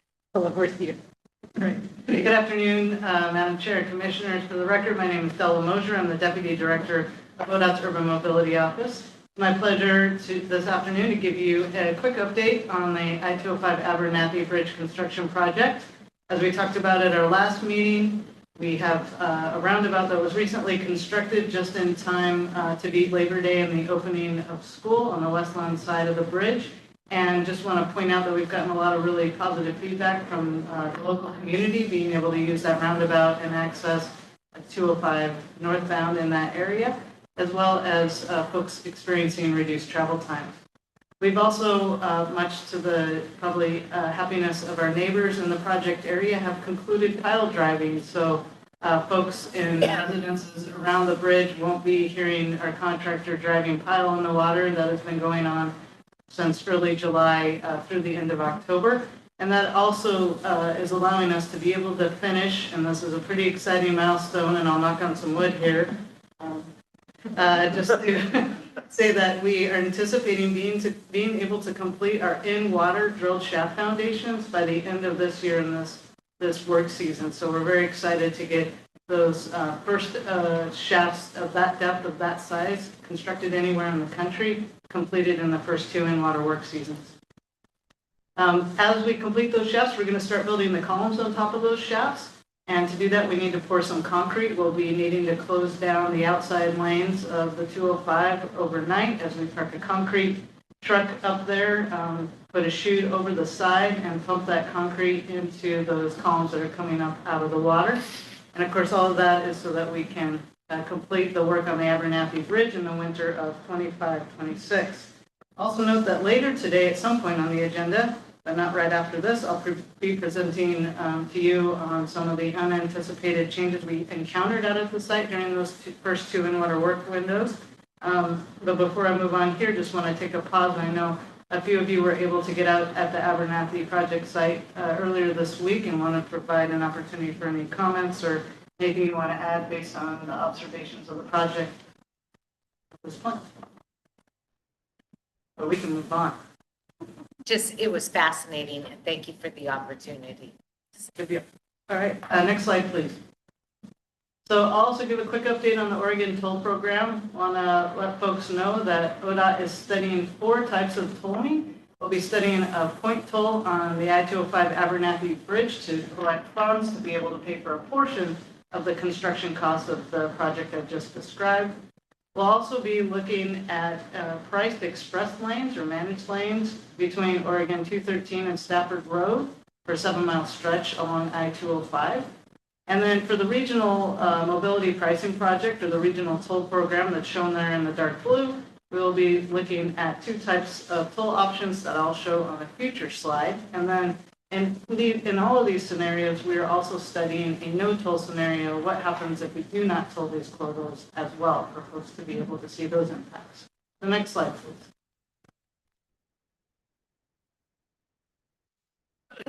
So on the I-205 toll project in early 2023, we released an environmental assessment.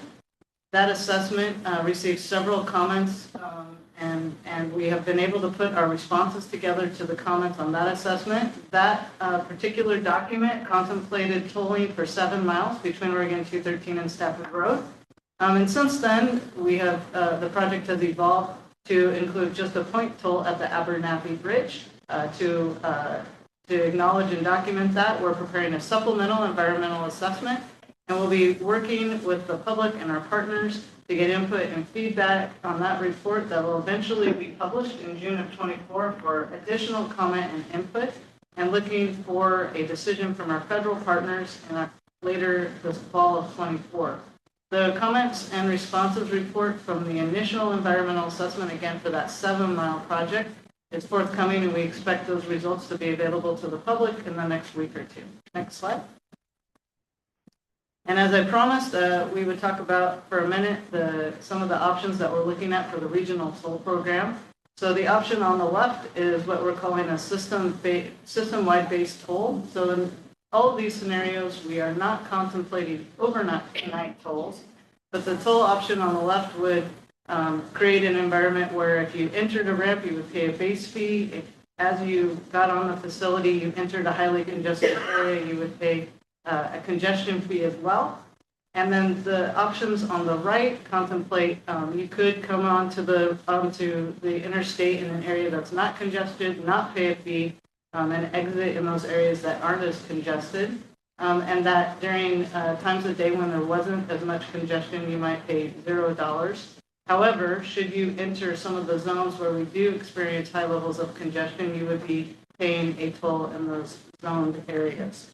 These are just concepts that we are looking at the trade-offs and options and looking at how diversions impact, how we generate revenue, how well we manage congestion, how well we meet our climate goals, and how well we're incorporating equity as we look at each one of these options. And we're working with our agency partners to refine those options as well as the public because we really want to understand the pros and cons of each option before we take any steps moving forward. That information is forthcoming. So with that, I'll turn Brendan to the next slide to close us out. No question. Yes. Help me understand the difference between 2A and 2B. The difference between, great question, Commissioner Smith, Chair Brown. Figure it out, Yes. but I can't. Thank you for that. I was moving real fast there. The difference between the two maps there is really just the location and extent of the zone. Oh, okay. So as you can see in the bottom 205 I-5 area, on the right side it's green for a lot, And on the left side, it's blue with some gaps. Got it. Thanks. Just a comment. Yes. There's a reason we have rush hour. People are going to work.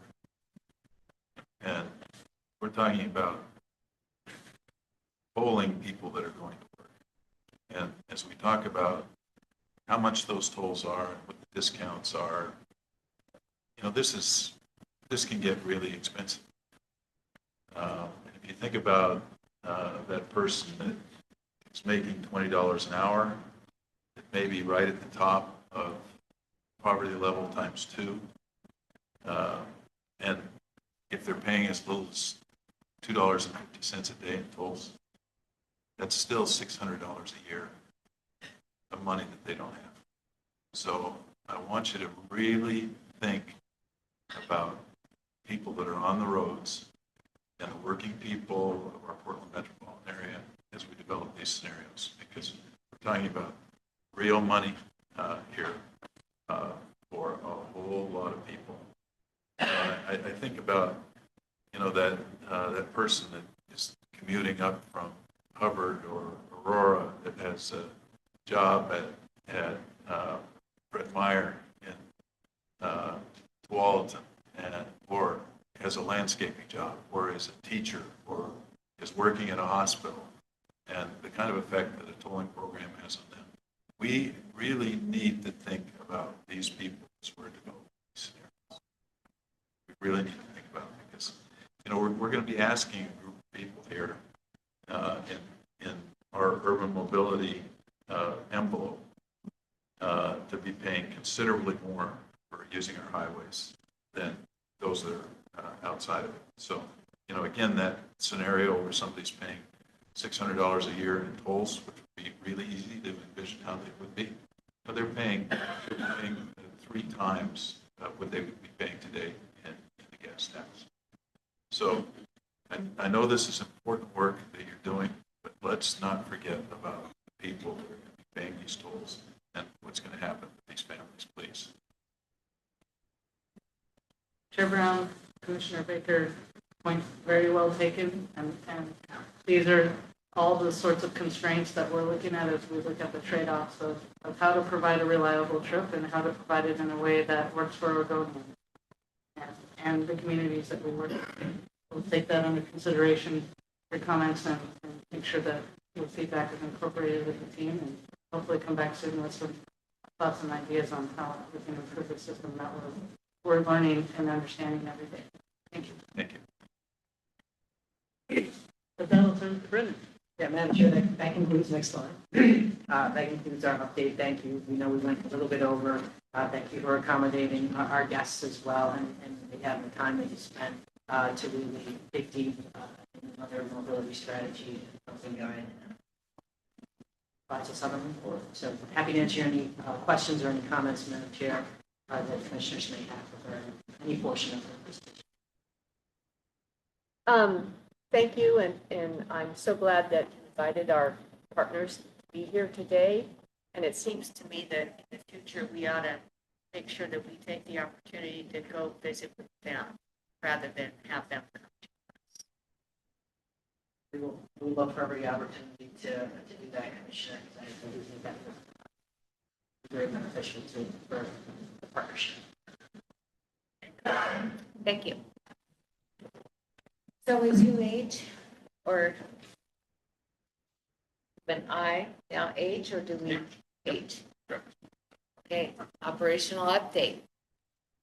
One of my favorite guys. And it's not you, Travis. I knew that was coming. Is it trashing Travis again? I don't know. He just looked like he wanted me to light up his smile. So, and Matt paid me $5. So. Oh. Okay. All right. Chair Brown, members of the commission, for the record, I'm Travis Brower, that's Assistant Director for Revenue Finance Compliance. And today we have another in our ongoing series of operational updates. However, given the time, I'm going to turn the time over to Mr. Lind, and he will focus on the maintenance issues that are outlined in that operational report. You're welcome at the end to ask me any questions about some of the other elements like the customer service and the financial. I will just note, we are working very hard right now on laying out the budget challenges we have. Mac and I were in front of the legislative committee yesterday, which was sometimes a challenging conversation, but also very helpful. And just being able to get into the level of depth to walk through some of the challenges we have and explain how it is that within the confines of a $6 billion budget, that the progressive layering of the different fund types limit your discretion in how we can fund maintenance and operations. I think it's a very important conversation for us to have, to be able to get into that level of detail and be able to explain that to folks. Because otherwise it's difficult. I think there can be a public trust issue. People saying, with a $6 billion budget, you ought to be able to plow the snow. And yet when you take off federal funds, which can't be used for maintenance, take off public transportation funds, when you take out the funds that go to local governments that have been dedicated to bonds by the legislature, you are left with a very slim amount of money that's available for O&M. Not unlike the conversation we had about the STIP today, where after all the requirements are met, you are left with relatively little discretion. So no, we are working as hard as we can to explain that. We are looking under every stone to find more money and to have the conversation with the legislature about generating additional revenue and broadening the base of our revenue support. That, turn to the comment. I just have a comment. Thank you for that. And as we heard in public comment this morning, there's a lot of people who don't understand our budget challenges. And I think we need to do a better job of explaining that in a simple way, which is hard to do because it's complicated. So in order for us to be able to answer our community concerns, we need to be able to explain it in 3 sentences. So let's work on that. Commissioner Smith, that is absolutely correct, and what we heard from the legislature yesterday, what we've been working on. And I tell you, there are times we've actually oversimplified. We just ran into a situation where one reporter took what we said, took the highest level message, simplified it, and said, well, that doesn't look right. And said, well, but if you look 3 layers down, here's why. And unfortunately, it's not always very amenable to a 30-second soundbite. But we're working really hard to try to get that a little bit better. Because we need to be able to articulate it. We have some more comments, so you're not going to get away. Mr. Baker. Travis, I've heard your Funding 101 presentation twice, and I think it's excellent.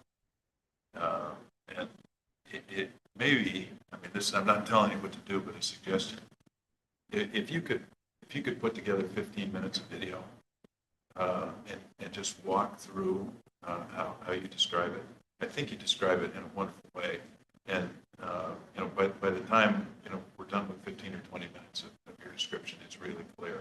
So, maybe there's a way, with our media help where you can put something together that could be helpful to us, but also, when you're not available to give it, we can plug it into a computer and throw it up to people to see. Appreciate that, Commissioner Baker, and I think you're right that when you get the 15 minutes, you can walk through it systematically and get to that answer. I think the challenge is when you have the 15 seconds or the 30 seconds to do it. That is what Commissioner Smith is asking for as well. So we'll work on sort of both of those layered versions. Good afternoon, Commissioners. Again, for the record, Mac Lynn, Delivery and Operations Division Administrator. So building on Travis's remarks, yes, we were in front of the Joint Committee on Transportation yesterday afternoon. And Commissioner Baker, to your point, that was, I think, our 4th time in front of them walking through the challenge and then how we're managing through that. I want to just hit probably real quick on winter operations. So in our attempt, Mike, a little closer, sorry, thank you. In our attempt to simplify our message, we've said things like a road that we plow 4 times a day might only get plowed 1 time a day moving forward. Well, that's left the impression that we're not going to plow. We still will have a priority for those major routes. So I want to share a little bit of that with you today. And that's pivoting our public message. One thing I think that's helpful to understand is all states that deal with winter weather managing maintenance budgets in winter, which is you've got to carry a 2-year budget through 2 winters. right? And we can never predict what one winter is going to be, let alone two. So foundational to how we manage our budget is holding back as much as we can, recognizing that winter is going to demand what it demands. So for every maintenance manager through our organization, they manage their budget the same way. How much they have to spend during the winter and how much is left to do pavement repairs in the spring. So that challenge is how are we managing through this winter by doing some cost reduction measures? But how are we restricting how much we're going to spend this winter, recognizing that winter is going to demand what it demands? Part of that's through overtime. So how are we reducing the amount of overtime? Not putting a firm cap, but putting controls in place to say we need to do less. The other is buying less materials. So buying less de-icer, salt, sand, etc. That doesn't mean we're not out there doing those things, but how are we putting some cost control in place? So I want to walk through that just real quick with the commission here today. So could you go to the next slide, please? As we approached how we were going to make that decision, of where do we lessen our service, if you will, or adjust our services to our budget reality, we track about 70 different ways that we expend funds in maintenance and operation. So we looked at all of the work that we do and balancing that with how much funding do we have. All of those are a priority, from everything from cleaning graffiti and litter to plowing snow to doing pavement repairs. So we led with these four priorities, principles as we approach that reduction, and we're having to set some targets, if you will, for how much we're going to likely spend in each one of those areas. As an example, just last week I approved a $1.7 million contract to do some armoring of Highway 101 south of Fort Worth. We didn't do that rock armoring. We were afraid we're going to lose the highway. And that's a section of highway in an important part of our state that has no detour. That's $1.7 million that's coming out of our maintenance and operations budget. We do not have the contingency, if you will, or the funding available that we used to manage through that. So that means we're managing over the course of the next 18 months, how are we absorbing that $1.7 million cost in our budget availability. So those are just an example of what we're dealing with throughout the course of this year cycle. We are working with the governor's office on a one-time possible infusion of emergency funding. We were able to share that yesterday with the Joint Committee on Transportation. It certainly will require legislative action. It does not solve the structural problem that we have with the way we're funding maintenance and operations, but it certainly will help. It won't help likely this winter, but as soon as we do get an infusion of funds, we can make some better decisions around how do we provide a safer system and where can we invest in those priority areas that maintenance and operations covers. So I imagine we'll hear more over the next few weeks about that conversation. I want to flip to winter level of service. Could you go to the next slide? Are you willing to share how much you asked for? Or is that something we're not talking about? Chair Brown, Commissioner Smith, I have not asked for a number yet. That's very much still part of the conversation. I think it's also how much is available. That's beyond my understanding at the moment, but we're certainly going to be in that conversation. Have been. So winter level of service, we're doing this comparison. This is how we think about our capability to meet the needs across the entire state. And I point out we're in the Portland metro area today. Our highest ADT road nearby on I-84, 170,000 vehicles a day. If you go to a far remote part of the state, we have one highway in far eastern Oregon with 12 vehicles a day. Right? So how are we managing that complexity, let alone the geography, the weather, and the local needs? And so we've had an approach for different level of service on these highways for a long time. Honestly, it was inside baseball. It was a management tool that we used within maintenance and operations. We picked 2018. That was the last year, if you will, that we were not in budget reduction efforts. So our 2017, 2019 biennium. And then we've updated our map on the right. We are now going to be sharing this publicly and talking about it in a way that we haven't been talking about it before. You go to the next slide real quick. This is my last slide. It's really around our capabilities. So you've heard me say our people are our greatest resource. They are the ones delivering that direct service. We have about 1,000 maintenance employees out on the ground. We're holding 10% of those positions vacant. That is having an impact on our capabilities. But you can see as an overtime example, that first column, how we're expecting our managers on the ground to manage overtime depending on the level of service for each of those routes. You can imagine during a big storm, we are overwhelmed with it in general, and so there are times that we can't even meet the level of service we're describing, but it's really around our capability. So I bring that to you as an example. Far right-hand side, under accumulation, it says bare pavement. You may have heard that term before, bare pavement policy. Some states have been saying that for a long time. We used to say that 20 years ago in this agency, trying to get to bare pavement everywhere as soon as possible. That's not really a reality, especially in our winter passes, so we're trying to manage the condition as safely as we can. But I wanted to bring this to the commission during this segment, if you will, of your agenda. It's something we're doing to shift our communication and talk about it differently than we have at this point.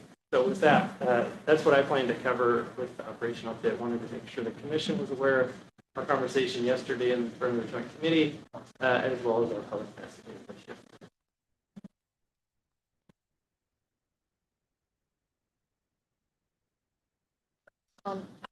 Thank you, Mac. I appreciate the pivot. I appreciate you have a very delicate balance here where we need to be brutally honest and we can't sugarcoat the frankly shocking lack of available funding, especially when we go back to the legislature and either ask for more funding or ask for authorization to generate additional revenue, whether that's through tolling or raising the gas tax or a mandatory road user charge, none of which are popular, but there is obviously this delicate balance, difficult trade-offs.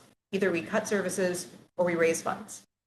But I think there's also a really difficult problem that we have, as we've heard all day, with an erosion of trust with the public. And hearing that we're going to be cutting critical services and leaving our highways less safe is unacceptable to the public. So how we reconcile those, I don't envy your job, but I appreciate the pivot because we have to be very careful about the messaging. Thank you.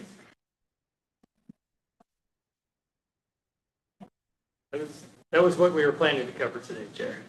That's it, you've wrapped it that quick. Going hunting tomorrow. Good job. Is that why you wrapped it quickly? Thank you. I thought it was for our benefit, not his. Right. Okay, so our next, where are we at now? That was H. We're going to K. That's correct, Madam Chair, and we have guests with this agenda topic as well. Right. All right, Madam Chair, for the record, Travis Brower, Assistant Director for Revenue Finance Compliance for ODOT, and I am going to kick us off on a tolling implementation update. It's going to have multiple segments, and I'm going to be joined by a rotating cast of characters up here, starting in a few minutes with a couple members of our Equity and Mobility Advisory Committee. And then after they're done and have laid out their thoughts, we'll bring up Garrett Pryor and we'll walk through the low-income toll program. So next slide, please. I will note, 2 slides forward. We'll come back to these when Dr. Wu and Ms. Garcia talk about it. So just as a note to you, you have a long list of toll policy rulemaking and rate setting discussions that are upcoming. I will not go through this. Because it's not even comprehensive. In fact, there will be more added some of these months, and there will be more after we get through June. But we wanted to give you a sense of what is coming in the not too distant future. Today, we're going to be focused in 3 areas. One is the I-205 rate setting trade-off analysis that we're working on right now. And then the second is really the direction on the low-income toll program. But in between those, I will give you a little bit of a preview of the mitigation and equity report that is due to the governor in December, as that is going to be something that we will have a conversation with you next month and get your direction and forward motion as we send that off to the governor to fulfill the requirement that was laid out in the pause the governor issued earlier this year. Next slide, please. So first off, let us talk about I-205 toll project scenarios. This is really following on the conversation that Della just brought you. As we're looking at I-205, we released a level 2 traffic revenue analysis earlier this year that was based on a draft potential rate schedule. Next slide, please. And as you can imagine, we got a lot of comments and a lot of thoughts about that.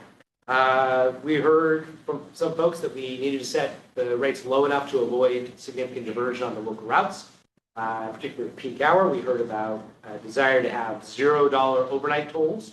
And we heard a lot about needing more information on the assumptions to provide feedback on the environmental assessment.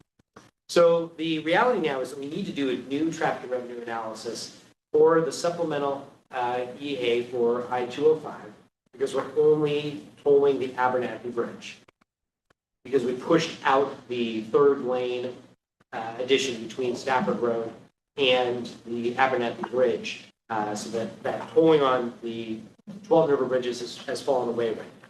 So in order to do that, in order to determine what that rate schedule looks like going forward, we want to engage the OTC and the region in working through some of these trade-offs. That includes trade-offs around peak rates and off-peak rates. We heard that the peak rates were too high. We also heard that we should drop the peak rate or the off-peak rates even lower. Challenge is you can't really do both and still raise the same amount of revenue because revenue generation is important. We have a target of $385 million that is in that urban mobility strategy that you approved. And so we need to keep an eye on revenue, or you're going to have to find the revenue someplace else by cutting projects in the STIP. You just heard, you don't have a lot of extra room in the STIP for additional projects. Another trade-off is around congestion management. With higher tolls and peak hours would reduce congestion on the interstate, but could also push people off onto secondary routes or local roads and other state highways. And so you have to measure congestion management versus the diversion that is potential with those rates. So basically, folks in the region and within ODOT, really, I think everybody's looking for what's that Goldilocks rate that is exactly perfect, that does everything really well. The answer is it probably doesn't exist, given some of the conflicting direction that we get and the multiple outcomes that we're trying to balance and achieve. So what we're really trying to do in many ways is just balance those outcomes and objectives as best as possible, avoid the significant negative impacts, and try to achieve an optimal or the best impact we can within each area. So next slide, please. We are trying to come up with new toll scenarios that will help us judge those trade-offs. We have come up with these toll scenarios really by comparing how well multiple different scenarios perform in different areas as we change up the rate structure. So we took the toll rate schedule that was published in the EA in February as a starting point. And then we eliminated the tolls at the 12 River Bridges and made a few other tweaks, like raising the minimum toll and lowering truck multipliers, because we found that the trucks were probably going to be paying too much in terms of cost responsibility with the truck multipliers we had. So we took that into account and then developed these 4 toll scenarios. So 0 is the base scenario, really the reference point that other scenarios were measured against. And it's based on that previous toll rate scenario that was in the environmental analysis. We then did 3 additional scenarios. One is a flatter toll scenario designed to take the peak down a little bit and simplify the toll rate structure, minimize the financial impact on peak hour commuters, to Commissioner Baker's point earlier, while still trying to generate the same amount of revenue. So that required raising the off-peak rates, as you can imagine. The second scenario is a congestion management scenario. Now that we no longer have the third lane in the project on I-205 that's been definitely deferred, could we use just tolls to manage demand? Is there a way to do that, to manage the congestion only using tolls? And then third is a revenue emphasis. So this involves higher tolls to generate more revenue, either to cover additional project costs or to make additional investments in mitigation or for sharing revenue with local governments. So that, all of that would require more revenue. So we took a look at that. So I'm going to walk you through very quickly just to show you what these toll rate schedules look like, more for just reference. Not going to talk you through exactly what they look like. So next slide, please. This again is scenario 0. It's basically the same scenario we showed you before. That was included in the environmental analysis with tolls up to about 225 in the afternoon peak. Next slide, please. This is the flatter toll scenario. So you see that we stay a little bit lower so that the people who are traveling at the peak don't pay quite as much. A little bit friendlier on their pocketbook, but in order to make up the revenue, then you have higher off-peak. It goes from 75 cents to $1. for a lot of those. And you spread out a longer peak toll time period in the evening and in the morning. Next slide, please. Scenario 2 is the congestion management scenario to see if we can use tolling alone to achieve in the business they call a crazy high toll rate to manage congestion, but it's free overnight. For the record, I would like to note we are in no way proposing any of these scenarios. This is an analysis for comparing trade-offs so that no one should go out and say ODOT is in any way proposing a $5.60 evening toll. That is not the point of this analysis. I'll get to the outcomes of this in just a moment. I think it will become clear what these toll rates schedules do and don't do for that. So the next slide, please, is scenario 3, which is a revenue emphasis scenario. So to generate additional revenue, what would it take to get a little bit higher? So you can see this is basically scenario 0 with a little bit of plus up, and it's designed to generate a little bit more revenue with higher rates basically across the board except for the overnight period. So we ran these through our consultant process. They did basically what would probably be considered a level 1 traffic. They didn't do the full meal deal on all these, but they came back with some initial analysis. These are really directional and comparative. So it's not as if every number in here is something you take to the bank. In fact, with traffic and revenue analysis, the only one you take to the bank is level 3. But it helps us get some outcomes that we can start weighing different options. So next slide. Summary of key findings. Really on congestion, what we see is that scenario 2 performs the best. That is the one with the really high toll rates at peak hours. So as you'd expect, that keeps traffic moving. In fact, it was designed, they calibrated it to get to about 45 to 50 miles per hour. So they achieved that. That has 0 hours with stop and go traffic. The other scenarios, scenario 0, 1, and 2 still have some congestion associated. However, with more congestion relief under scenario 2, you have significant diversion, particularly at those peak hours when you have the higher toll rates. Scenarios 0 and 1, very limited diversion because, of course, there's only one toll, so much less likely that people will get off the freeway. And then scenario 3, there's sort of moderate diversion because the toll rates are a little bit higher. Next slide, please. We also had our municipal advisor, a independent firm that does this for a living, run these outcomes through their scenario planning to determine what's the total debt capacity. We had them do 2 different versions, one which is toll revenue bonds only, and one use toll revenue bonds plus a federal TIFIA, which has much more favorable financing. So what we found there is that really none of these scenarios had sufficient revenue if you want to rely on the private sector market toll revenue bonds only. Whereas all of these scenarios start to get to a much more feasible funding amount when you add in a TIFIA loan on top of it.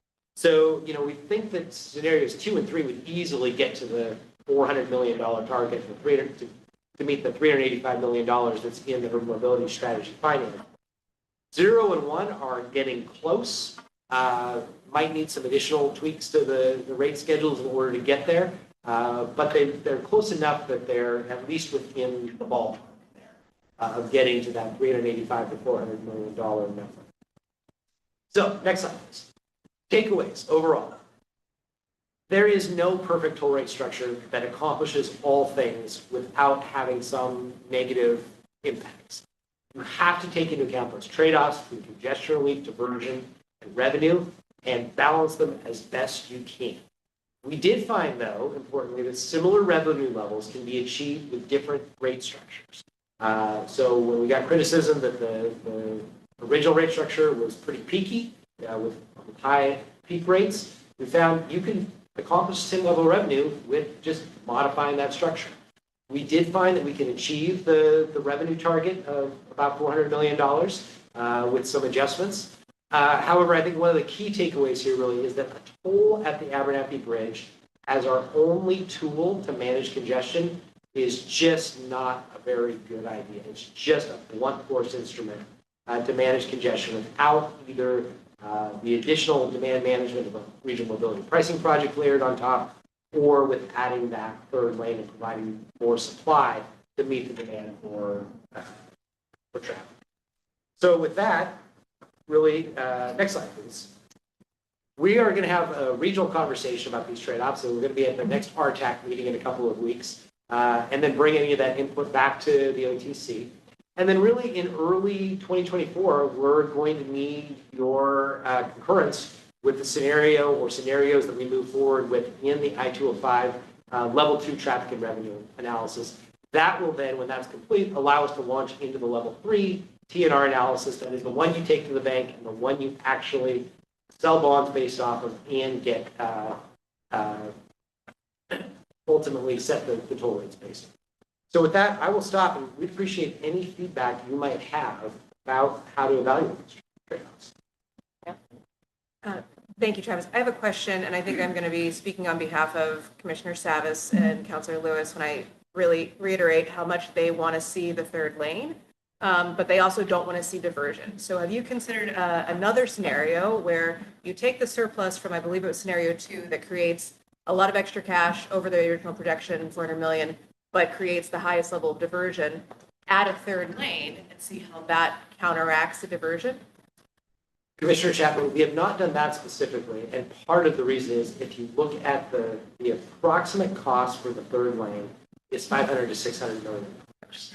So when you look at the additional revenue generated from that, you might start paying for that third lane.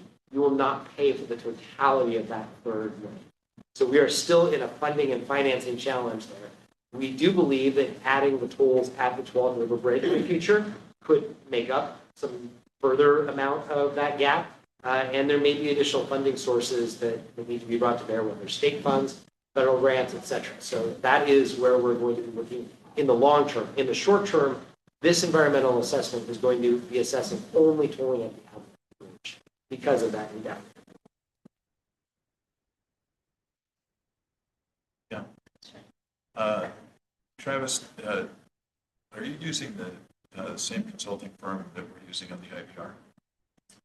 Mr. Baker, yes, we use WSP is doing the analysis on both. Okay. And on the RPP. Okay, so documents that I have on the IBR and the IBR tolling sensitivity analysis. The conclusion that I have here, which was provided in May of 2022, there's limited impact to commute trips.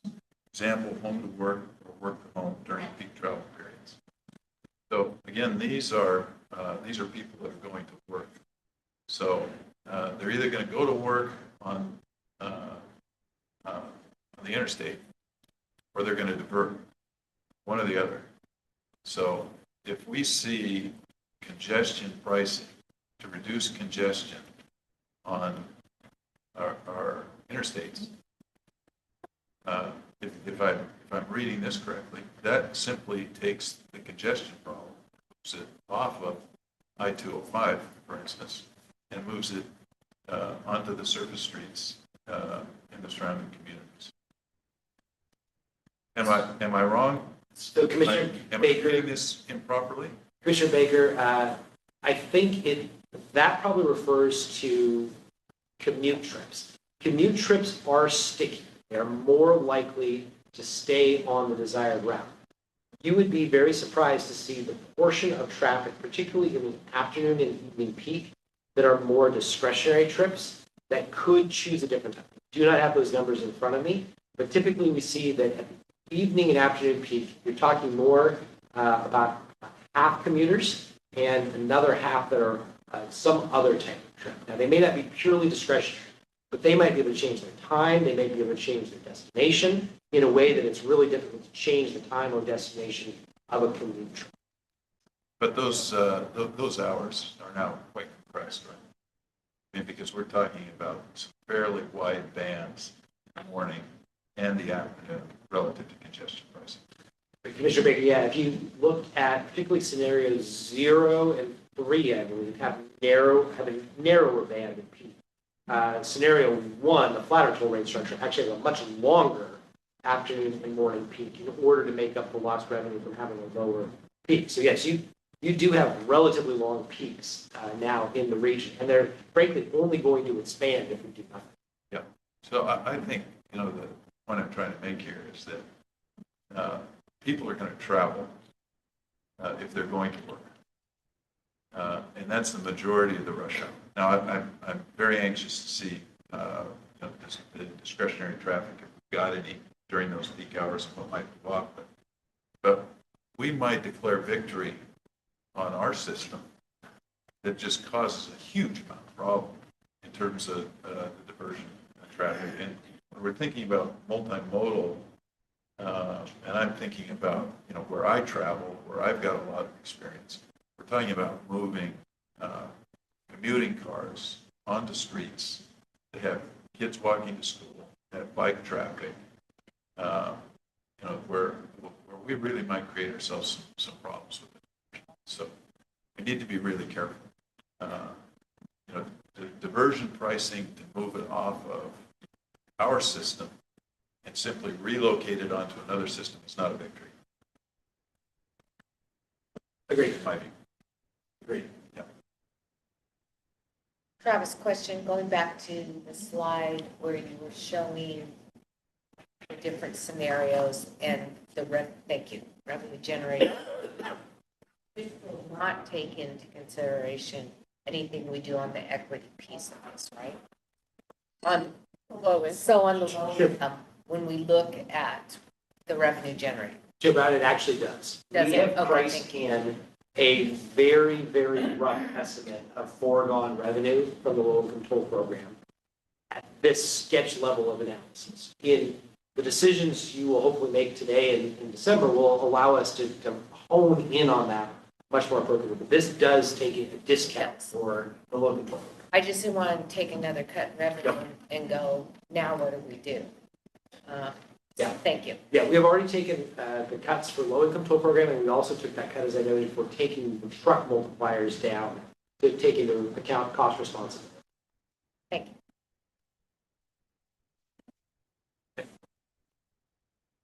Well, we appreciate the feedback, and we'll be back in front of you in the not-too-distant future to talk about these in greater depth after we have some of the regional conversation. We now, I think, will shift to talking about the low-income toll program. And I'll ask Phil Wu and Amanda Garcia Snell to come up and join me. I take that back. There's one short section, my apologies, one short section that I wanted to cover before that, which is about the mitigation equity plans that I noted earlier.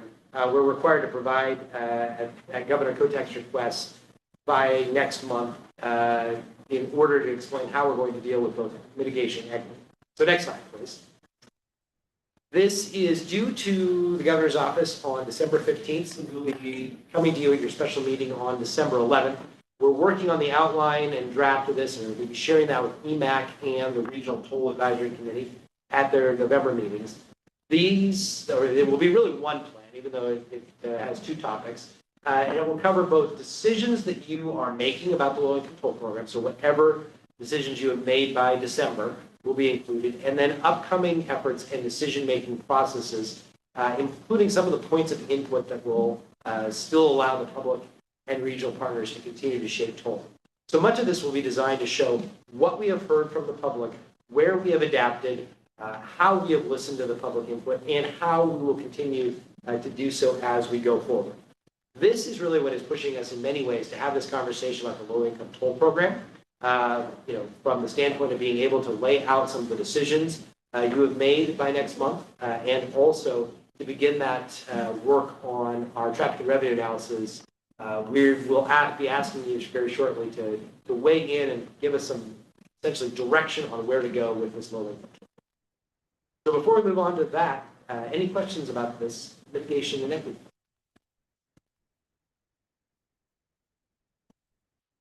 Okay. Now I will ask Dr. Brewer and Ms. Garcia Snell to come join me, and as they're doing so, you can go to the next slide, please. And actually, if you can go back to the slides that were at the very beginning for EMAC. I just want to remind you as we start this, one of the basic truths about tolling exemptions and discounts is that every discount or exemption causes some combination of lower revenue more traffic on the facility, higher administrative costs, and thus potentially higher rates for those who do pay. So just as with the toll rate structures, we have to weigh and balance the trade-offs and find the best paths forward. I will say, I think we are doing that well on the low-income toll program, that we can offer a low-income toll program in a way that addresses this concern and brings the balance that's needed to avoid significant revenue loss, minimize diverting trips or adding too many trips on the toll routes and causing congestion, and providing a pretty significant financial reduction in costs to those who need it the most. So I really appreciate the work that EMAC has done in helping us think through this, and we believe that we do have a path forward to offer this in an equitable way. So I will turn to Dr. Wu and Ms. Garcia-Snellman. Well, good afternoon. Chair Brown, commissioners, Director Strickler, thank you very much for having us here. My name is Phil Wu. I've been with EMAC since the very beginning, now I think 3 years plus. It's been a long time. Travis's act is hard to follow, but we will do our best. Before we get into EMAC's recommendations and basically how we got there, I do want to acknowledge what I think has been a fantastic working relationship between EMAC and the Commission. So, way back at the beginning, we had Commissioner Simpson, then Commissioner Smith for a huge chunk of time, and now most recently, Commissioner Chapman. So I think it's been fantastic. From the very beginning, EMAC realized that we were facing a balancing act between the need to generate revenue, which EMAC completely, accepted and acknowledged, and the desire to achieve our mission goals around affordability, health and safety, and mobility and transportation options. So we thought it would be useful to basically come up with a set of values, principles, and themes, which are basically our foundational statements. And we presented those to the Commission way back when, and you all essentially accepted and agreed to those. So what you see here on this slide are 4 of those foundational statements that are particularly relevant to equity. And I want to spend just a few minutes going over each one of these because it helps set the stage for our actual recommendation. So number 1, given the nature of the bi-state workforce and their mobility needs, EMAC feels that it's really quite important to extend benefits across the river to Washington State. That's pretty straightforward. Number 2, EMAC has articulated on a number of occasions, the concepts that everyone should pay something, but on the other hand, we know that low-income workers and individuals and their families, this is counterbalanced by the importance of having a process that results in some form of travel-free option.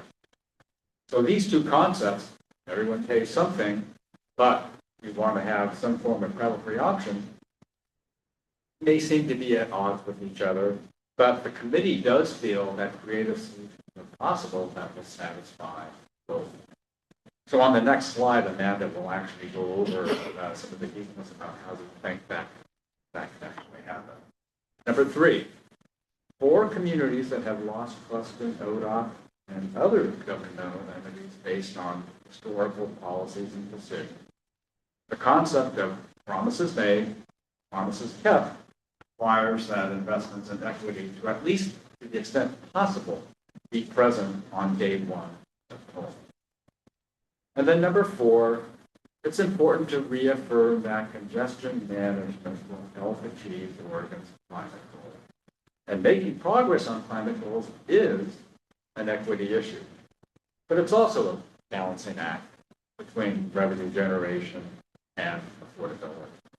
So if we price the system too high, and we negatively impact low-income communities, price it too low, and we diminish our ability to achieve climate and other transportation goals. So how did we get to our recommendation? Well, on October 4th, EMAC heard a presentation from ODOT that reviewed low-income options through looking at different aspects like geographic extent, benefit type, and benefit level. And we saw an analysis that showed who benefited from what particular discount percentage. And this led us to support a specific percent discount that Amanda will actually describe. And we also saw a traffic and revenue analysis that showed significant negative impacts if we went with a 100% toll-free option. So this helped us reaffirm the notion that a toll shouldn't be entirely free. So with that, I think I will hand this over to Amanda. Thanks, Dr. Wu. Hi, good afternoon, Chair, Commissioners. I'm Amanda Garcia Snell, and similar to Phil, I've been on EMAX since the beginning. I'm representing Washington County as well. So let me begin by just echoing Dr. Wu's sentiments that we really appreciate. EMAC really appreciates working with ODOT and OTC on the low-income toll report, and we look forward to continuing that partnership, the decisions that you make today and November 11th. We know that this work is really complicated. Oh, thanks, the next one. We know that this work is really complicated and complex, and there's a lot to balance there. But based on our understanding of ODOT's recommendations, we are in full support of these things. A delivery of a 400% FPL program, a percentage discount as a benefit type as opposed to a credit, and then extending the program to Washington and Oregon residents, and then focusing on enrollment. And so I'll talk a little bit about those things. So with the decisions coming by December 11th, we hope to have commitments for ODOT and EMAC to continue to work on the following. And these are really in support of the values that Dr. Wu shared. So our value of offering toll-free options. So this would, some of the things that we're discussing are one-time loading of free trips for low-income customers, identifying partnerships with others to fill in the funding gap, so community-based organizations, culturally specific and responsive community-based organizations, or agencies who are already working in this way with community would be some of the things that we would suggest considering. And then we also think this is an excellent opportunity for ODOT to invest in equity framework for communities through other resources and share the opportunities in co-creating an equitable tolling program. And then to ensure that specific mobility needs of those most in need are met and that we actually achieve high levels of enrollment.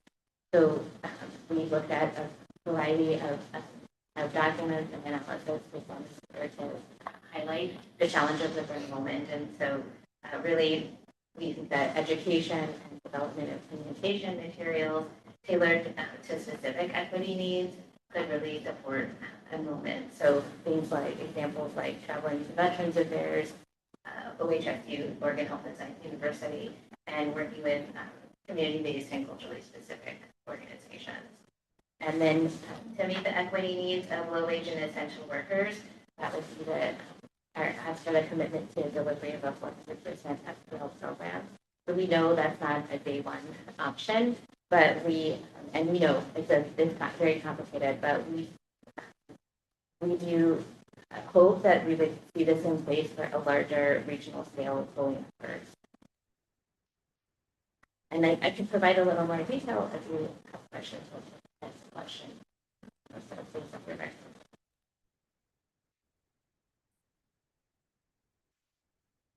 Did you look at,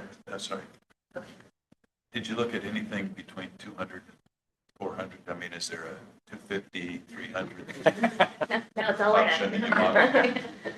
yeah, we did. So 200% FPL discount at a 50% minimum, but still hoping to pursue a 70%. Just make a comment for context. The federal poverty level for a family of four in 2023 is $30,000. So 400% of that is $120,000. And the median household income for Portland as of 2021, which is the best census data we have, is $78,000, which is shocking. But I'm just thinking about the families that are going to be impacted by this. Yeah, Wait, I would just share to your point earlier, the comments that you made earlier, Commissioner Baker. Some of this consideration is really a lot of conversation that UNAC had is around people on the margins, the lower margins of the income, of the working population. I don't want to say working poor, but that's really what we're talking about is people in those lower margins have incomes that are just fluctuating constantly. And so to be able to absorb on a consistent level, a flat fee or a credit or a higher cost are concerned. Yeah, and I'll just amplify on that, so as an example, we could easily envision families that are just below the 200% FPL, and then they go just above the 200% FPL, and then they go back and forth and back and forth.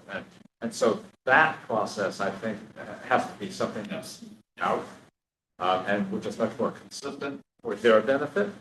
So again, complicated, so we don't have a specific idea of how that could work administratively, which of course engenders cost, but it's an important consideration.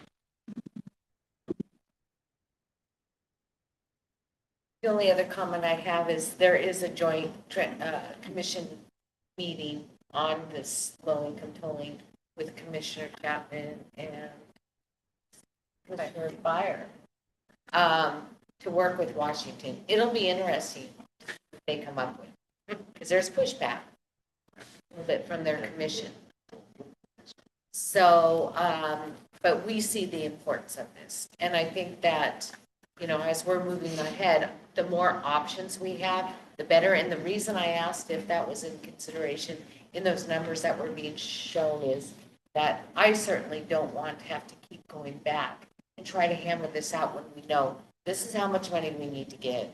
We should start with that, know how much money of revenue we need for these projects, and then try to fit something in there that will work, that is not going to explode, the pocketbooks of the people around our communities. And then the other piece of it is, if it does, we have to go back to the drawing board and figure this out. We just can't give up. We have to figure something. And I want to thank both of you because you've been 3 years. Plus. Yeah. But thank you for your service because we know you're so highly paid. As you are. Okay, see? Okay. I'm sorry. Go ahead. Well, with that, I think we just want to thank you. EMAC will continue to refine our feedback and to you all. Our next meeting will be on December 4th, and we'll be really focused on continuing these conversations in our low-income program.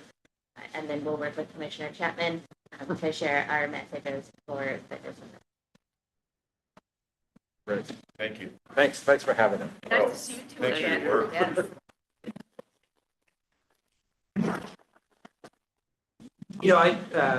Garrett Pryor is going to join us now, but as he's coming up, I'll just say I listened to the October 4th EMAC meeting. It was a really rich conversation. I really appreciate Commissioner Chapman participating in that, and it's a really great example of why we have advisory committees, essentially to be thought partners and just helping work through complicated issues. And we will do a much better toll program as a result of the input that we've gotten from EMAC and others. So in that sense, it's been very valuable. We're going to walk very quickly through some of the background information because we want to spend the time allowing you to have a little bit in the way of deliberation and conversation and feedback about the 4 areas that we talked about. So we will talk to you a little bit about what we've been doing over the last couple of months and just give you a few reminders. And then most of the time there on the actual questions that are before you. Excellent. Good afternoon. Garrett Pryor, he pronouns. I'm ODOT School Policy Manager. Chair Brown, Commissioners, glad to be here. We could just back up, I think, one slide to the timeline. Right. So this reminds me of the Trace Late Chase cake I had for lunch here. So this is how you build a low-income toll program. So you started earlier this year with the Oregon Highway Plan that identifies those policy amendments. And then here very soon, within the next month for the governor's report and then for rulemaking, you'll lock in a few additional pieces of that of Trace Late Chase cake. So that's the the enrollment process, and that's primarily in that second line down there in the statewide rules. And then for the decisions, Travis is going to queue us up here today for. These would really inform that traffic and revenue analysis process. So again, you're not locking into the final low income discount, but you are kind of winnowing what's going to be considered and brought forward. And then finally, another piece that's not on here, it's really important that we start making some of these decisions because we have a whole back office to design. So the longer there's 8 options or 4 options or 2 even, the more confusing that is for the back office and the operations side. So the earlier we can get to this, the more money we can save as far as administratively setting up this whole program. Next slide. So we've been busy at work. We had our STRAC, our most futuristic advisory committee sounding meeting in September, the State Toll Rulemaking Advisory Committee. We had, over 30 requests to deal with those different exemptions for different user types and areas. And so what we kind of came out of that with is a pretty majority of the committee keep tolls as low as possible and everybody should pay something. Really limit the number of exemptions you have, even just kind of sticking to what's just federally required. And so we'll have those proposed exemptions coming to you in December at your meeting with the statewide toll rules. We had a very thorough discussion that Commissioner Chapman and then our 2 EMAC members kind of recapped, so I won't re-go over that ground. In your packet, there's now, I think, 18 different low-income toll program scenarios just for 205, and then 205 and regional tolling that we looked at traffic and revenue and different enrollment percentages. And then we've also been continuing our government-to-government consultation with our tribal government partners in developing the toll rules, primarily the exception program, but also bringing other information along as well. Next slide. So the reason how we got to where we're at today, just quickly, a good year and a half, very thorough community development and vetting of a low-income toll report. And so the way it kind of ended up in its recommendations are these potential 2 tiers. So 200% of the federal poverty level, as we talked about before, really its greatest benefit is that final bullet point on that side. It allows us to not create our own income verification system here at ODOT, but really leverage the existing programs that are out there that are somewhere between like 180% and 240% of the federal poverty level, right around it there. It's also, TriMet, they've been at this for a while. They've gone through this iterative process and they landed 200% federal poverty for their honored citizen low-income fare program. Now for the customer base that Commissioner Baker mentioned before, the working folk out there who might be above that 200% line, this is where the real equity need comes into play. We know the need's there, but we also know, as you'll see here in a second, that no other toll program, low-income toll program, has done that high of a level in the nation. And it also avoids that benefit cliff that we talked about. Now, one way we also are thinking about mitigating that benefit cliff is that ODOT's not going to ask for income verification every month. We'll do it annually or even looking at biannually. So that really will kind of keep administrative costs down low, and we're not going to come nagging to make sure we're checking in on your income every so many weeks. Okay, I think that's the general recap of that. Let's go to the next slide. Just so for the numbers here as we walk through, and Commissioner Chapman mentioned as well, but the $15.34 hourly minimum wage in the Portland region, you project that over a year, that's $31,000. So as you can see on the chart, if you follow that first line over, it's above the 200%, but below 400. But as you add more family members, you might then fall into that below 200% federal poverty if you're just an individual. Next slide. So this is really where, and literally I just got a call of folks between Sacramento and San Francisco looking at an express lanes project and looking where are those people who are really breaking ground in tolling equity in the country, and they're calling us. Because what you see here is on the screen and why there's been kind of tragically less than 4% enrollment in these programs is because the benefit level is so low. So it's just a one-time either credit on your account, or maybe it's a free transponder, or just a discount, but it's capped at the number of trips per month. Also, what you see in the existing programs, they're very geographically scoped, just down to a specific neighborhood or a specific county Or for Hampton Roads, it just recently expanded to a region. It traditionally was just limited to 2 cities. So the recommendations that you have before you really would set a new equity benchmark within the tolling industry. One that's probably rightfully needed, but also one that would come with questions, especially when you get to the bonding and finance community of things that haven't been done before, and what are you doing to mitigate your risk on that. Next slide. That's you. So that's the rah-rah, exciting, we're leading the country, doing great stuff, much larger. Now, this is the cautionary tale of when you do try to blaze new trails, some of the challenges. So we're going to need to work through the verification process to make sure there's a way that we can easily do that and cost effectively do that. It doesn't hassle the customers. It doesn't cost us $1 bazillion to offer discounts. There are potential schedule impacts, particularly if we were to require us to have the 400% benefit in effect before we can turn this on. There's a congestion impact. The more discounts you give, the lower the cost is, the more people are on the road. There's a revenue risk that we'll talk about as we walk through this. There's a financing risk because particularly for above 200%, or even for the scope of the program we're looking at, has not been done before. And the bond rating community will look at that, and they'll look askance potentially at our revenue estimates and may even take further discounts because they just don't have any experience with it. I was just talking to someone in the tolling industry, and he told me a story about how one of the credit rating agencies was really freaked out about a fairly narrow exemption and required them to have a mitigation plan in place to limit that exemption before they give them a good bond rating. And then operations costs. This could be quite expensive. The more cost you have, then the more you have to raise rates for folks. So we're trying to really balance all of those things. And this is why we really have recommended we focus on delivering 0 to 200% on day one. That's a core commitment to our folks who are on the lower end of the income spectrum, and then do the additional work over the course of the next couple of years to help you make a decision about up to 400%. It could go into effect at a later date after we've had more time to do the analysis of all these issues, and even turn on the system and see how well it's working. And that would also give us the opportunity really to focus on getting folks at that lower tier of income enrolled in the program and make that successful.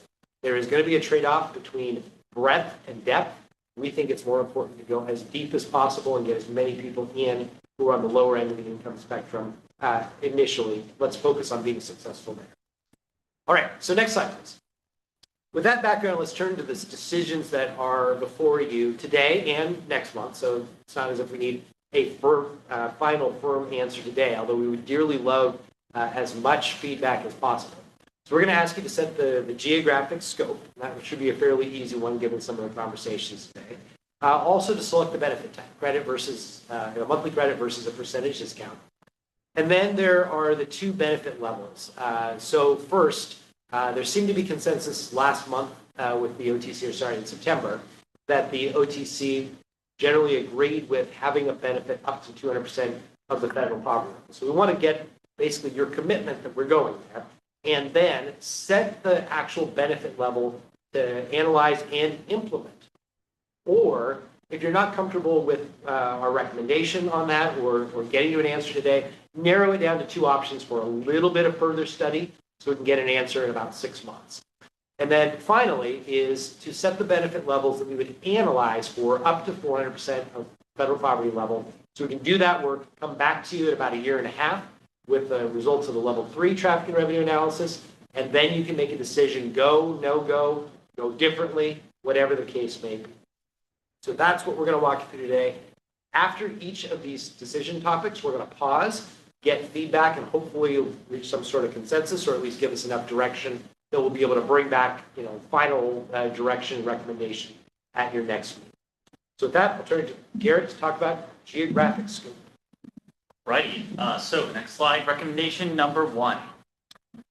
So this recommendation would be open to the low-income toll program to all residents of Washington and Oregon. Like we talked about before from the EMAC and the kind of commuting community, they really see that by state nature of where these tolling facilities would first be located and extending it there. We also know with the HB 2017 law, the statewide kind of backing for that, we see that there's no really logical stopping point within the state of Oregon of one place being included or not. So that's that kind of extended there.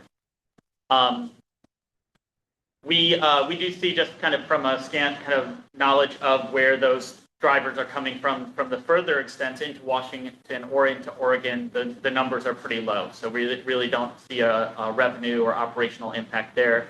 And once you go to the state level, it's actually more administrative costly to narrow that by zip code or region or other type of addressing. And then some of our just kind of research on the law and what we've seen on some cases back east with tolling is to really not benefit one state residents over the other. That's where you can get into trouble with some interstate commerce law. And so some of our kind of quick look at that would be extending it to the two states would actually help us lessen that risk or burden of kind of future legal challenge. So with that, I'll stop and hear any feedback or discussion. No, I think it's a kind of. Oh, well, I was going to say, are we, here's a question for the two people that are going to be working with Washington. If we make a commitment to open it to all Oregon and Washington, does that cut down our ability to actually have a dialogue with Washington? Will they feel cornered into a corner that they have to do this? Exactly the logistical. The feedback that we received at EMAC from the Vancouver and Southwest Washington County were that they were very supportive of having the program extend across the border and not having to verify county eligibility. I do think the bigger problem is that if we're talking about a discount up to 400%, there are implications for revenue generation. And since we have to split the revenue with Washington, that is a concern since they don't have a low-income tolling program at all. So would they then feel pressure to extend that low-income tolling program to the Seattle area, wherever else there's already tolling in Washington? That's where I see a little bit of rub because they are receiving half the. Are we pinning them down? Before the group gets to meet and talk about it. I don't think so. And I'm looking at Director too. He knows the politics lens on it. So what I would say is I think the existence of a low-income toll program in Oregon and non-existence of one in Washington is actually the issue. That said, I think this commission has fallen short of a permanent commitment, but really been involved all along to commit to kind of blazing this trail and really being first in the country. And so I think Washington's aware of that. It certainly does add a complication to the discussion. But this is in no way a commitment that this has to be employed on the interstate bridge toll collection process. This is strictly for the Oregon toll collection. And Chair Brown, I had in my notes that I was going to explicitly mention this and then, of course, skipped right over it, accidentally, my haste. All of these decisions would be for Oregon-only projects. So RMPP and I-205, there is nothing you can do that can force the hand of Washington. So this would be a starting place where the conversation could begin. I will say we reached out to both WSTC, I've talked to Ms. Griffith and her counterparts there, not to the staff level, and to WashDOT and had a conversation about this before approaching you. I think without giving away too much, can say that they are, both WashDOT and WSTC are interested in moving toward a low-income toll program, even though they don't have one. I think the larger and more extensive the program that you create makes it somewhat less likely that they will just accept the totality of it. But that is really still a decision up to you to set what will be in Oregon, and then you'll have the bi-state negotiations to set for what it will be on the bridge. And I think that that's where I was going. I want to see us set it in Oregon. I don't want to force them to feel like. I think we'll get them there with the discussion. And that was just my concern. I mean, there is politics here. We have to be careful. And we're trying to build a relationship with our counterparts. We don't want to, box them into a corner to where they feel like they have no way out. And then get angry and walk away from the table, and then all of a sudden we're sitting there going, now what do we do? I think there's one other consideration that I would just throw on the table, and part of that is they've got in Washington a very they toll different facilities, they toll different ways. And by that is some direct, toll-based pay for a bridge, for example. Others for a kind of a quasi-congestion management model or an express lane model. So those different variations in some ways kind of dictate some of the dialogue that they're going to bring to the table for us to be thinking of as well. And this is just the things that are really pertinent to our state to kind of take conversation. I actually think some of those, and I use tension with a small t, I think some of those tensions are what we're going to ask the Joint Commission to work through. But I think they exist in both directions, and frankly, I think they understand that. I guess just to quickly add on, like your other options, and we might be able to lean on that interstate commerce law. So we just limited it to Oregon, then that brings up challenges there. And then if we were to try to politically land those boundaries in Washington, that might be more offensive than just extending it to the state. So it's a bit of a, this is the choice we got to based on these other choices that were less favorable. People have to apply for it. Yep, you have to apply, you have to get enrolled. Like we find that outside of the Vancouver area. Right. Unless you're coming over the bridge a lot and Oregon, you're not going to apply for it. But if we're starting with regional tolling, Oregon-only tolling, and we're extending that to Southwest Washington residents under the threshold, it does give us a little bit more high ground to then go to Washington and say, we're already giving this benefit to Washingtonians. Why don't you do the same thing for your own residents? Shame them into. Guilt is always a good thing. Ask any mother. You're going to make it? So that's good. I think I will, but as long as you don't make me laugh. I'm good. Let's go next slide. All right, so with this one, we looked at free trips, monthly credit that's in your account at the beginning, or a percentage discount. Just quickly, I want to jump to this chart because James on EMAC, he told me, go to the next slide. He said, Garrett, you didn't really need to talk. You just need to show us this chart. Because this chart really, if you're, when you're discerning for equity, you want to look at who are those who are most impacted. And those are the folks that are going to be on that 205 toll bridge or on the highway daily. And so when you look at the percentage discount piece of it, those more heavier users actually get a greater benefit than if you would be a kind of preloaded credit system. So let's go back a previous slide. So that's a big piece of how we landed here today. We also learned, in talking with our WashDOT folks and their tolling world, that from a financing standpoint, much more advantageous for credit than percent discount. That percent discount, you connect it to the trip, you know what facility it's on, it ties back to that funding. Whereas if you have multiple tolled facilities within a region and you're trying to append a credit, now you have 3 different financing, you're trying to figure out who's paying for what piece of it. So those 2 factors combined led us pretty strongly to the recommendation we have before you today. Can I translate? Yes. Yeah. Translation. If you give people a fee trip, it's use it or lose it. They're going to increase the number of trips total because at the end of the month, those trips run out. So we're increasing vehicle miles traveled with a free trip versus a discount, which encourages more thoughtful planning and fewer vehicle miles traveled. Yep. So it's just a pain in the butt to reimburse people for half of their trips instead of giving them a discount up front. So administratively, cost-wise, we're losing a lot of the tolling revenue just trying to do the discount or trying to do the credit instead of a discount. So for me, this is a no-brainer. Discounts. And we are getting tired, you can tell. You're making me laugh and cough. Sorry. All right, let's go next slide. All right, this. Yep. Discount. All right. Well, wow, we're 2 for 2 so far. So thank you. That was easier than we thought. Yes. No more questions. You go.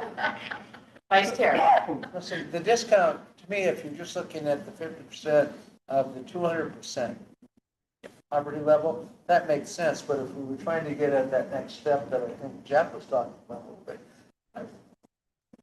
I'd almost see bifurcating that some way, and then some kind of a blend makes more sense. That is a perfect transition to the next topic, which is what the benefit level should be for each of those 2 tiers. So go to next slide, please. As I noted, we believe that seem to have general consensus in the last meeting, although Commissioner Baker was not there, that you should offer a 0 to 200% level discount. I don't want to put words in your mouth, that's what we heard. Actually, next slide after that. There we are. So what we're asking you to do today is provide us feedback or make a decision on what that benefit level should be. So we would dearly love it if you would make a decision today, but it's not necessary. We realize that you may want more time. So what the two options that we have really put on the table today are commit to a discount of 50%, which is, we're very comfortable with that based on the traffic and revenue analysis that we have shared and is on the next slide. Or if you want to continue to look a little higher than that, we can continue to study both 50% and 75% discounts in the I-205 level 2 TNR analysis, and you can decide in 2024, about halfway through the year. Thank you. What I struggle with here is it 50% or 75% of what? So, and without knowing the what, this is really hard. Because again, it gets back to talking about real money. So, and I don't know what the what is. So, it's hard for me to weigh in on this one without knowing the what, because, we saw some real wild ranges that you said are far outside of the range of what we'd ever consider. But until we know what the what is, we don't know how much people are going to be paying. So I'm uncomfortable, tying a percentage to an unknown number. Okay. Without having context. Yeah, without having context, this is really hard. So, I mean, if we agree in principle that it needs to be, at least 50%, do we have some wiggle room here to come back and visit this at such time as we know what the actual total is going to be? Commissioner Baker, yes, you do. I mean, however, I will say these are two things that are going to have to be proceeding on parallel tracks, that you'll be narrowing what the toll rate structure looks like as you're determining what the discount is. They will both be decided ultimately by you through the level 3 traffic and revenue analysis. However, we will have a contractor on board in the near future. To the extent that we can tell them, you need to start programming for an X% discount, they're going to be able to get that built into the system from the beginning. So our recommendation would be not to go much beyond the middle of next year before you come to a fairly decent conclusion that you can always reevaluate at a later date when you see what the toll rates are. You can always adjust at a later date after even turning on the system. But to the extent that we can start narrowing that down and getting, an answer or just one or two answers, we're going to be in much better shape for doing that analysis and building the system. At what point in the future do you think we're going to be in a position where we can make a judgment is at least directionally correct with regard to what the tolling amounts are going to be? Commissioner Baker, I think that the level 2 traffic and revenue analysis, when we come back to you and say, which scenarios should we look at for I-205, you're probably going to, as I hinted earlier today, probably not going to put the congestion management scenario through with the really high toll rates. So I think you already have a sense of what the I-205 rates are going to be in some sort of range. If you look at the scenario 0, 1, or shouldn't even use the numbers, I can't remember, 0, 1, or 3, look at those as where the most likely range would be, and then think of a 50% or 75% discount. An easier way to say this, I think, is we know what this income level is, 0 to 200%. We know where we fall on that income level. Another way of looking at it is if you said, let's say the toll is $2 and there's $1.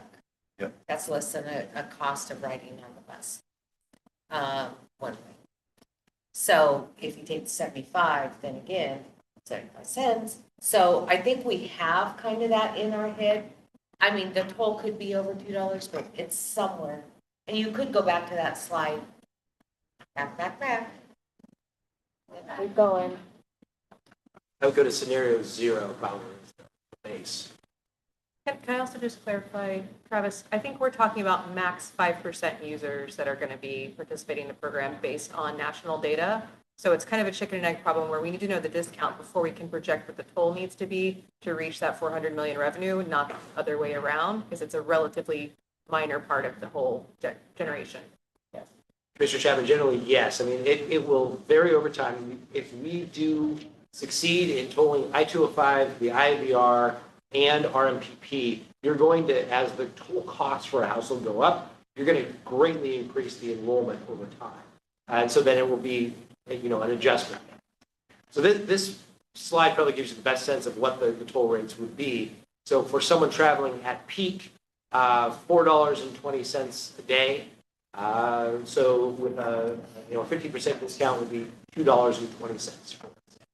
Sorry, $2.10. This is trying to map in a. So, Madam Chair, I might, if you're okay with it, I might just offer a couple of things. So first, we noticed this as a discussion today.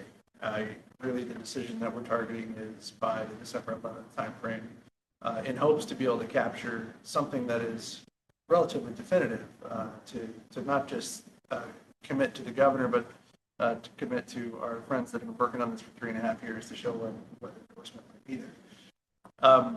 I hear I wouldn't call it nervousness, but just the needing more, right, as you kind of carry forward on these parallel paths. Typically, you will run through a level 1, a level 2, and then a level 3 analysis, I'm told. And each time it gets a little bit better and a little more refined, a little more. You know a little more partially because the model is better. It has kind of a more detail associated with it, but also because the assumptions that you're incrementally making along the way are also benefiting the model outcomes. By the time you get to a level 3, and I'll let the fine folks at the table give the dates for that, but by the time you start that, you have to know whether or not you're going to apply those discounts, which I know sounds counterintuitive, because one might think, I'd rather go through the level 3 and then say, is there enough there to give a discount, to give an exemption? But unfortunately, the way the modeling works and how you would then go to market with that, you're much better served to have that going into a level 3 analysis. So there will always be a level of discomfort in this. That said, there is the opportunity to change. I'll offer one other thing, which is I do think that a discount right now would go a long ways in recognizing the work that's been done to date, as well as demonstrating that there's a commitment there. The commission could always modify that as we get further down the road. There is risk in that, and that's the part that I wanted to identify, which is you certainly don't want to place yourselves in a position to endorse an exemption and then have to backtrack on it later. So I understand that as well. I think what the team is really representing here is we believe the universe is within some small percentage of variation of the options you've seen here. And in your estimation, is there a percentage discount if applied to any of those that would seem reasonable and appropriate for? I'm not sure if that's helpful, but that's. That is helpful. I'm kind of thinking about this. I'm sensitive to the bills are over 200%.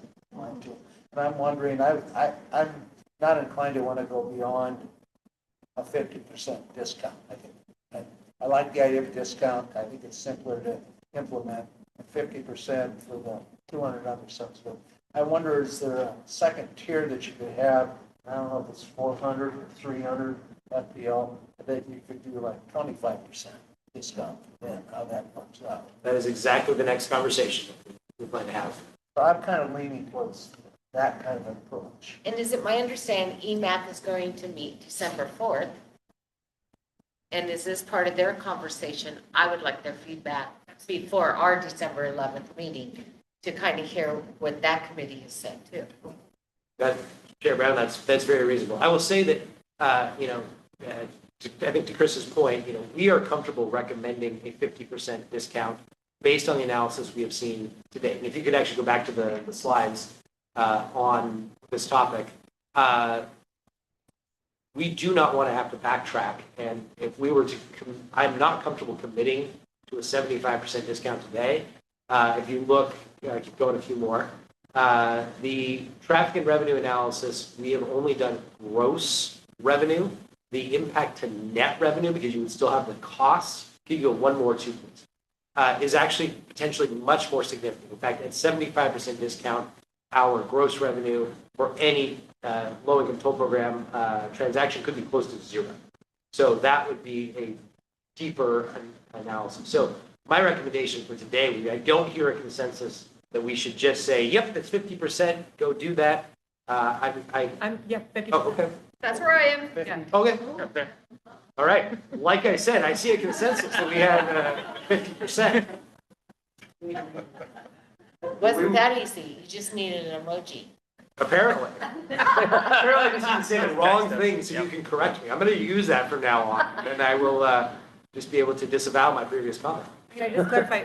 What we talked about in EMAC was 50% is the ODOT mandated discount, and there could be another 50% that's coming from WorkSource or another service provider, so that the ultimate amount of money that people at that 200 or below property level pay is zero, but only 50% of the discount is coming from the ODOT revenue generation. They're getting some kind of supplement. Yep. Yes, thank you for adding that. And I do think we also, I'm committed to considering going forward, something between 200 and 400%, a discount of 25% or whatever. But after we are up and running, because we need to analyze that more.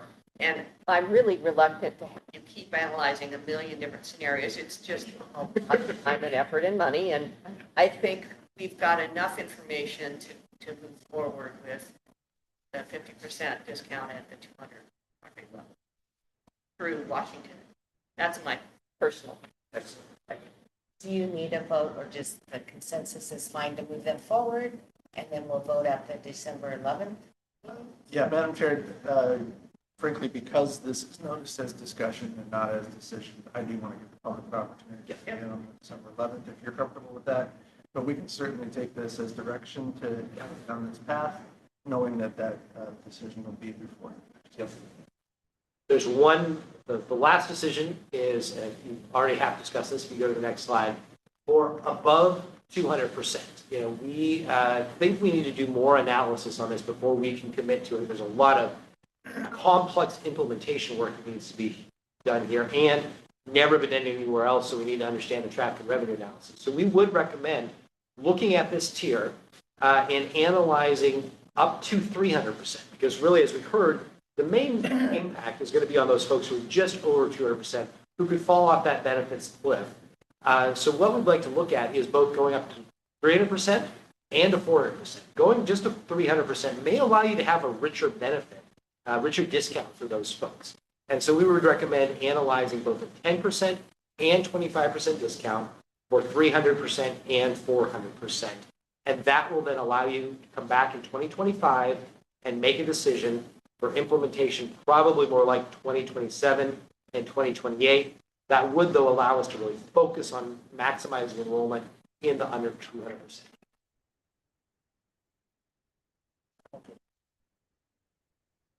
All right. Well, we're 4 for 4. You are 4 for 4 on getting through this. So thank you. We appreciate your insight and the multiple conversations. This has been a good policy development process, and we will be back to memorialize this in writing and then allow you to take action on that in your December meeting. Thank you.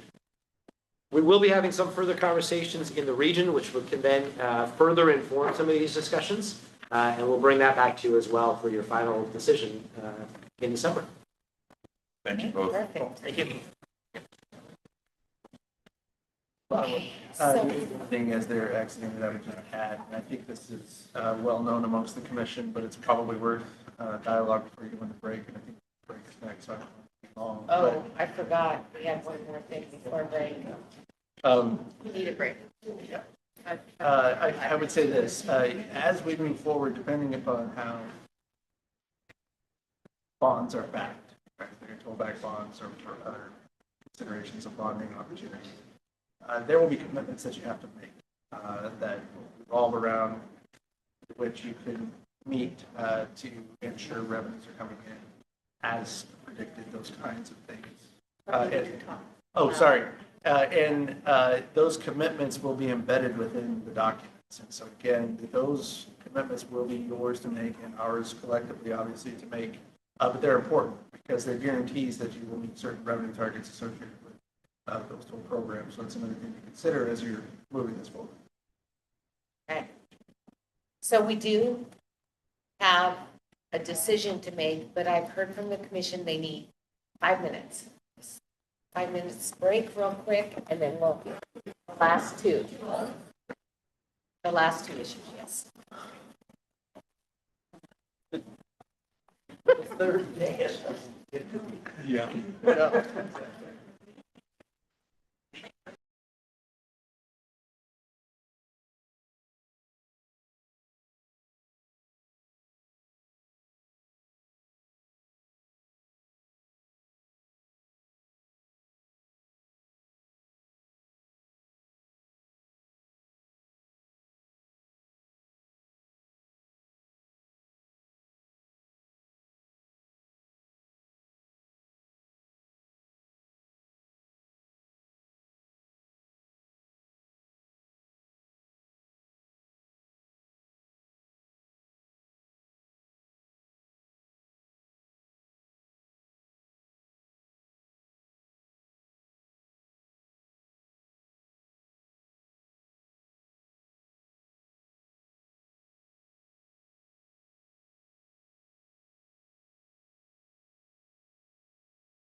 I'm not taking any chances.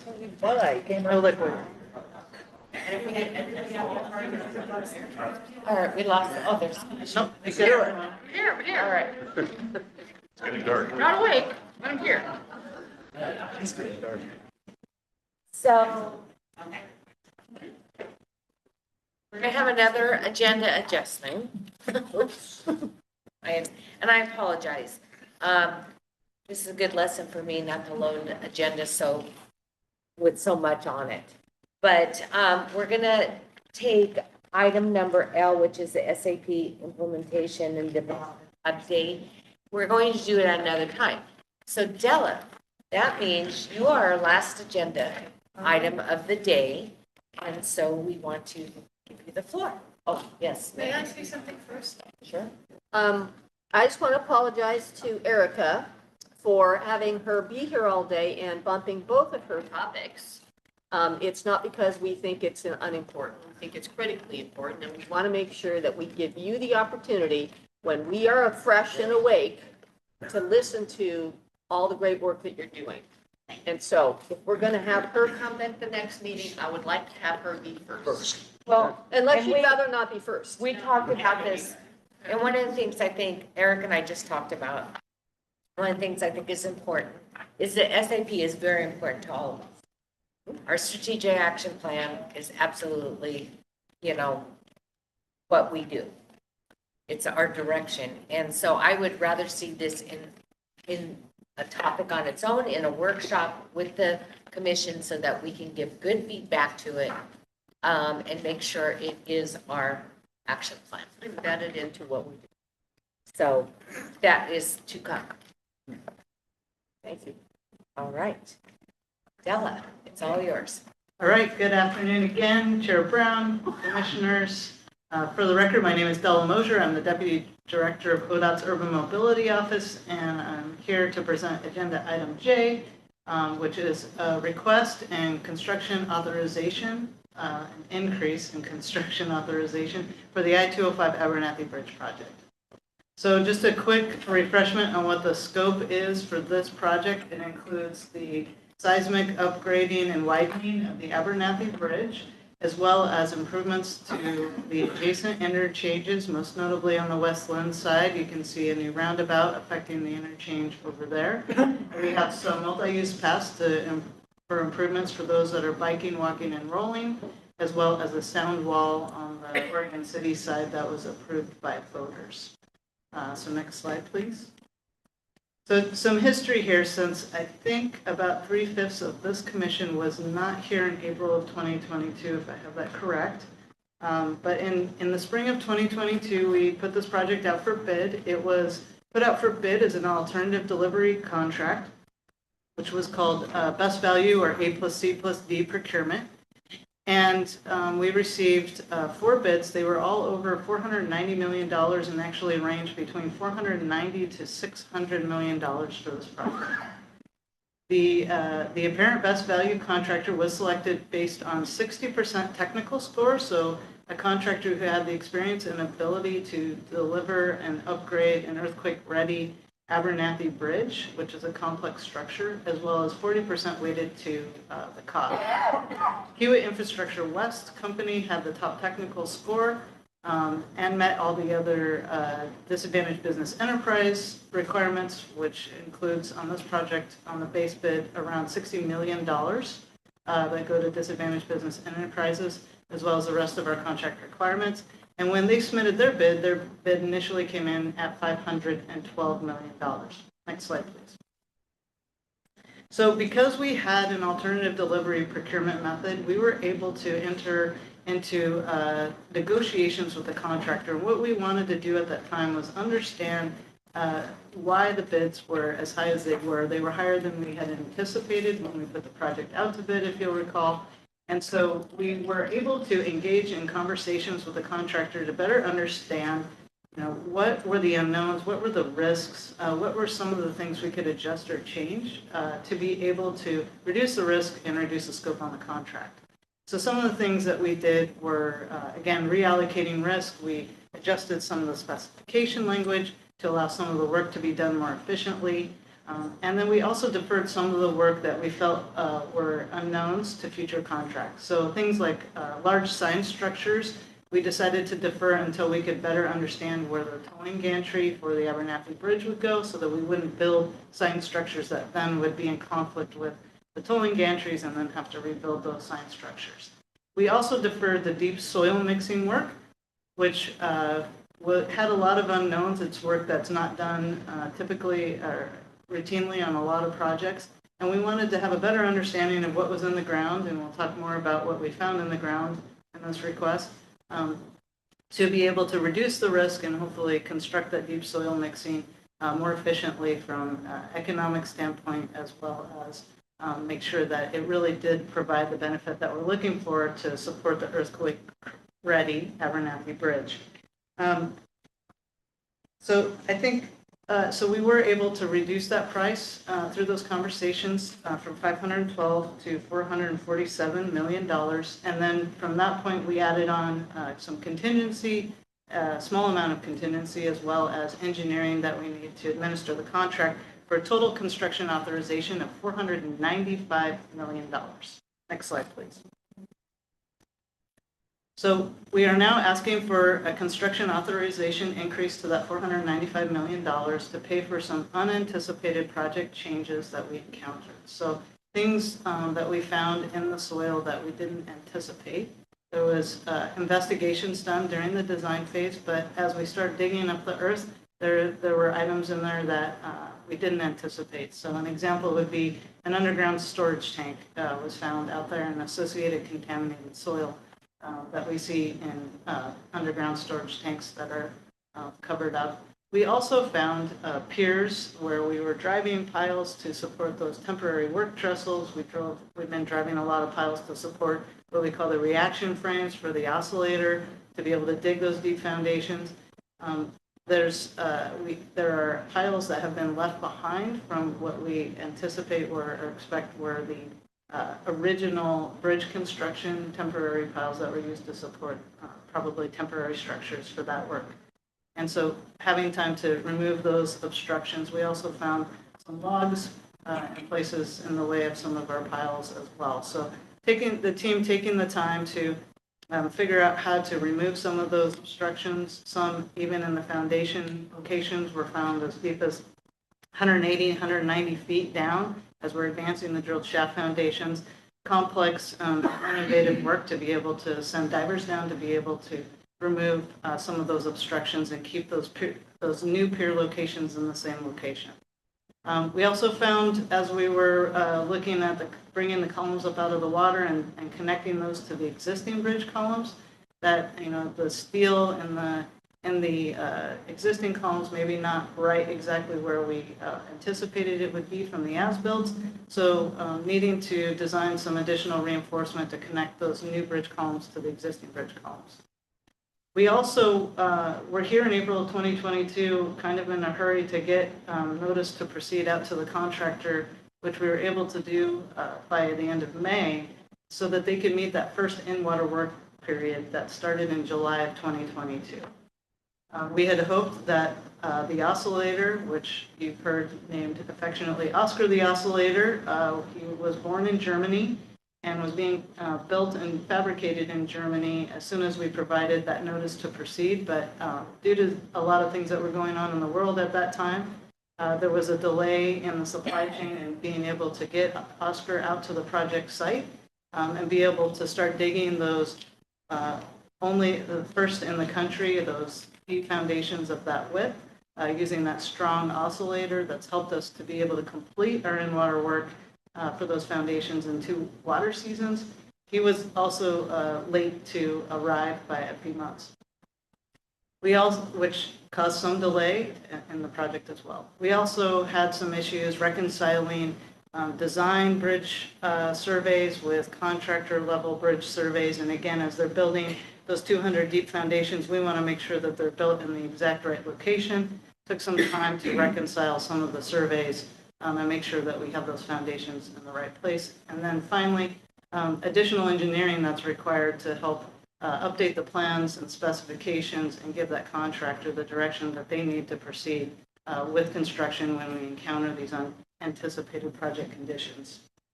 I'll also add that coming to you today with a request for increase in construction authorization is not something that we take lightly, and I know the team takes very seriously. But I will say that if it were not for the collaboration between the contractor, the construction administration team, and the design engineer of record to work together every time they found an unanticipated condition to come up with innovative solutions to both save time as well as on delay, as well as be able to come up with innovative solutions to move the work forward. This increase could have been much more significant than it is already today. Next slide, please. So the requested action today that is in front of you today, and I'm going to make sure I get this right, is to add $19,800,000 to the construction phase of the project. I'll also note, as we do the math here, you said that the construction authorization is $495 million. There's also a $350,000 in here, and that $350,000 is technically assigned to an other or OT phase. That amount stays the same, and that OT phase is a type of federal highways funding bucket that is used for things like clearing and grubbing, helping with removing migratory birds and those sorts of things that aren't under our normal contract. So the number, but it still applies to the construction part of the project. So again, it's $19,800,000 to add to that $495 million in the construction phase for a total construction and OT phase or other phase of $515,150,000. This increase allows us again to pay for those unanticipated items that I described before that we encountered during our first 18 months of work in the water out of the Abernathy Bridge construction site. Also note that this increase is within the total budget that this commission approved in June for the I-205 project. So in the urban mobility strategy finance plan that was updated in June and approved by this commission, includes $662 million for the I-205 program, and this increase is covered and funds are identified through that strategy. Next slide, please. So this slide provides the official request. If the commission entertains a motion, we would not only use funds from House Bill 2017 and projected toll revenues on I-205, but we are also looking to move savings of $7,660,000 from the preliminary engineering phase of the project. So the design phase of the project, moving that money to the construction phase of the project. We have seen some savings there since we have indefinitely postponed the phase 2 of the project. So with that, I think I'll stand down on this slide with the requested action and be glad to hear your comments, questions, and feedback. Just a real quick question for the director and for you. Do you want two pieces of motion on this, two separate, the transferring of the dollars, or do you want it all as one motion? Yeah, Madam Chair, it can go as one motion. Okay, thank you. So any comments, questions? Yes, Commissioner Chapman. So my business is actually one of the DB contractors working with Kiewit as a supplier. So we built the steel pile jacket templates that you may have seen and some of the structures you didn't see in the water to protect fish. So to avoid a potential conflict of interest, I'm going to recuse myself from this vote. I've got some questions. Are there any more of these coming that you see? Is there anything else in negotiations at the moment? Yes. And what's the magnitude of that? Chair Brown, Commissioner Baker, yes, there are. This gets us through, I think, about July of this year, the first 18 months or so of the project. I'm sorry, 18 months, which is probably about October of this year, through the 2 in-water work windows. We have encountered other items. We have not negotiated those change orders or seen the extent of those impacts, but you're absolutely correct. We will continue to have some of those unanticipated conditions coming forward to this commission. As a commissioner, there's something that you can expect from me, and that is a budget's a promise. And when we put together a budget, it's a promise. And I put together a lot of budgets, and I've had to deal with a lot of big issues. And part of budgeting is to anticipate in your budget unanticipated expenses that comes with the territory, especially when you've got something as complex as building a bridge across a river. How much did we have in terms of our contingency when we put together this plan? Like I said, we initiated Chair Brown, Commissioner Baker, we had $447 million in the contract, and we included $495 million total in that contract. So a little over, I guess, 48 million. It's always difficult when I'm doing math on the fly. Yeah. And out of that, there's probably around $20 million in contingency for the project. So we burned through the 20 million in contingency, and this is an additional 20 million on top of that. We are anticipating that we would burn through an additional $20 million in the future. So we do have the ability to work within the budget we have right now with that contingency, but being proactive, we want to continue to keep that contingency for some of the items that we're seeing right now so that we have the ability to negotiate those change orders and provide that information to this commission before we're adding additional funds. Okay. So what worries me is that we don't have a $20 million problem. We've got a $40 million problem. I mean, this is serious stuff because this is the first now with 3 more big projects coming. Boone Bridge, Rose Quarter, the IBR. We have to bring our projects in on budget and on time. And when we're talking about this magnitude of expense associated with these projects, we can't miss these 4 projects by, $1 billion or $500 million. We've got to be really good about this. So I'm just curious. I mean, these things, that you talk about as I think through them, and it's hard for me to come up with, and maybe I'm not seeing it, where $20 million, $40 million potentially is involved in the list of things that you talked about. Yeah, Chair Brown, Commissioner Baker, it's true. Again, right now, the list of things we talked about encompasses that $19,800,000. The ability for our project team to, in real time, as we anticipate conditions, or run into anticipated conditions, work with solutions to solve those issues, and then be able to start negotiations on the change order. That's what that contingency allows us to do. So we are not at a point where I can provide details of what the contingency funds would need to pay for, or how much exactly that is yet. I'll also add that when we approved the Urban Mobility Strategy Finance Plan and that full programmed amount for $662 million, we have budgeted through that action around another $80 to $90 million in possible change orders for this project. So we have... For the bridge? For the bridge. We have made the efforts to budget that money and provide that and make that financing available. And as we are starting to uncover, what sort of change orders and challenges we have, we want to allow that project team to be able to make the most efficient, effective decisions in real time, to be able to negotiate those change orders, and then provide the opportunity to be transparent with this commission and share with you what happened, where we think we can improve, what the issues were, do we need to make changes, on some of these other mega projects, what lessons can we learn? But be able to come back here with the most efficient cost increase that we can for you all to consider and approve.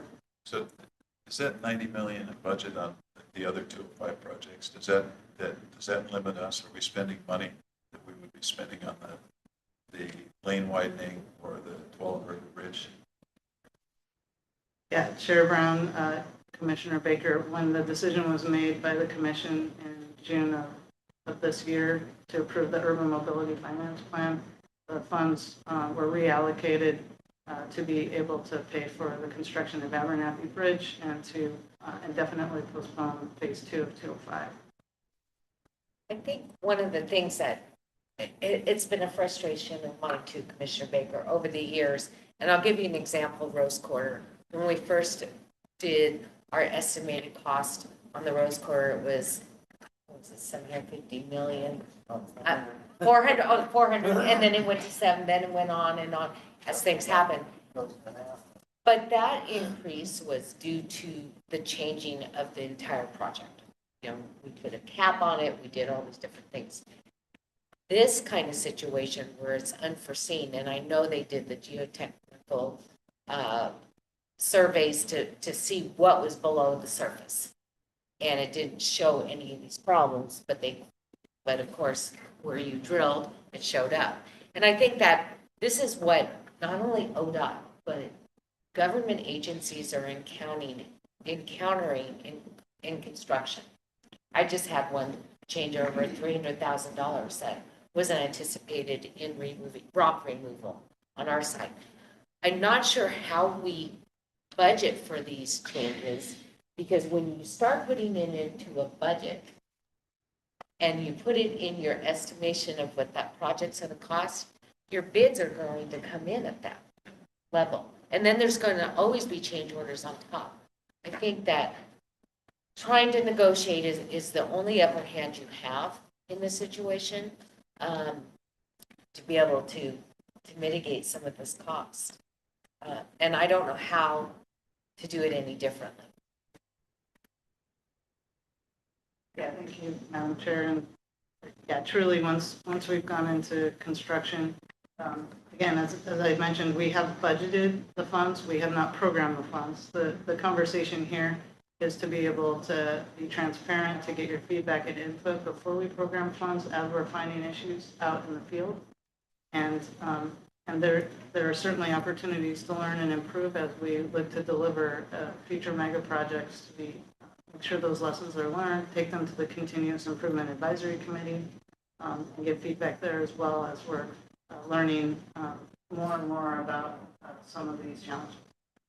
And I think that's where some of the criticism comes to ODOT, where in our budgeting process or in our mega projects, that we're accused of not being transparent. Like, you said this project is going to cost this much, and all of a sudden your costs are overrun. What are you doing? And it is difficult. I don't know if there is a solution to this problem, but it's concerning as we move forward.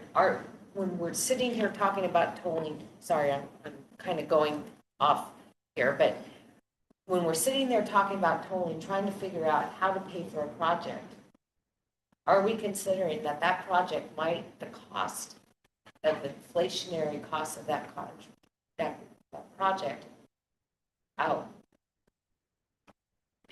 what we're going to be able to bring in revenue? And will we actually really be able to deliver the project?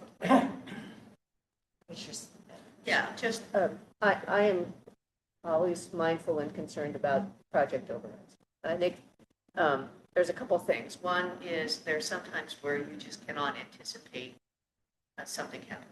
For example, the huge spike in supply chain and costs and the delays. Nobody anticipated that. And I've done a lot of projects over my career, and I've never seen this level of unprecedented, unforeseen circumstances in the last few years. And there's no way anybody could have predicted. Having said that, I know through the Continuous Improvement Advisory Committee work that we've done with our estimators, ODOT has done an incredible job of improving their project estimation. They have a whole new team. They are making incredible strides in how they are estimating and making incredible strides in how they are explaining what happens, because we have not done a great job in the past of explaining the budget that goes to the legislature when nobody really knows what the project is never a real budget. And so then when you have additions to the project because of you're responding to community needs, that increases the price of it, but it's because we are listening to the community and delivering what they need.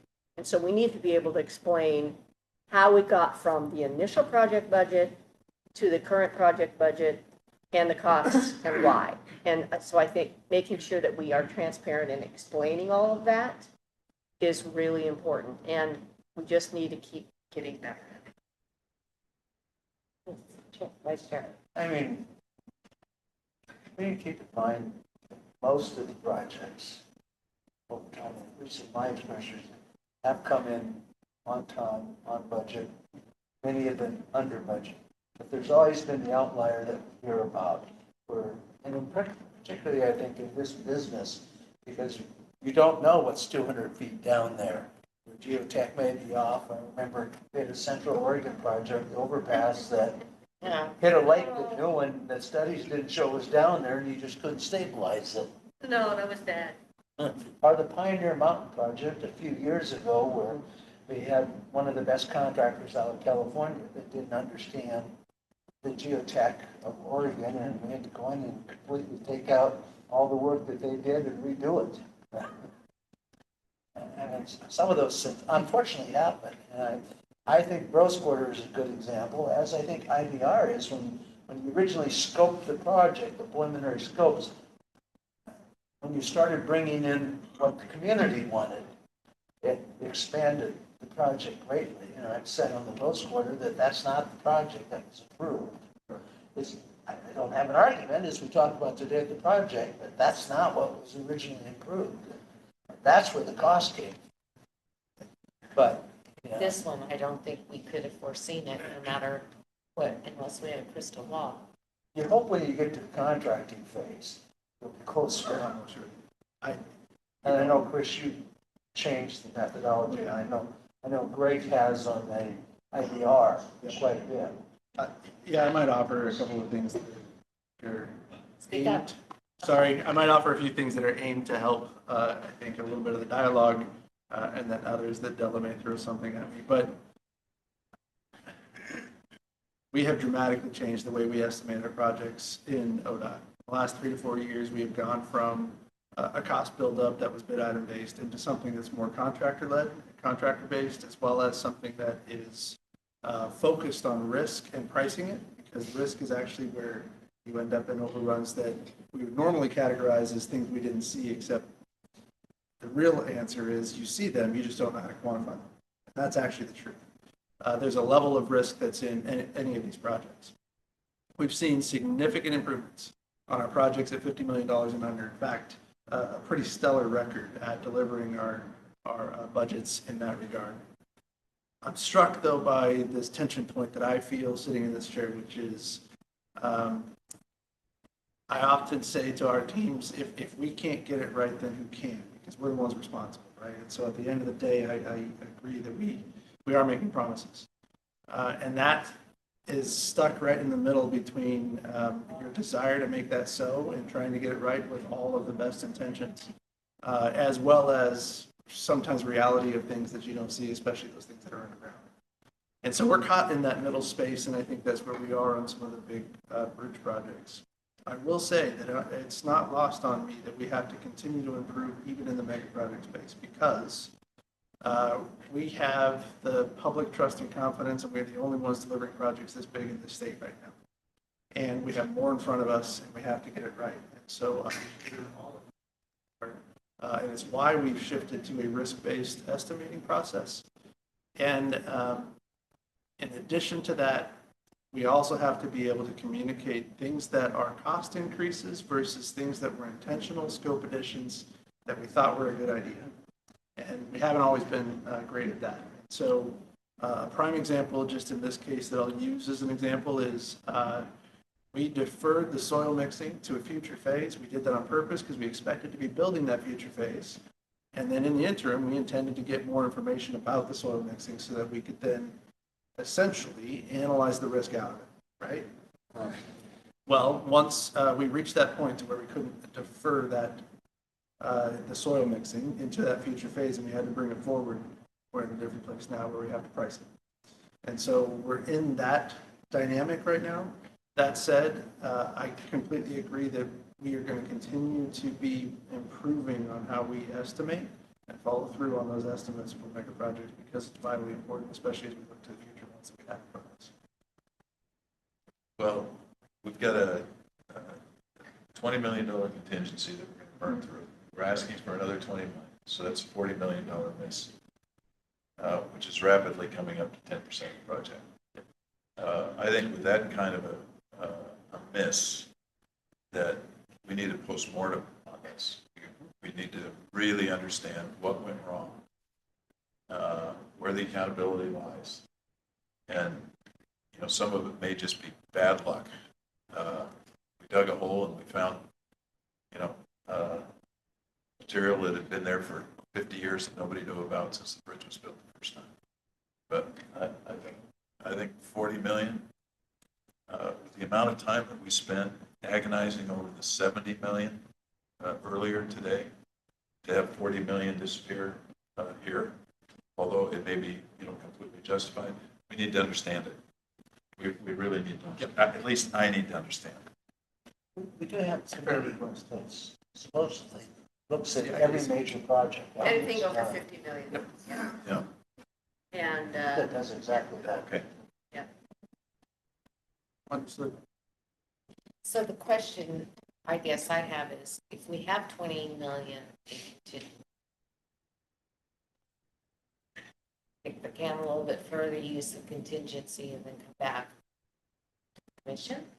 Or do we go ahead and approve the 20 million? The 19 million, 700, 800. I just have a question too, Chair. Yes. The second point says that this is assuming you're going to get $12 million, including projected toll revenues. And as we've heard all day, whether or not we generate toll from I-205 is still a if and when question. So if we don't start generating toll revenue on I-205 ever, or for years to come, how does that affect these estimates? And I won't be voting for. Madam Chair, Commissioner Chapman, Travis isn't here, but I've talked with this team, and the 12 million can be covered through the House Bill 2017 funds. And so that would be 12 million that wouldn't be going someplace else. Correct. And do we know what we're not going to pay for? Yeah, right. So, Madam Chair, Commissioner Baker, that's the right question. The 12 million would have to come from other sources. Right now, we have a short-term borrowing program that we are intending to pay back with the toll program. If we don't have the toll program to pay this back, then we will have to adapt it for a sum of money that is much more than 12 million.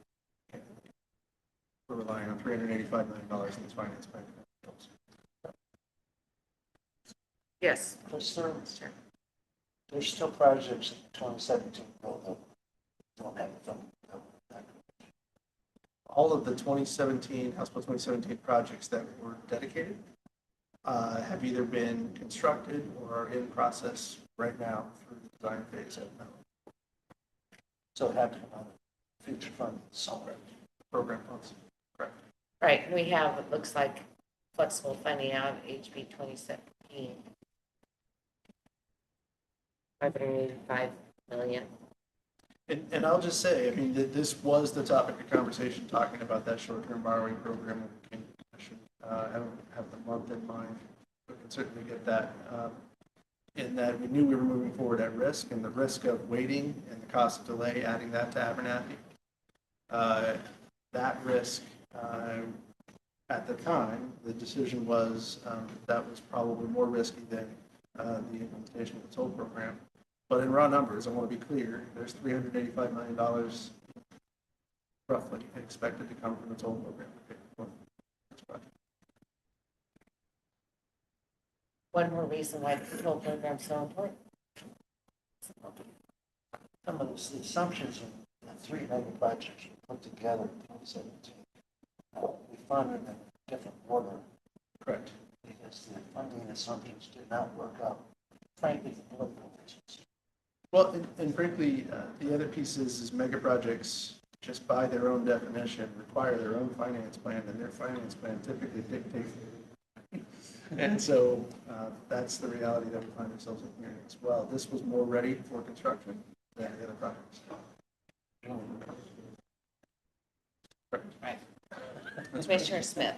I move approval of the requested action construction authorization increase for the bridge. Abernathy Bridge. Bridge, sorry. Thank you. Project. Okay, I have a motion on the table. Do I have a second? I'll say. Okay, discussion, any more discussion?